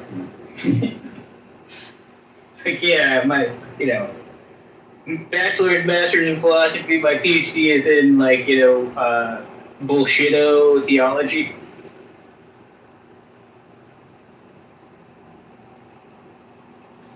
Indeed. I would even want to beat Andrew Loke. That would be fun. It'd be content. For what? Like torture material? I haven't. Maybe I could like play it. I have a debate on my laptop of Richard Carrier debating Loke. No, please don't play that. Oh. Yeah, but Carrier's philosophical takes are, a little too wacky. Wild. Yeah. A little wild. Probably a little too wild even for you. Yeah, even for me. Speaking of wild, yes, Sully, come to the Lydia McGrew thing tomorrow. Oh yeah, I'll come to it. You gotta invite Dave Palmer. Oh yeah, he's the third member of the McGrewian Trinity. Yeah. Yeah, what's the McGrew thing? I host a reading group, and I'm hosting Lydia McGrew present the maximalist case for the resurrection. Oh no. Yeah, and Draper is gonna come. Paul Draper? Yep. No, he wouldn't. Yep, he's coming. Well, he said he's gonna come. Said he's gonna No, try. yeah, they're doing a joke. Never mind. Yeah, this was the Paul Draper joke. Yeah. It's a tough name. It's a tough name. It's not as bad as like Tuggy. That's a fucking horrible name. Dale Tuggy. Dumsday, horrible name. Oh yeah, Dumsday. Yeah. I just feel bad for some people with names like that. Yeah, my God. It's hard. There's some politician running in like a primary. His last name is like Poindexter. That's what they keep. It's pretty grim. Patrick or otherwise.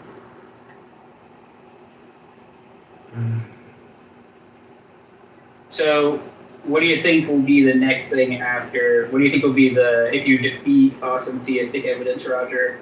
Yeah, Like, what's my what's next the shtick? next thing? Yeah, so it's my next shtick is the argument I told you about yesterday.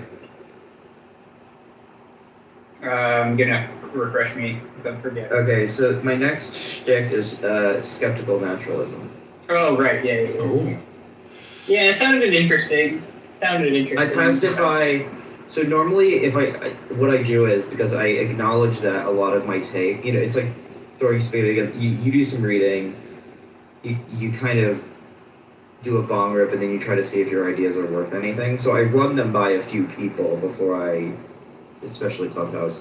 But like I read it by Ryan Mullins, Matthew Viermeyer, Felipe, and Perry, and they all liked it. So I was like, okay, maybe this is promising.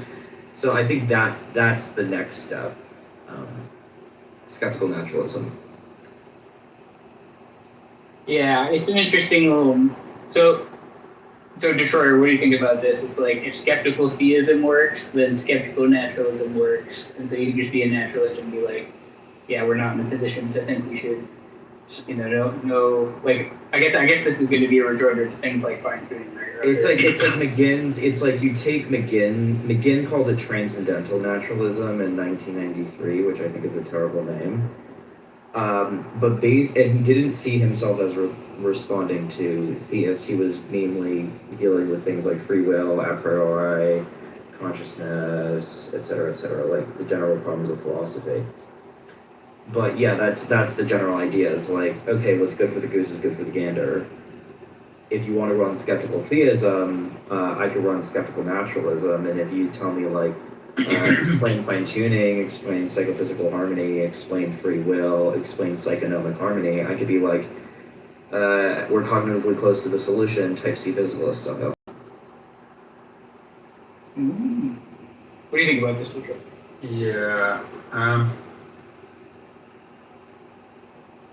Well, I guess I'm not a skeptical naturalist, but I guess that people would maybe they'd want to press that the skeptical theist view is more motivated or more plausible given theism than skeptical naturalism is. But then the question is, what would justify that being more motivated, right? That doesn't rely on dubious claims about divine psychology. Well, it might be a little dubious. Exactly. So the thought is that either the symmetry breaker is going to rely on divine psychology, or it's not. If it relies on divine psychology, then like yikes. If the symmetry breaker doesn't rely on divine psychology, then it's gonna probably be ineffective as well. So any objection that I think you launch against skeptical naturalism will serve equally as an objection against skeptical theism. But plausibly, many theists are keen on preserving skeptical theism. So I think skeptical naturalism is the next move. And as a side note, Nagasawa thinks there is parity here, right? So if you read his paper where he compares the problem of consciousness to the problem evil. He says that type C physicalism and skeptical theism are basically the same view.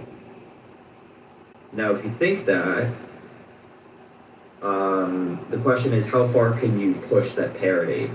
Because if you push it far enough, a lot of these evidential arguments are just like, you could have this like epistemic type of answer to them. Now, it's not to say that that answer is going to like persuade everyone or whatever. It's not saying that. It's saying if you already have the skeptical theist intuitions, this is a perfectly dialectically permissible move for the naturalist. Yeah, maybe. In the same way that, for instance, like, it's a perfectly, like, people disagree with McGinn, like, sure, I mean, that's fine, but it's a view, like, you know, Chomsky agrees with it, and McGinn agrees with it, and Pinker agrees with it, and language, you know, whatever, but, like, presumably you can take that position, oh my god, you know, presumably you could take that position in like fine tuning. Like there is a solution to the fine tuning problem, maybe, but we're just cognitively close to it. And then in order to fill those details out, and I'm going to talk with Graham about this tomorrow, like you just give whatever McGinn gives in 1993. You're like, yep, here you go. Here's your answer. Or, and then you notice those reasons are basically very similar to the reasons that the skeptical theists give. And it's like this deflationary answer where you're like, yeah, there's a solution, but like, I'm not required to give it to you. So it's like almost quietistic us in a way. I mean, I guess I don't know. Oh, go ahead. Yeah. No, I don't know. I mean, part of that seems okay, but I think there's still more to say. I think there's still more to say about the plausibility of the skeptical stance in the natural skills. I don't think I'll ever be able to fully persuade you of anything, but if I could get you to say like, yeah, you know, there's a half of an ounce of an inch of a crumb that's plausible, then you know what, I'll take that. Yeah. I mean, I think I probably lean like that if the move is meant to like get them to drop the skeptical theist stuff, then okay, now they're in the position of having to respond to like the evidence from legal, then we're still in a position of having to respond to all these other arguments and yada yada yada. But I mean, maybe it's a move where it's like an objection, it's framed as like an objection to skeptical theism. But I will say, like, I think maybe there are better ones. Well, it's not an objection, I think, to skeptical theism per se, because it's basically saying, because the second premise of the argument is, you should think that skeptical theism defeats the problem of evil. Or like, it's reasonable to think that it defeats the problem of evil. Yeah, I don't. And yeah, of course you don't agree with that. I mean, like, you know, you and I have discussed this. So if you think that, but that's just to offer a good. They think there's a good enough motivation for skeptical theism, right? But then that, like, they're going to want to say, oh, there is a good enough motivation for that, but there isn't a good enough motivation for skeptical naturalism, yada yada yada. Yeah. But then the dispute just turns on like whether the. Yeah, so there's where we're gonna we disagree, because like you basically have to just look at people like McGinn and Chomsky and you'd be like, yeah, no, this is like an independent, it's not an ad hoc view. Like the skeptical naturalism was a view that was developed independently of the philosophy of religion debate. It's existed since like the 80s, you know, so the idea, yeah, it's the thing that I think like. Yeah, the history of it doesn't necessarily mean it's equally motivated. Well, I mean, well, it's motivated. I know that you were driving in the sense that, with like type C physicalism, but that has like a slightly different. Well, no, it is. If you are a type C physicalist, so Nagasawa thinks that type C physicalism and skeptical theism are basically like the same view, or like they're similar strategies. He's probably wrong about that. But I think what they're gonna say to you on this, is like, okay, but look, naturalism, like natural facts, are more open to like empirical and scientific investigation than divine facts about God's moral reasons or something, right? So they're gonna say that it's gonna be just in virtue of that. Yeah, so sure. I think that I haven't this part I haven't fully worked out. Yeah, I don't have this fully worked out yet because it's something that I thought of and I was like, oh wait, hang on, you're gonna have to basically it's just like if you think that McGinn's position is and Chomsky, if you think McGinn and Chomsky, and I think Ludlow is a little bit like this as well, if you think that group of people have a respectable view, it's rational to hold that view, which is a super low bar, I think, right? Then you could just be yeah, there might be other, quote, hard problems. And you just are Mysterian about those as well. And that's exactly what McGinn says. He's like, free will might be a hard problem. And then the a priori might be a hard problem.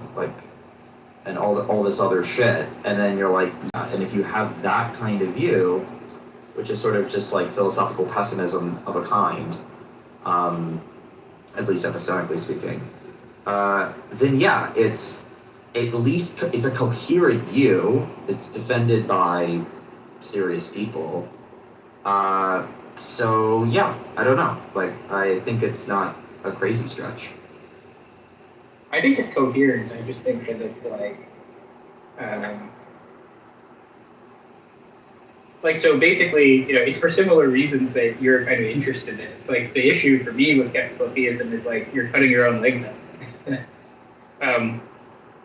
So basically you're undercutting your justifications for theism in the first place in a lot of cases with skeptical theism. Not with every argument, but with a lot of them.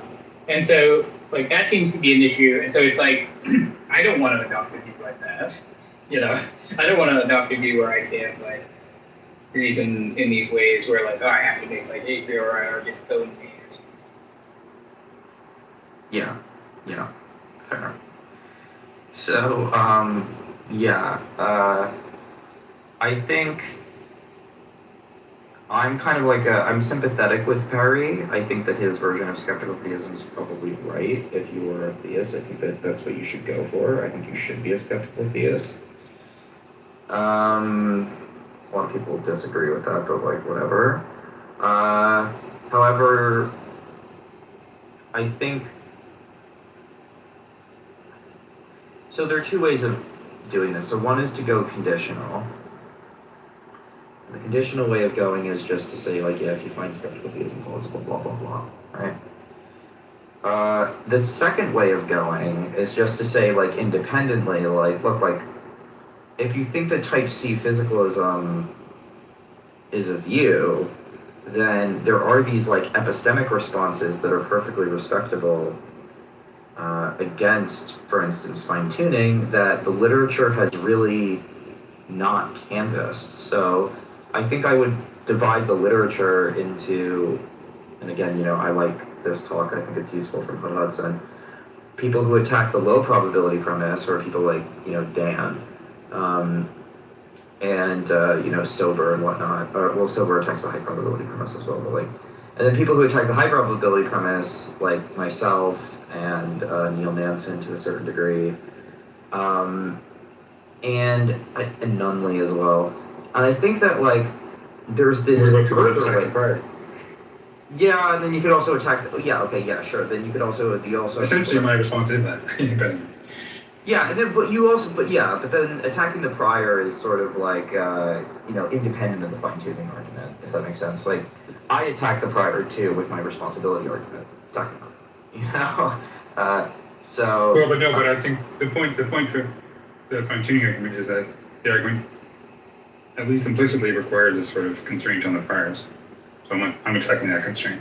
Oh, okay. I sort of misunderstood you. I was understanding you as saying something like the prior of theism being, and then I'm like, well, if you have an incoherence argument, the prior of theism is going to be zero. Yours is like the Draper low prior thing where he's saying like you have fair design and fair non-design. Oh yeah. I don't know. I don't know if Oppie and I are deeply skeptical about this shit. As a side note, Miles and Oppie are going to have a discussion, I believe, in November, discussing whether Bayesianism is useful in philosophy of religion. And I convinced Miles to pick that topic. He was like, "What topic should I do?" I'll do this one. So there's that. But an additional thing is, I'm kind of skeptical about a lot of these Draperian moves. Like, I just don't. When he says like theories have intrinsic probabilities, I think it's very suspicious. What do you mean, like a theory has like an intrinsic probability? Like, I don't know. It's just bizarre to me. Then again, I'm slowly becoming a Nortonian with inductive inferences. So I think that a lot of this shit is suspect, but There might be something there. Like if you look at, okay, so just to repeat the Norton stuff, because I think it's interesting, is that if you look at what justifies the inductive inference, in a lot of cases, really it supervenes on the background facts. And there's nothing more to the inductive inference that's like doing the work in the background than the material facts of the case. So, like you take a classic inductive inference, something like you go from some F's or G's to all F's or G's. Okay, so some gallium melts at 86 degrees Fahrenheit, therefore all gallium melts at 86 degrees Fahrenheit. Yeah, that seems like a fair inference because gallium's an element, and the material facts about how elements behave, and it's like basically a natural kind, and et cetera, et cetera. Okay, so the inference, what justifies the inference? The material facts of the case. Okay, here's another one. Liquids melt at 86 degrees Fahrenheit. All right, like that's not right. Or no, like liquids evaporate, at 80. Okay, that doesn't seem right. Or some do, therefore all do. Or like some food melts at 86 degrees Fahrenheit, therefore all the food melts at 86 degrees Fahrenheit. That inference isn't good because we know things about food that plainly seem to suggest that such inferences are mistaken. And so even if we didn't know those things about food, we wouldn't have the background knowledge that would support the inductive inference. Yeah, exactly. Yeah.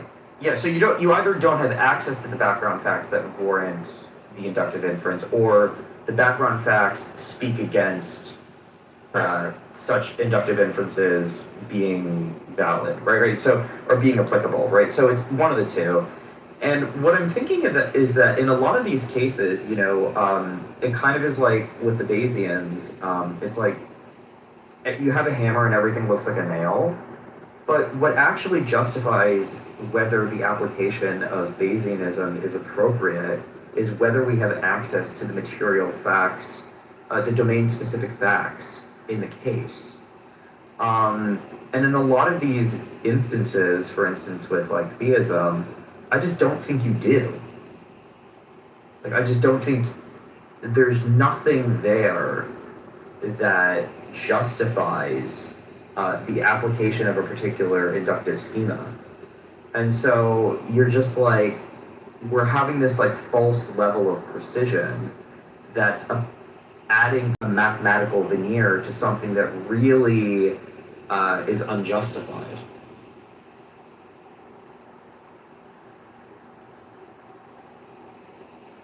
Yeah, I mean, I partly agree. Yeah, well, Norton's great. I mean, I think he's one of the best philosophers of science alive. And the material theory of induction is pretty good. I mean, like, you look at, like, for instance, like, Bayesianism is really, really good when you're, like, trying to calculate, demographic statistics or, like, false positives in medical testing, or things where, like, you have numbers, like, or like election result stuff. Like, it's really good there because you have the facts and you just kind of like plug the numbers in and then you get a result. But when you're doing it with like, what's the prior probability, you know, for instance, that you have like bare design, or like, what's the prior probability, you know, that there's a God who would be worthy of worship. It's like, what the fuck are you even talking about? And I think that because we don't have access to that information, it's like, you know, hard. But then there are these further problems, which is like, you know, probability model shit. I don't know, like when you're specifying, like, because I think that obviously, you know, probabilities are indexed to a domain, but it's hard to have like a justified domain here, or like to adequately specify the probability space. And when you don't do that, it's like unclear what you're even talking about, or what you're even like counting.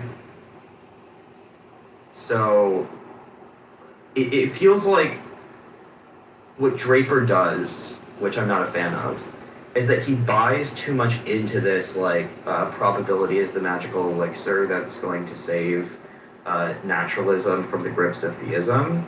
And I think that what we should be doing is questioning whether or not like we should even be talking probabilistically in this area. Like, why should I think that this is useful?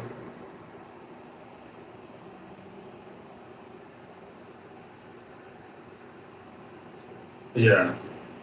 I mean, I'm inclined to say that it's maybe not that useful, but also that, like, you could assign plausible, well, relative. Plausible here is going to be somewhat subjective, but, you know. Yeah, exactly. Plausible. That's the problem. Yeah, I know. But I mean, I don't think we're barred from reasoning probabilistically. I just, you know, I guess. Well, it's a question of like, it's not a question of like we're barred from reasoning probabilistically. It's a question of like, do you have could there be a non-arbitrary probabilistic model, like probability model, that, and then when you realize that all of this probabilistic talk just comes down to you have certain subjective, you know, you have certain intuitions that you're funneling through this, you know, this mathematical calculus, and then I have other ones that are funneled through this mathematical calculus, and then what we do is we have to determine, you know, whose, you know, probability function we should prefer.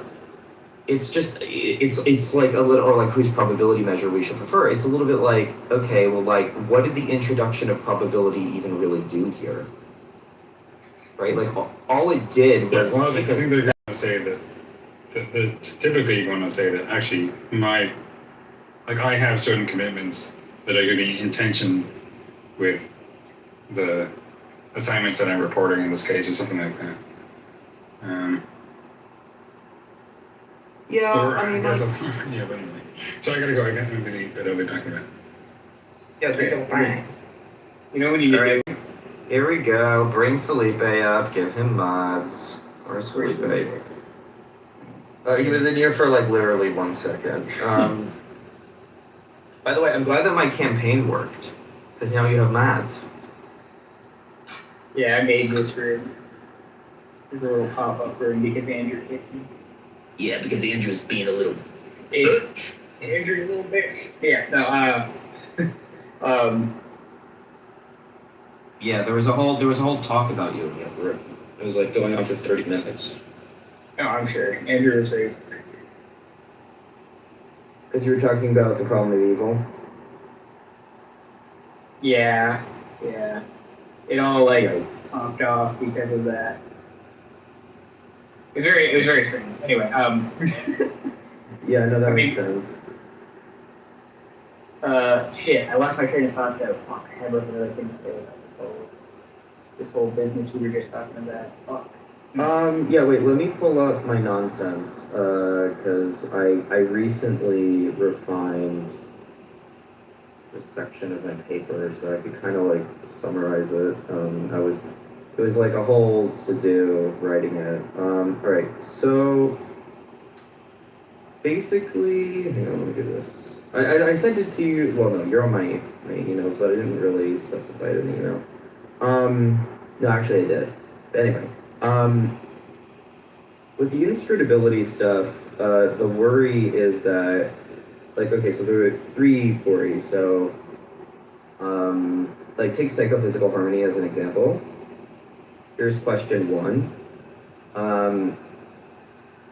How many ways could God have made the psychophysical laws harmonious? So it seems like we don't know the answer to that question. So to the best of our knowledge, God could have an infinite way or a finite way of doing them, or he could have only one. So this is the main point. The sample space could include like divine choices, divine values, divine reasons, divine obligations, possible universes, possible laws, possible people, or just like other shit we haven't thought of. But the probabilities in question depend on how we construct that sample space. So if we lack a justification for thinking that like the sample space represents like the relevant divine options, then we lack a justification for thinking that the probabilities are justified as well. So if someone's like, oh yeah, well, you know, I don't know, psychophysical harmony is like more likely on theism than it is in naturalism, I'm gonna be like, well, what's included in the sample space?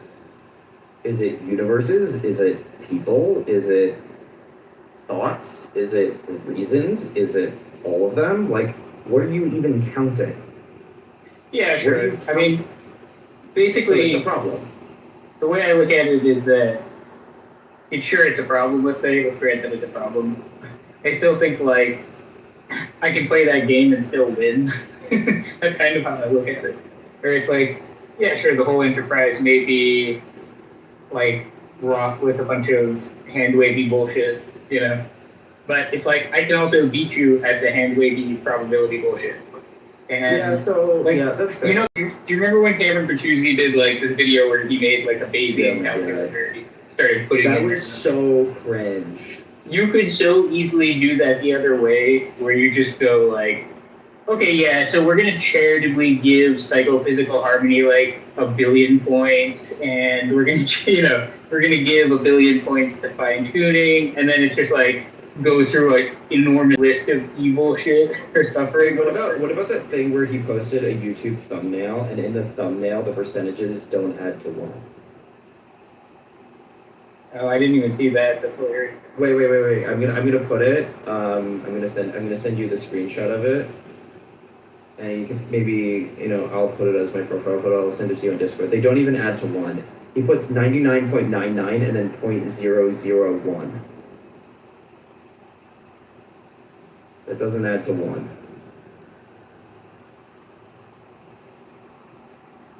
Oh, right. It should be 1 0. And like, you'd think, you know, you'd check that, right? Yeah, that's pretty funny.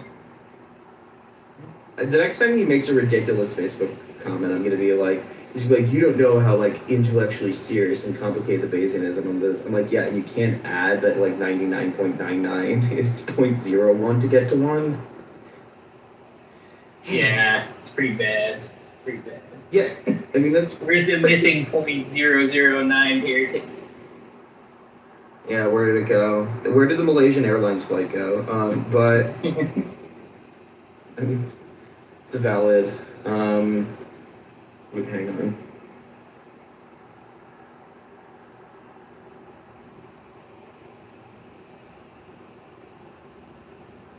Hang on. Perry sent me a giant message. I'm editing a special issue of Theologica. Oh, nice. Yeah, so it's going to be on theism and moral responsibility, and we're thinking about which authors to invite. That's pretty dope. That's like, I haven't actually read much on that whole, you 100% read, like, you know, tomes more than I have about that topic, so I don't even know if I have much of interest to say, you know, well, about God. I can tell you who we're gonna try to invite. Hang on. Wrote it down. So Fisher, Oppie, Swinburne, Craig, Rasmussen, and Mullins. I don't know if they'll do it, but that's the list. And then obviously we're gonna invite you to write an article for the show. We need to get Michael Humer versus like the strongest anti-PC person we can. Oh, why don't we invite Humer? Humer would be a good person. Okay, yeah, Mike Humer's a moment. It's funny how he's like, I'm really smart. But he's kind of right, but he just says it. Like, if you read the back of his book, he's like, why should you believe me? I'm really smart. Okay. I saw some, it was like odd, like he is kind of funny, but like, he just said like retard one time, like in an interview, and I was like, damn. Like when he was like, I forget the context he said it in. Yeah, I wouldn't be surprised. I think he was giving like caveats to like a thought experiment, and he's like assuming this and assuming that, and like assuming you're not like retarded or something, and then like he just keeps. Yeah, that sounds about right.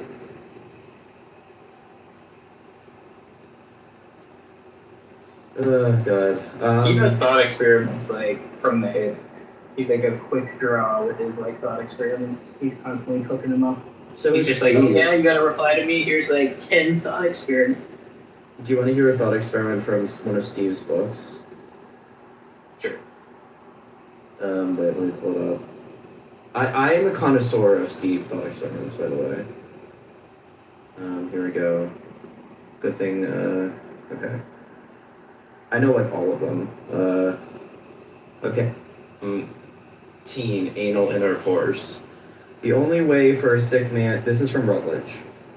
Oh my gosh. The only way for a sick man suffering from a rare disease to survive is to have anal intercourse with a woman who has a rare combination of immunities. She has not tried anal intercourse, but knows she would not enjoy it. That said, she would prefer it to 9 months of unwanted pregnancy. Now, there's a footnote to that thought. There's a footnote. You want to know the footnote to the thought experiment? I don't. I'm afraid, man. Okay, here we go. You're gonna. He goes. As a side note, this is the footnote. Plenty of women appear to enjoy sex episodes that include anal sex. Consider, and then it's like a long paragraph about how women actually enjoy anal sex. It's wild. Wait, let me. I'm gonna send you a screenshot. The reviewers were just like, yeah, this is fine. Yeah, I don't know. Like, we wrote the book like a year to 2 years ago, so I don't even remember like if we have any. We probably have at least one ridiculous.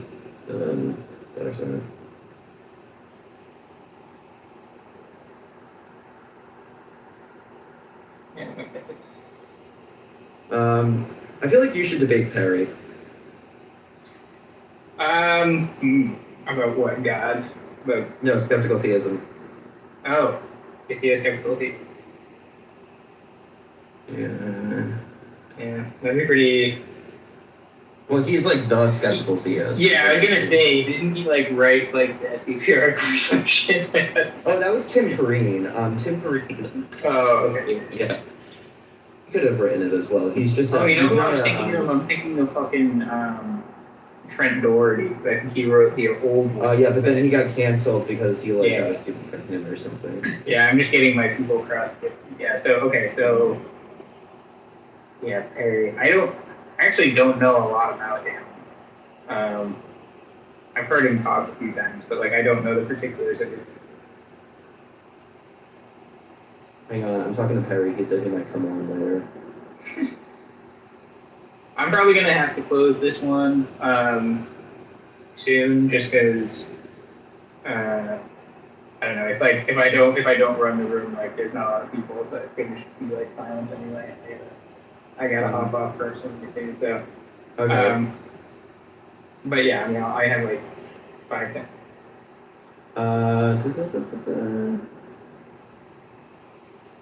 Okay.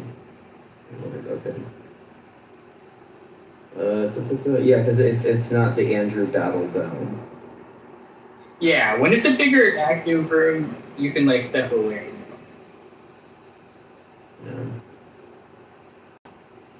By the way, Perry says if you don't have at least, I think, 3 kids, you're single. Yeah, which is, I don't know, maybe true.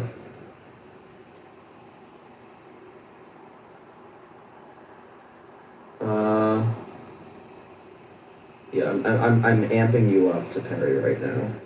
Oh my god. Yeah, I doubt that I would be like. I doubt that I'd be like any sort of like match for him on that issue. Yeah. At least not He for like. wants to know what your creative, objection like- is. Well, I don't know if I want to debate Perry Hendricks or other. I mean, maybe talk to him. I don't know. Or just talk to him. Yeah. But what's I your think, objection like- to skeptical theism? So, it's a broad umbrella of ways in which skeptical theism undercuts other evidential arguments for theism, right? Okay. So that's like broadly like what I think is wrong with the position is that like it seems to undercut a lot of the strongest even support for theism in the first place. Now, like obviously I don't know, like I don't want to do all my caveats and you're trying to amp up a disagreement here, but like I DM'd him if you invoke something in the like book where he tries to. He goes, that's a real worry, so he's not a crank. I think like one could like appeal to things like revelation, and that kind of stuff. So just to secure theism, right? So like I'm not saying you would have to lose all of the arguments for theism, but just a certain class of arguments that are by a lot of people regarded as like the best ones, but you might disagree and think like they're not the best ones and that like actually, there are better ones, or I just have like privileged epistemic access to like special revelations from God, and so I am like rational to still believe in theism even though I can't run these arguments or whatever. He said, if it happens, it happens. Yeah, I didn't like sign up for this, Roger. You're throwing me into the lion's den with like. That's what I do. That's what I do. That's like my thing is I'm like I take random people and I'm like, hey you right now, go debate proofs. Right now. I don't know. It's like a refined version of Andrew where I'm like, all right, Tim Perrine, get up here. Okay, Rubber Coons, get up here. Debate the frog.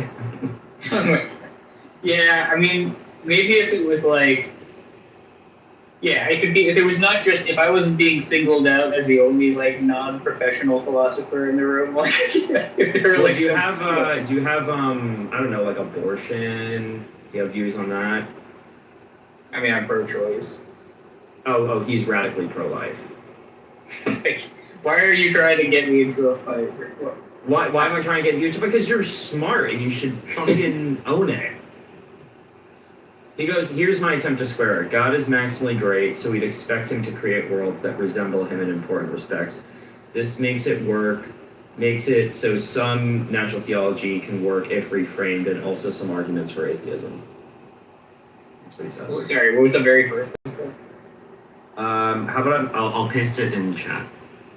Okay. This is what Perry said.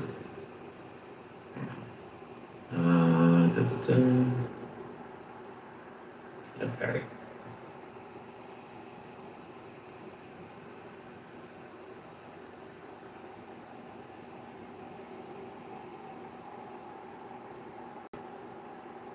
That's very cryptic. It's very cryptic. I don't know what to make of it. So God's maximally great. Okay, alright. So we'd expect the free will to resemble him in birth. Okay. Which makes it so some natural theological work of reframe. I don't know. That's the last part there is just like not. I don't know what to make of that. So basically, what he thinks is that like God's really good, so he's gonna do good shit, right? But if him being good, he does good shit, then you can imagine like he would create conscious beings because conscious beings are good, because they resemble him and he's the good. So it's like the resemblance response. Okay. So maybe when he's saying, and also some arguments for atheism, he's thinking of like how I would set up the evidential problem with people. You know, which is basically just adopting this whole like value selection idea for doing like the probabilities, I guess. Is he into that stuff, or is he like, he's a probability guy. Yeah, because it seems like that does just like, I'm fine arguing in that territory where it's just like, okay, well, we model theism as value selection, you know, and so that's how we get a grip on the probabilities, and we just go like, okay, is thing valuable? Yes or no? You know, if it is, it's more likely. If no, then either it's neutral or it's less likely. It's like bad or whatever, you know. And then, okay, you know, then yeah, we're off to the races. We can do, you give me all the good stuff. I'll give you all the bad stuff. We'll exchange on that to see like who wins. But then the point I think is that the tie there, like the person like providing the examples or the data of evil, the disvaluable things in the world, you know, to say. See, this is unexpected on value selection. They don't actually have to go so far as to prove like disvalue selection, right? Because you could go all the way to the other side and say like, no, it's like something selecting for disvaluable shit. And in fact, all they want to do for atheism or naturalism or whatever is get to like the middle somewhere, you know, in this kind of tug of war where we're throwing valuable and disvaluable features of the world at each other. Like, okay, but value and difference only needs a tie. You know, so if it even looks like a tie, like I win. Right. Okay.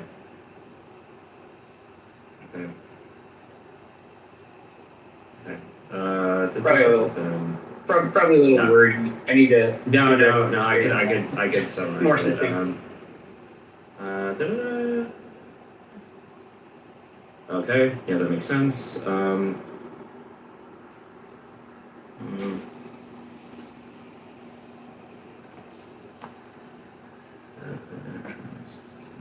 Hey, yo, Roger, I gotta get off mic. So, yeah.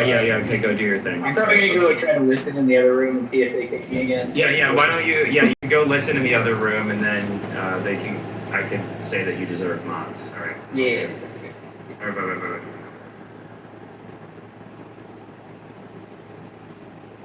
That's basically, you buy the land, you're gonna build it, you build it, and you don't have a buyer at the moment. You're a speculator on, you know. Oh, is that what it is? Yeah. It's not specifications, it's speculator. So when my cousin was looking for a home when they were house shopping in Atlanta, the realtor was calling.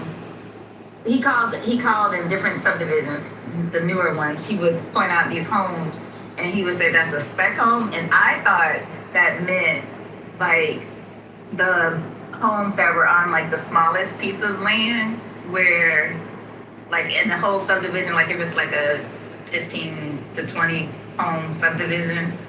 The one that was on the smallest piece of land that they kind of just. Yeah, that's what I thought, because it was like that one just looked like it had like it didn't have the nicest layout. It was like the smallest layout, and they were trying to like, you know, make use of the last little piece of the lot.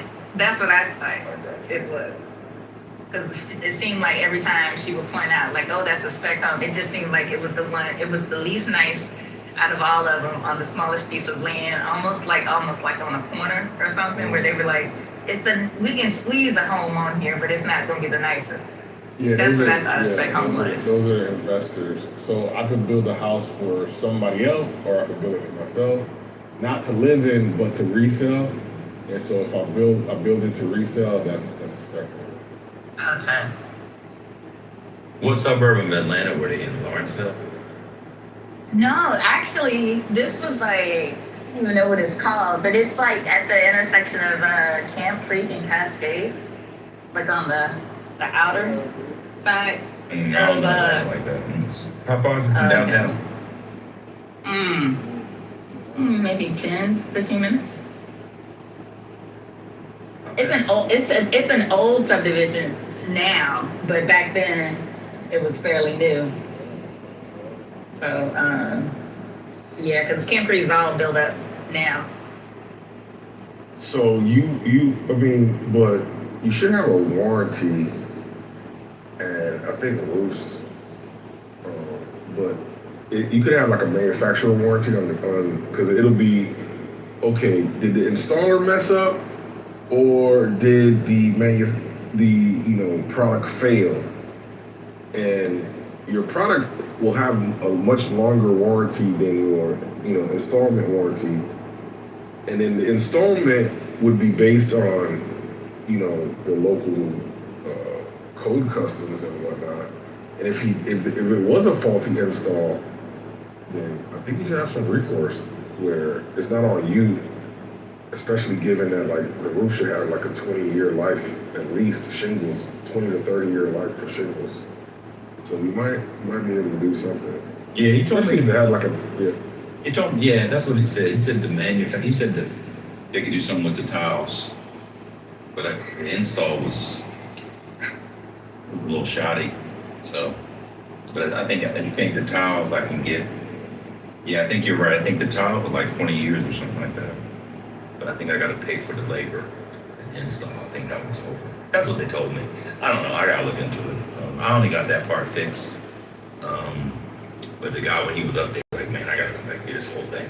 Like, let me know when you Yeah, but they do that. They do that to look. Even us in the game, in the industry, if you end up with a trade that you're not like comfortable with, they'll try to bamboozle us as general contractors. So a homeowner is even more right for the business. Yes. So you got to get 2 and 3 evaluations before you can pronounce yourself in a really shitty situation. That's good advice. Yeah. I'm so Yeah, I glad they don't imagine have to deal. I imagine contractors are even more devilish than mechanics. Some of this stuff. You know how many times I've had clients hire, do a whole renovation, and then fire the contractor and do a second whole renovation? It's Every day, and I hear the stories, and I'm like, how did this happen? How did this happen again after everybody knows? You don't give the guy all the money up front. You don't do this, you don't do that. Everybody's heard the horror stories, and yet you hear the same exact horror story over and over and over again. But they did the work, or they're making progress. The people don't live there, so they go check on it, and they're like, "Hey, this isn't coming along great. Can you fix this, this, and this?" And like, "Yeah, we'll take care of it. It's gonna look great." And then like 2 months later, the woodworking guy out of Asheville, North Carolina, he had a flood, so the cabinets that were going to be made, we can't get them shipped up here. It's like all this shit, and then you're 7/8 of the way through, and then they're like, fuck it, we're just going to get a whole new architect, contractor, rip this all up and start again. That's insane. Because usually the architect is not the bad guy. He's like the closest guy to the owner. He's the one who drew the vision. It's usually the people that you hate the most is the contractor and the subcontractors. To get rid of the architect, he had to have screwed up. Yeah, so it's like sometimes design and build, like the design and build. Oh yeah, that's how they get. Okay, yeah.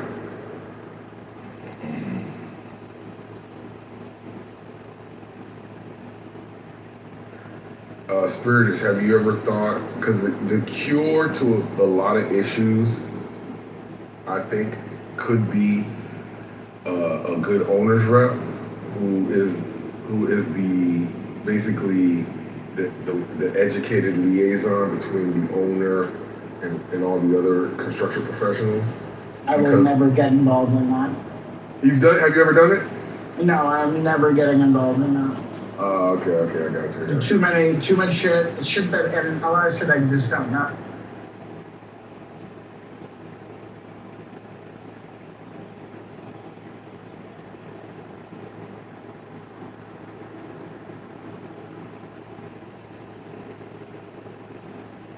Slow down any type of useful conversation. I'm just saying. You said it. Actually, I do not engage. I don't know why you guys keep engaging with that cool, but hey, keep doing you.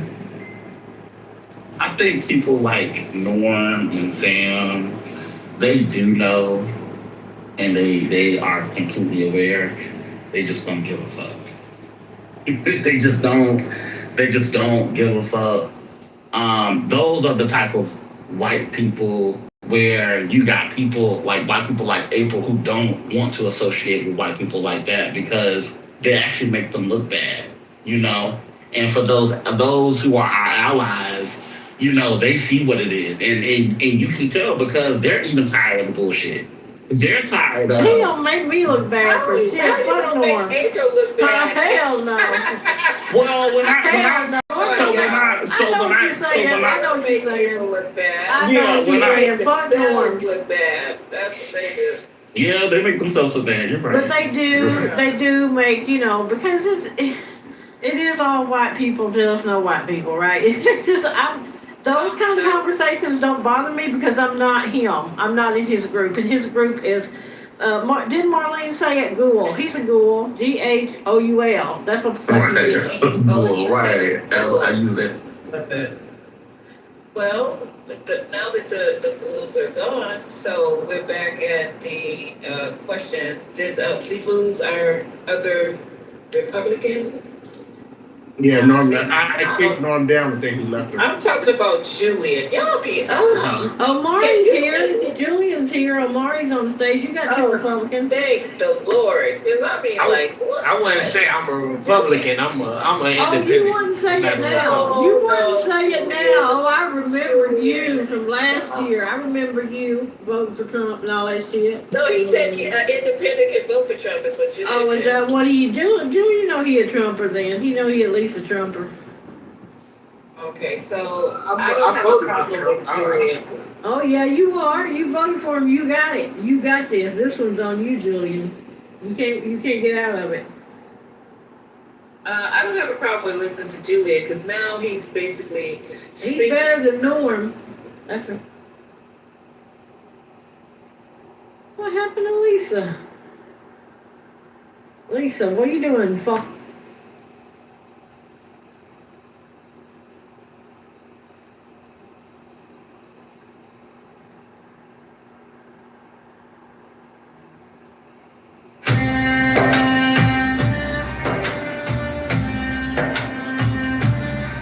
If you are walking lost in wonder, empty of self and mindful of reality, and suddenly